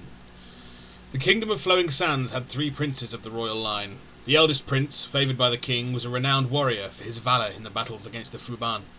He was granted the title of Valiant General, but later a shadow darkened his mind, clouding his reason and erasing his memories of his kin. Thus he was hidden away. The king was heartbroken. Luckily, 2 of his sons yet remained. The third prince, the youngest and the king's most trusted, was well versed in poetry and deeply fond of Buddhist teachings. He possessed both wisdom and strength. However, when the king issued the rodent reverence edict and executed those ministers who opposed it, the third prince left in protest. Wrath consumed the king, but one of his sons still remained. The second prince, though a man of great strength, was simple of mind. He was neither as skilled a warrior as his elder brother, nor as clever as his younger sibling. Of the 3 sons, he was the least favoured by the king. Nevertheless, he remained by the king's side the longest. When the Yellow Wind Sage retrieved a mighty vessel and returned, the king of Flowing Sands rallied to his banner, with what remained of his people, hoping to reclaim his lost kingdom. The Yellow Wind Sage, short on men, saw the fierce spirit in the second prince and welcomed him and his followers into his ranks. But the Yellow Wind Sage had a tiger vanguard whose hunger for rat flesh required a fresh feast each day. When the Yellow Wind Sage retreated into his meditating seclusion, the tiger grew even bolder. Only the savage might of the second prince's hammer could give him pause from time to time. Get it, pause. Much did the second prince sacrifice for his father the king, yet through all the perils and hardships they endured, the king of flowing sands never failed to bring the eldest prince with him, and continuously sent minions to seek out the youngest. What thoughts dwelled in the heart of the second son? None could say. The Earth Wolf. On moonless nights with winds that cry, the time for debts and vengeance nigh. In kind Yao Guais, place your trust, but wicked souls defy you must. There was once a general's son, I assumed this was going to be him, who served as drill master in it's not the first son, fair enough. As drill master in the barracks. Cruel and ruthless he was, and the soldiers trembled at his commands, yet out of respect for the general, they bore their resentment in silence. The drill master, who had a passion for hunting, kept a Chinese jigu, a slender hound. One day he went hunting with several instructors, but returned empty-handed, much to his shame. He blamed the innocent hound for their failure and had it beaten to death. The soldiers who had been ordered to kill the hound were much troubled in spirit. They buried the hound in a field behind the barracks, where many lingji mushrooms grew, and gathered at night to chant sutras for the repose of its soul. One night the drill master heard a dog barking outside the barracks. He sent men to seek out the source of the noise, but the barking ceased each time they approached, only to resume once they had returned to sleep. After a few times the drill master lost his temper and went to investigate himself. As he stood in the yard, he felt the sound come from beneath the ground and ordered his men to dig up the earth. As the soil was cleared away, the hound leaped from the earth, appearing as it had in life, but now adorned with thin tentacles like the roots of some peculiar plant. The drill master, thrilled by this rare find, called to the hound. It recognised its master and bounded joyfully towards him. However, two hard, antler-like mushrooms had grown upon its head. As the hound leaped into the drill master's arms, these mushrooms pierced his chest, and he died then and there.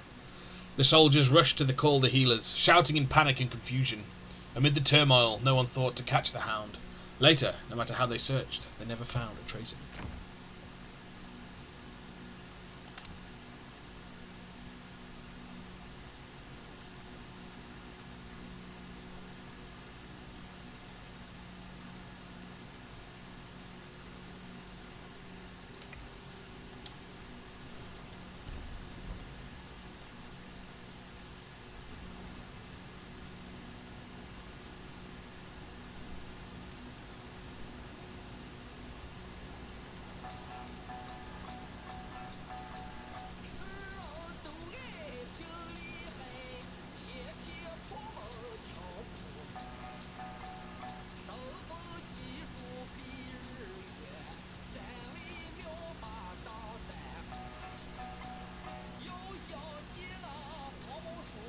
Ah, okay.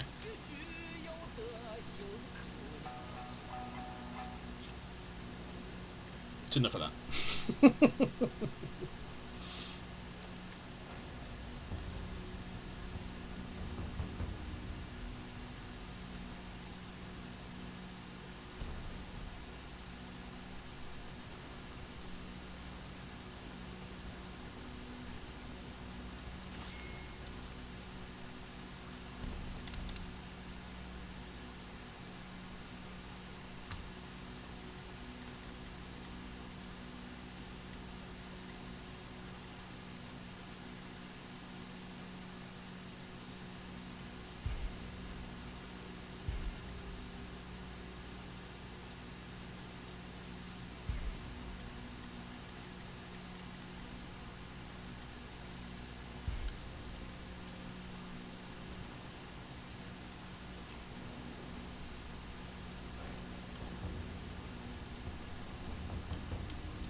Know what you're fucking laughing at, you loser.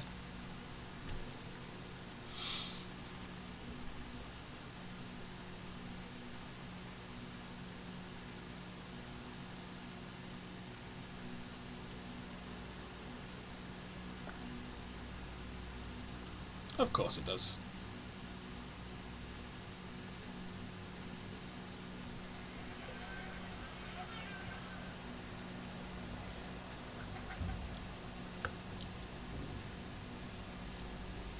Is this where the first sun is hidden?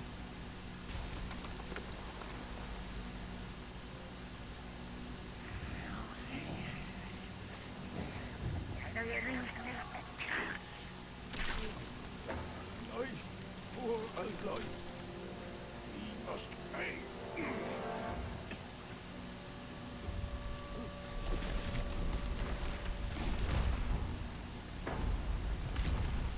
Methinks so. Yeah, the first Prince of the Flowing Sands. Son, your brother's gone.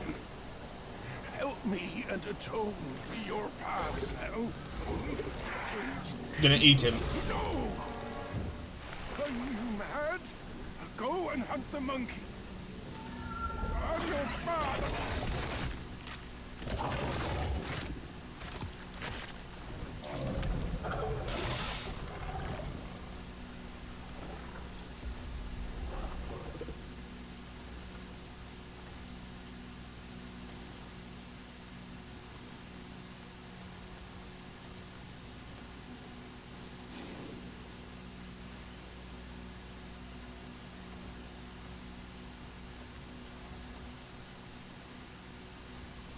I don't think we can jump that far, so I was hoping he'd like come under this cliff.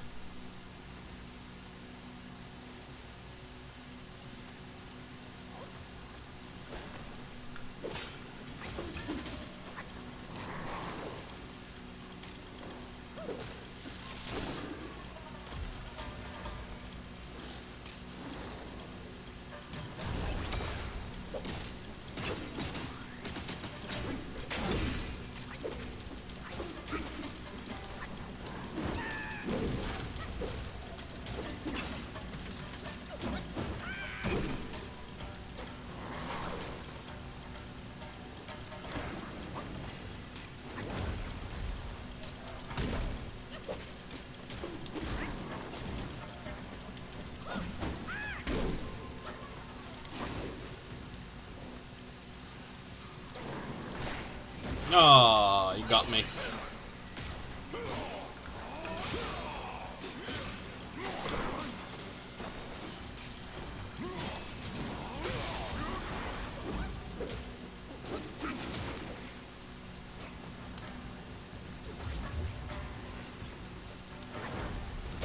Oh, shit. Oh, you prick.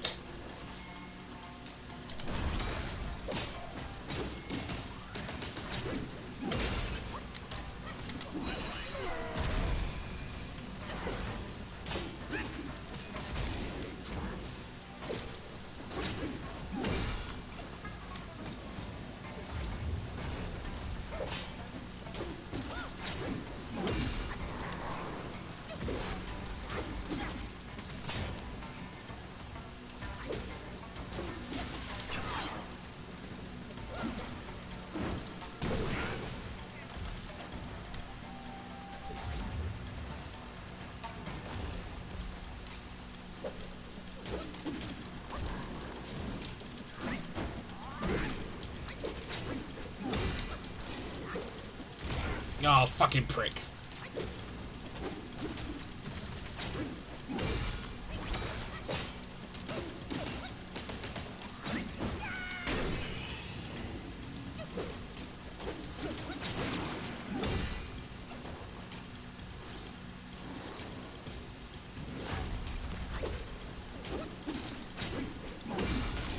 Oh, I thought that would kill him.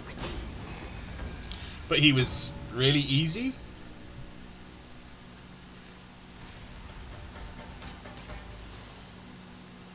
Sorry, bro.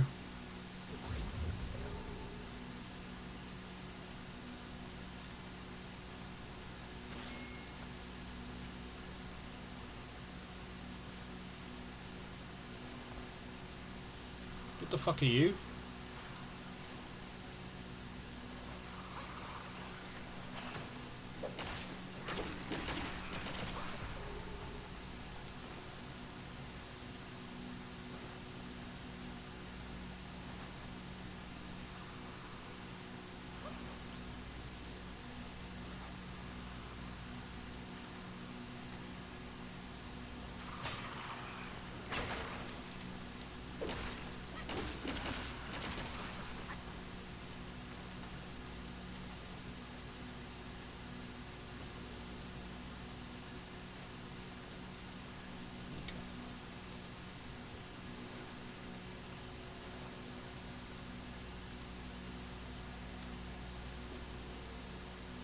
fire bellflower. You.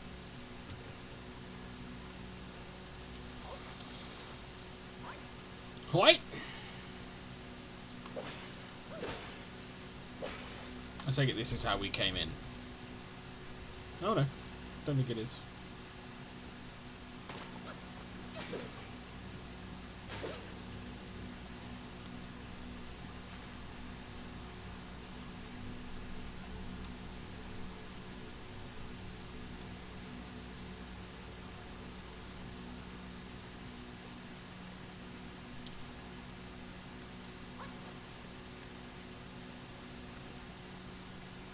No, that's where we came in.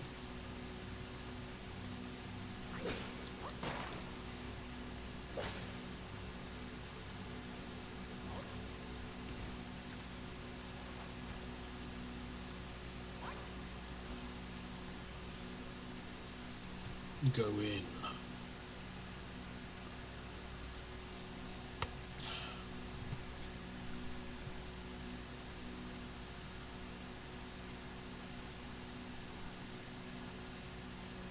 Oh, this looks like a bus arena.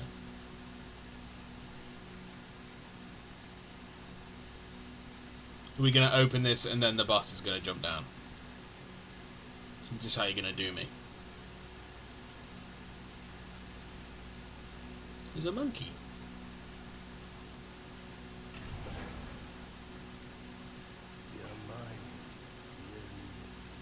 Long scales.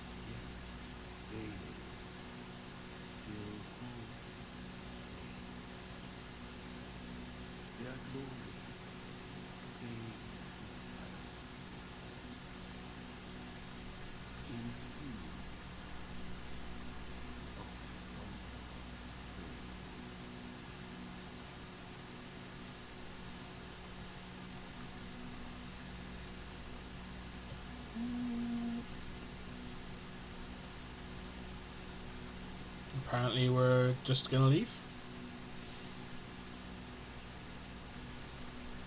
The fact there's a loading screen for that is pretty fucking atrocious. Pardon me.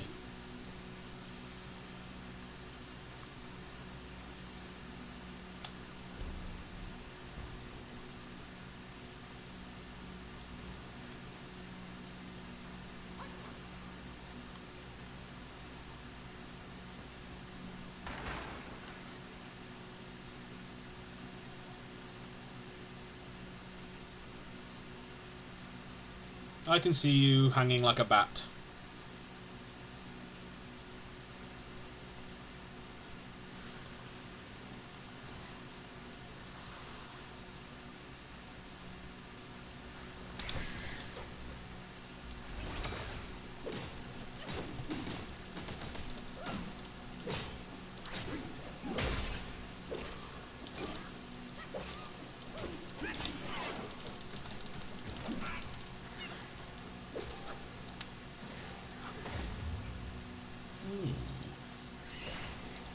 Hey, little shit.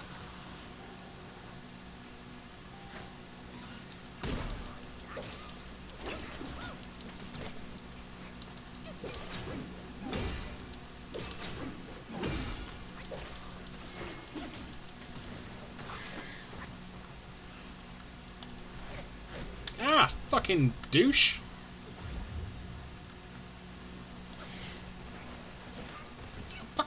Fucking off, fuck off. You dick.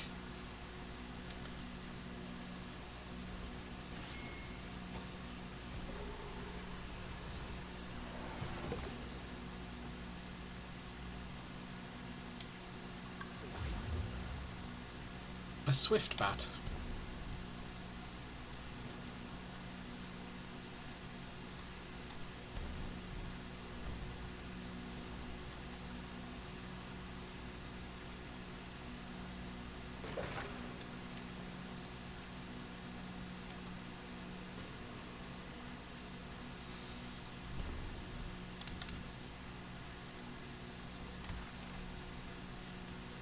Blaze bone. On the road, bare bones on display, flesh rotted, decayed, faded away, long gone, forgotten in name, his homeland lost in death's claim. In the land of Yellow-Wind Ridge, where relentless winds raged day and night, the tomb mounds were often ravaged by the mighty gusts, revealing the exposed bones, a sight all too familiar. One day a hurried merchant found himself passing through Yellow-Wind Ridge on an urgent matter. However, the villagers warned him of the terrible danger and refused to be his guide. After walking alone for hours, the merchant rested by the roadside, eating his rations. It was then that he noticed a set of skeletal remains in the withered grass. The bones were incomplete due to greedy vultures and wolves. Were you slain by bandits, lying here in this desolate place? Or like me, did you find no joy in life and chose to end it yourself? Overwhelmed with sorrow, the merchant sighed as he looked upon the skull and wondered aloud, "You now lie uncovered in the wilderness, and I can only imagine the sorrow your family must feel." Moved by compassion, he untied his bundle, weeping as he began to dig a grave to bury the remains. Suddenly the skeleton sat up, startling the merchant, who fell to the ground and scrambled backwards in fear. Using bony hands to support itself, the skeleton approached the merchant and pushed the bundle towards him. Astonished, the merchant cautiously accepted the bundle and resumed his journey. The skeleton followed him from a distance, and together they travelled peacefully for hours. Gradually the merchant let his guard down and removed his inner shirt to drape it over the skeleton's frame. From that moment on, whenever a strange noise arose, the skeleton would guide the merchant to take cover behind rocks. With furtive glances, the merchant would then witness squires passing the path. For several days they continued on this way, until the merchant finally reached the main road again. This was the moment the skeleton ceased to move. Grateful for its companionship, the merchant offered to transport the skeleton's remains back to its homeland. However, after a moment's hesitation, the skeleton turned and walked back into the swirling sands of the ridge. Perhaps it had already forgotten where it came from. Swiftbat. In shadows deep, the Batgwai lies, far from clamour, under the skies. In moonlit hues, blood it sips, as through yellow wind it slips. After the harvest, the rentman arrived in the village. The villagers cleaned a long-abandoned manor for his stay and treated him to a sumptuous feast. Full from food and drink, the village chief spoke directly. "The rent is a heavy burden on us. Is there any possibility to reduce it?" The rent collector replied, "The rent has been determined by your lord. I am but a paid man tasked with taking what is due. I have no power to change it." The talk turned into an unending argument. As dusk approached, the villagers hastily left. An old widower lingered, offering a suggestion to the rentman. "Our village offers little amusement, but on that hill is a pavilion fine for moon-gazing. Should you grow weary, 'tis a place to ease your mind." With these words, he too departed. That night, the rentman just makes me think of like a fucking superhero who collects rent, so he's a super villain. A super fucking villain. That night, the rentman, lantern in hand, pondered his ledgers and the days of disputes ahead. Seeking solace, he walked toward the pavilion, but as he stepped into the courtyard, a figure descended with wings of flesh, claws for hands, and a maw of pointed teeth. Terrified, he fled, only to be ambushed by a similar creature lurking in the trees. The Batgwai squabbled over him for the first bite, chittering and chattering. Seeing them locked in a stalemate, the rentman drew a blade from his belt and beheaded one. The other sprang, fangs bared towards him, but he dodged it with a struggled roll. That night, the rentman and the bat dog fought. Fangs and blade clashed until dawn. Come morning, villagers come to the manor to prepare the rentman his morning meal, only to find him sitting by the door, a blade at his side, pinning two headless bat corpses to the earth. In the days that followed, they paid their full rent and hosted another rich feast, sending the rentman back toward the town with due respect.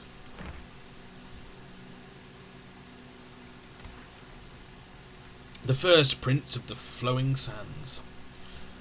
Though hairless, strength prevails, sturdy and bold, never frail. Madness hides in mountain, where winds sing, in dark gutters, reigns as king. The yellow-furred rat had quelled the calamity caused by Fuban, earning the king's deep respect and being appointed as the royal sage.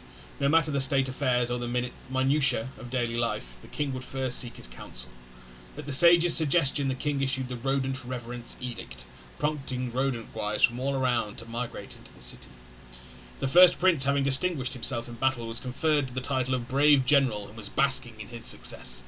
However, he was deeply displeased that a Gwai sage had stolen his shine. Using the pretext of the rodent Gwais causing trouble, he rallied court officials to petition for the sage's removal. Several upheavals ensued in the court, resulting in the deaths of many loyal to the prince, and even the third prince left in anger, yet the king's trust in the sage remained unshaken.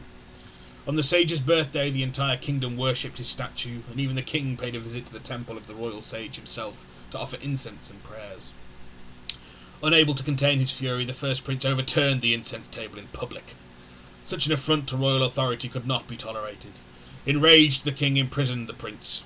The sage, however, was not angered, and even spoke many good words for the brave general. Learning of the sage's intercession, the prince became even more convinced that he was a deeply scheming, evil Gwai, cursing him incessantly in his cell. The king, upon hearing this, grew more antagonized by his unruly son. Hence he decreed that the prince needed strict discipline, ordering that his meals be delivered to the cell door thrice daily, with no visitors allowed. Initially the prince was very stubborn, but over time he softened and began to plead for mercy. Yet he remained defiant in his heart, constantly plotting to kill the rodents and avenge himself once he was free. One day his meal was late, and he was growing anxious. Then he heard the sound of a key turning, and the cell door unexpectedly opened. After waiting for a while and seeing no one enter, he walked out himself. To his astonishment, the guards and officials bustling about outside were no longer human. They all became rats dressed in robes. The prince thought it was that the sage had led the rodent guys to usurp the throne, and in his panic he charged into his father's golden hall. A short, stout rat, speaking in his father's voice, called out to him, "This must be an impostor!" The prince grabbed a guard's sword and struck at the king. Chaos erupted in the hall. Only the royal sage brought forth a bronze mirror for the prince to see himself. In the reflection there was no trace of the brave general, only an enormously fat rat. Unlucky, bro.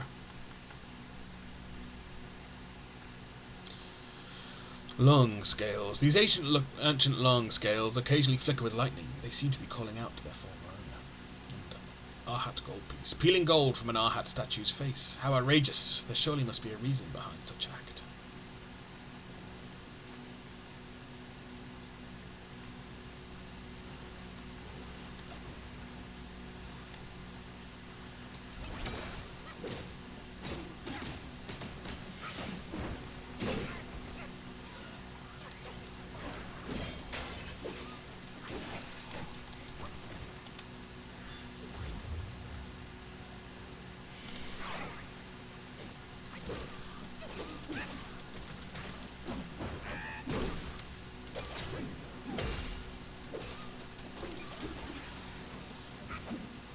Fuck you.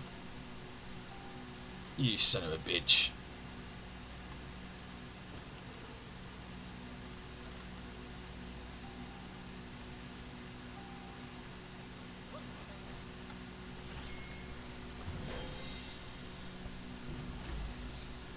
More stamina!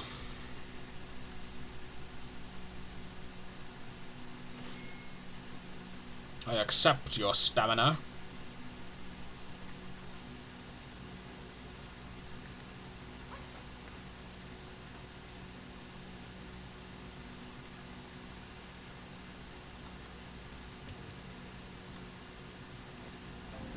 Crouching Tiger Temple. I wonder if we may find the Hidden Dragon Temple later on.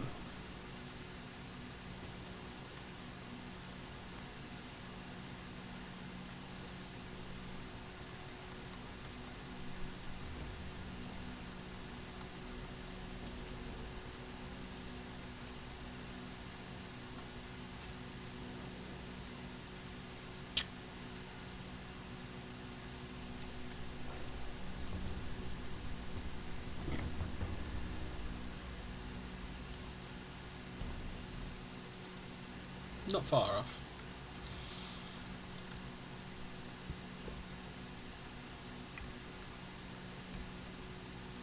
Is that enough to craft the new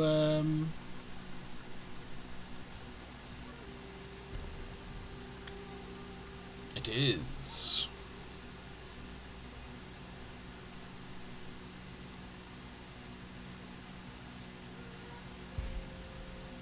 The Wind Bear Staff.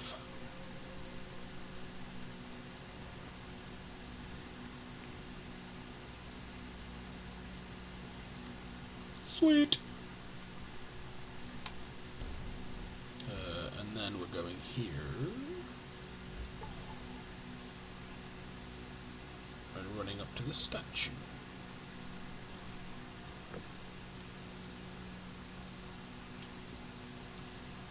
We're going to call it a day in like 25 minutes, I think. 5 hours.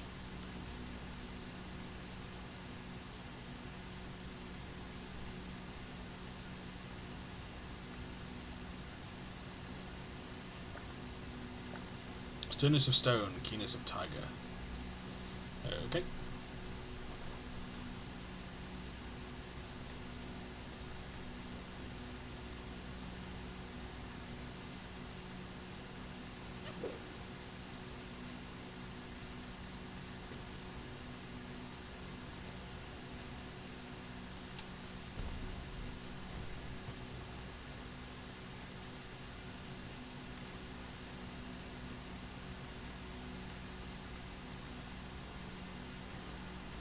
Oh, it's such bullshit, bro.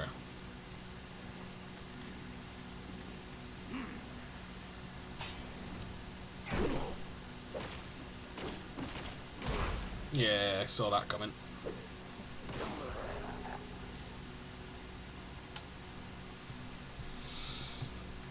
Pitstone. The mystic's art breathes life into stone. A servant bestowed, but caution be shown. A nature fierce, beware its provocation, for crossing its path brings fatal devastation. Once upon a time there lived a pretentious scholar who took great pride in a paperweight he collected. Whenever his guests commented that it was merely an ordinary stone with no notable features, the scholar would respond by sharing a peculiar tale. During his adventurous youth, the scholar embarked on a treacherous journey. Exhausted and seeking respite, he leaned against a massive stone for a snooze. Suddenly he felt the stone come alive. Skeletons emerged from its crevices, and the stone sprouted limbs resembling a grotesque creature. Terrified, the scholar ran for his life until he stumbled upon a desolate valley where he noticed a gaunt monk meditating atop a boulder. Struck by the peculiar sight, he contemplated fleeing once more, yet to his astonishment he sensed the relentless pursuit of the stone creature from behind. Just as he stood on the verge of being crushed, the very boulder beneath the monk unexpectedly rose, revealing 2 mighty arms that pummeled and shattered the pursuing creature. Amidst this terrifying clash, the scholar barely managed to escape, and the paperweight, as he claimed, was a remnant of that cataclysmic fight. The guests erupted into laughter upon hearing the tale, mocking the scholar for spicing up his wild dream to impress them. The scorned scholar, though indignant, began to doubt the truth of his tale himself and lost interest in the paperweight. Eventually he banished it to a forgotten corner, never to be shown again. Seems like a pointless story?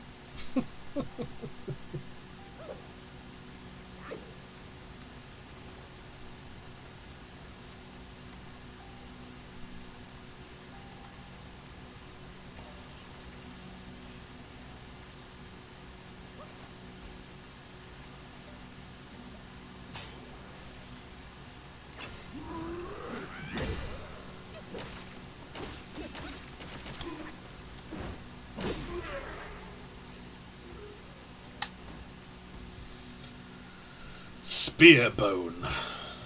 In a world where paths are never clear, where directions are oft lost in fear, in the spear tip a mighty and noble stand, behind the shield a pride so grand.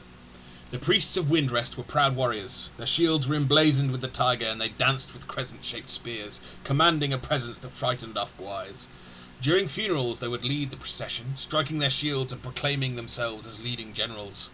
The priests held a high status in Windrest. Even the minor gwais in the mountain would frequently offer them rare delicacies, hoping to ensure their peace and to avoid being banished.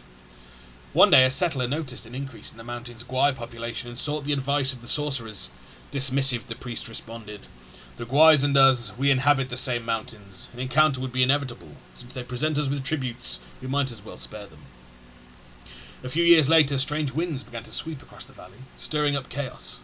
The gwais ran wild, causing trouble frequently. Dressed in their warrior attire, the priests raised their shields and ventured out of the settlement to confront the unruly gwais. However, the gwais didn't fear them. The priests' spears and shields, which were once their pride, could only repel a few minor ones before they were surrounded. The leader, a red-robed rat, sneered, "We had peace only because of the Bodhisattva? Because of the Bodhisattva meditating up in these mountains. You mortals surely didn't think you could actually defeat us, did you?" Seeing the priests unable to repel the gwais and instead provoking their anger, the settlers locked the gates of Windrest, demanding that the gwais be expelled before they could return. The priests met their end on the mountains, remaining in their battle stances, now haunting unwary travellers.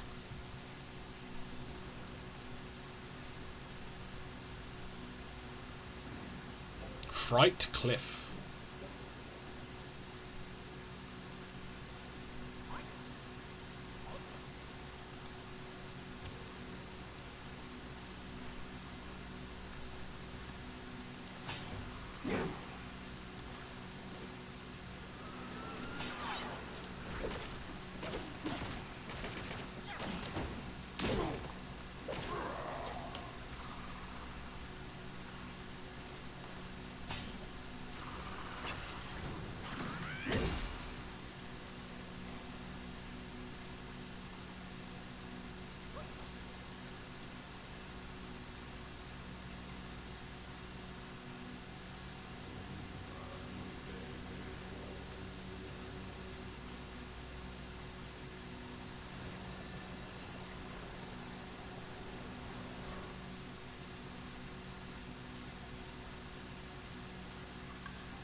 Buddha's eyeball.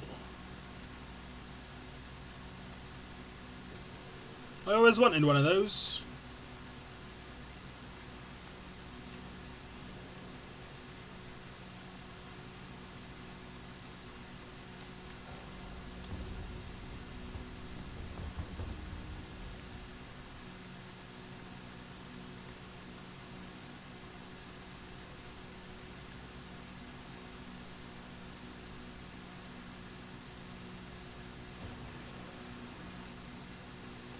Oh.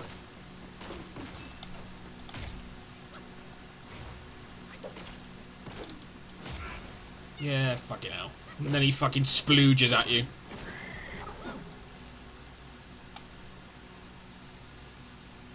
Pale stone. Mighty and strong, its presence grand, with secret quartz, like shimmering sand. Chosen for the righteous, a sacred embrace, nature's justice reflected in its grace. In a small kingdom west of the Black Mountain, the aging king lived in constant fear of his dwindling lifespan. Desperate to find the elixir of longevity, he embarked on a frantic search for a solution. One day an immortalist informed the king that consuming quartz could extend his life and bestow eternal youth. Upon hearing this, the king immediately issued a royal decree, commanding his subjects to scour the lands in search of quartz. Eager to claim their reward, stone miners ventured deep into the desolate Yellow Wind Ridge. There they came across a stone being with an enormous head adorned with a brilliant white mineral quartz. News of the discovery reached the king, who promptly dispatched his crown prince with an army to collect the precious quartz. Little did they know that as they ventured into the ridge, they would be enveloped by swirling dust and relentless yellow winds. Cunning and treacherous, the stone beings lurked beneath the earth, lying in wait. Whenever someone approached, they would swarm out in a coordinated ambush, ensnaring their unsuspecting prey from both sides. The army suffered heavy casualties before obtaining even a trace of the coveted quartz. In a state of desperation, a messenger was dispatched to the capital, bearing a plea of withdrawal that detailed the perilous expedition and the dreadful calamities befalling the men. However, the aged king remained steadfast in his resolve, insistent on obtaining a substantial amount of quartz. Eventually, the crown prince returned with the coveted quartz, and an army halved and requested to present the precious mineral to his father in the royal chamber. Seizing the opportunity, he initiated a coup and plunged a knife into the king's heart, leaving him to die holding his cherished quartz of longevity on his bed. Yeah, fuck you, guy.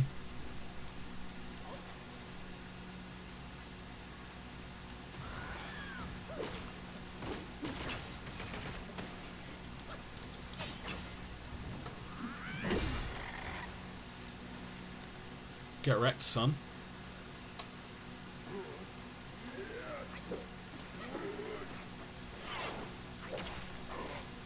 How?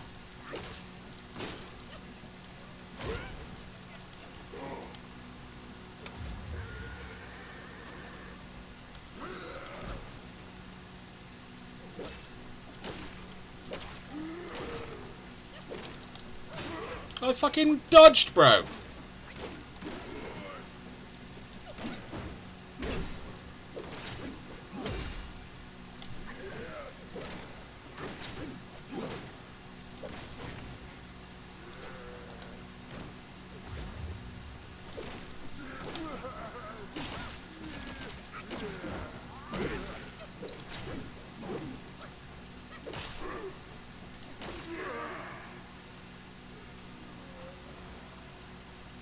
There you are, you prick.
I'll be taking that, thank you.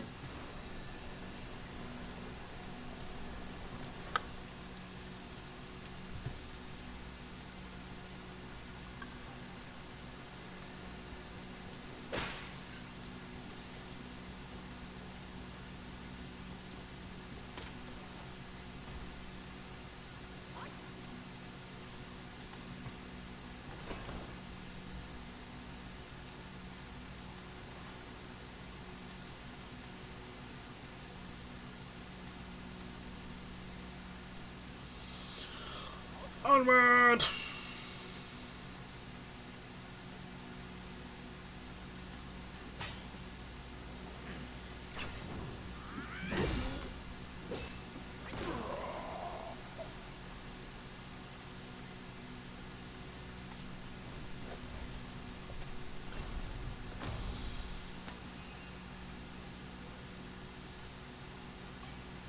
Mind core.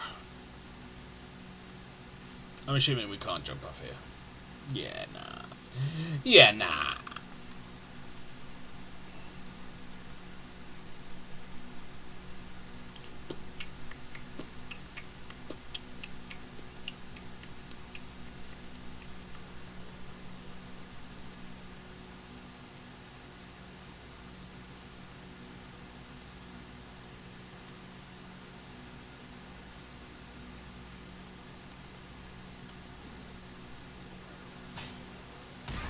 Oh, fuck you, bro. I knew...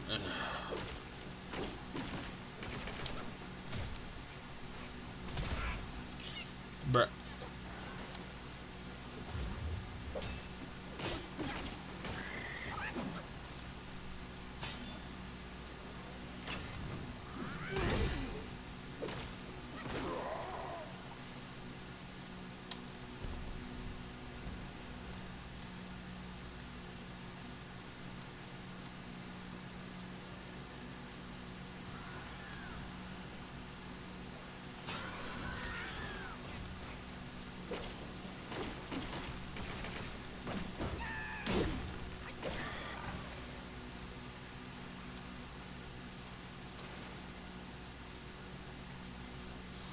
Fuck you.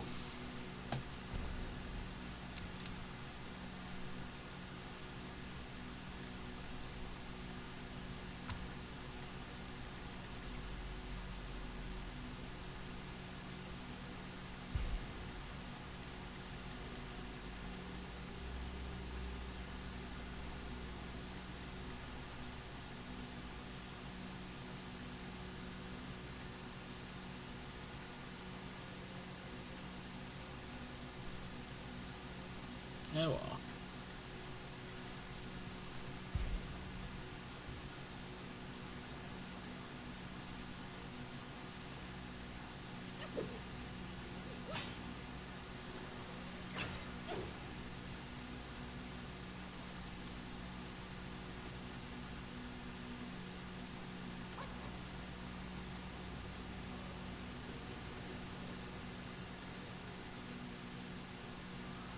I can't fucking see shit.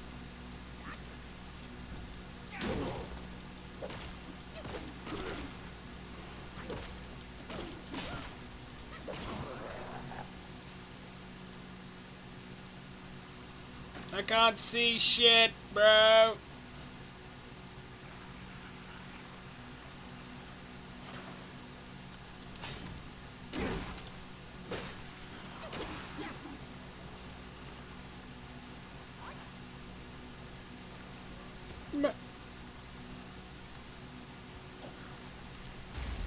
Oh, of course.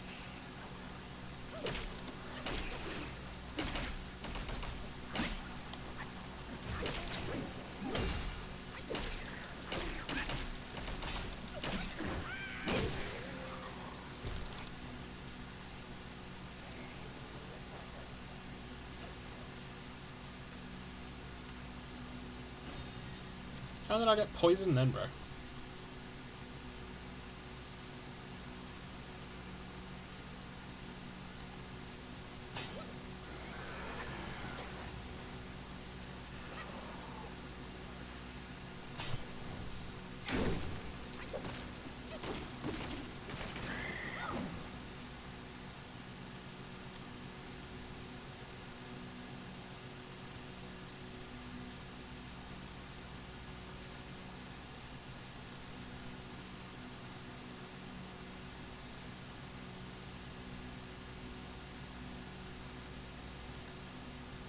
can't see, dick.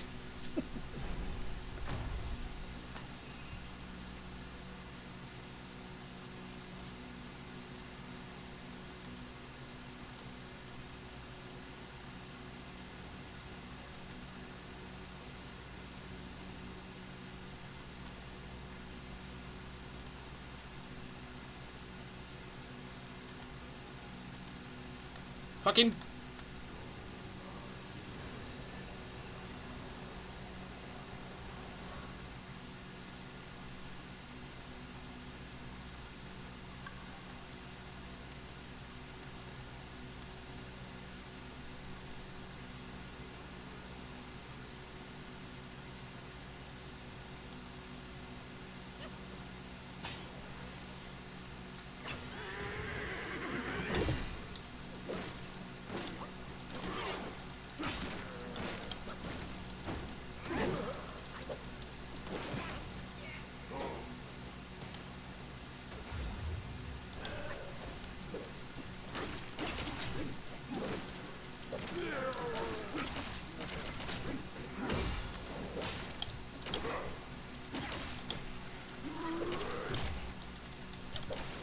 What is happening? No!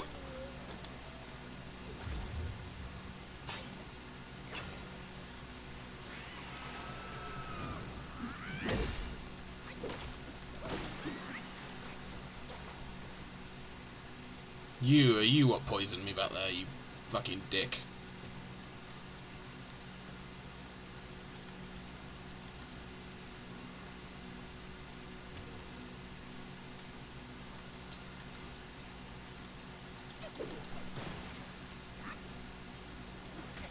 No, you fucking dick. Bruh.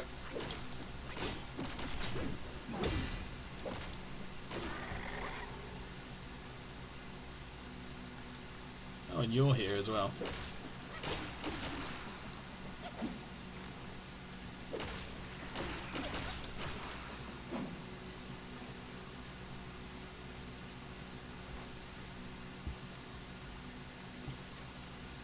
Ah, shrine, that's what we're after. And that is where we will call it for today, at this shrine that's coming up.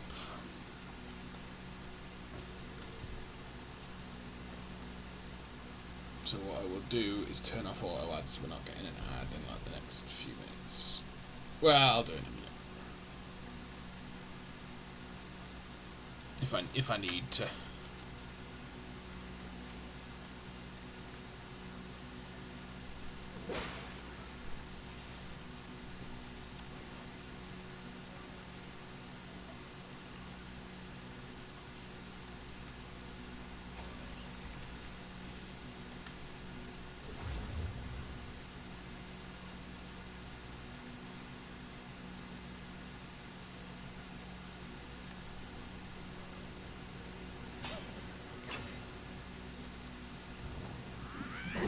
Oh, fuck off.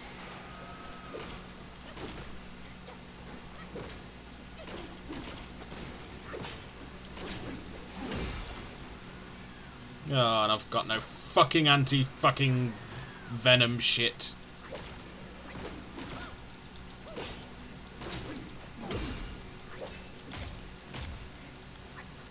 Oh, fuck off.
Oh! Fucking arsehole.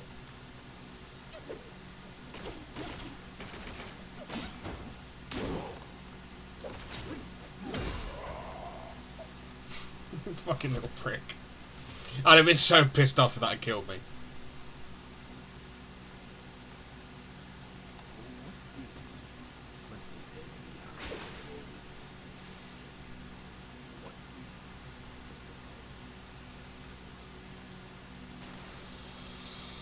There we go.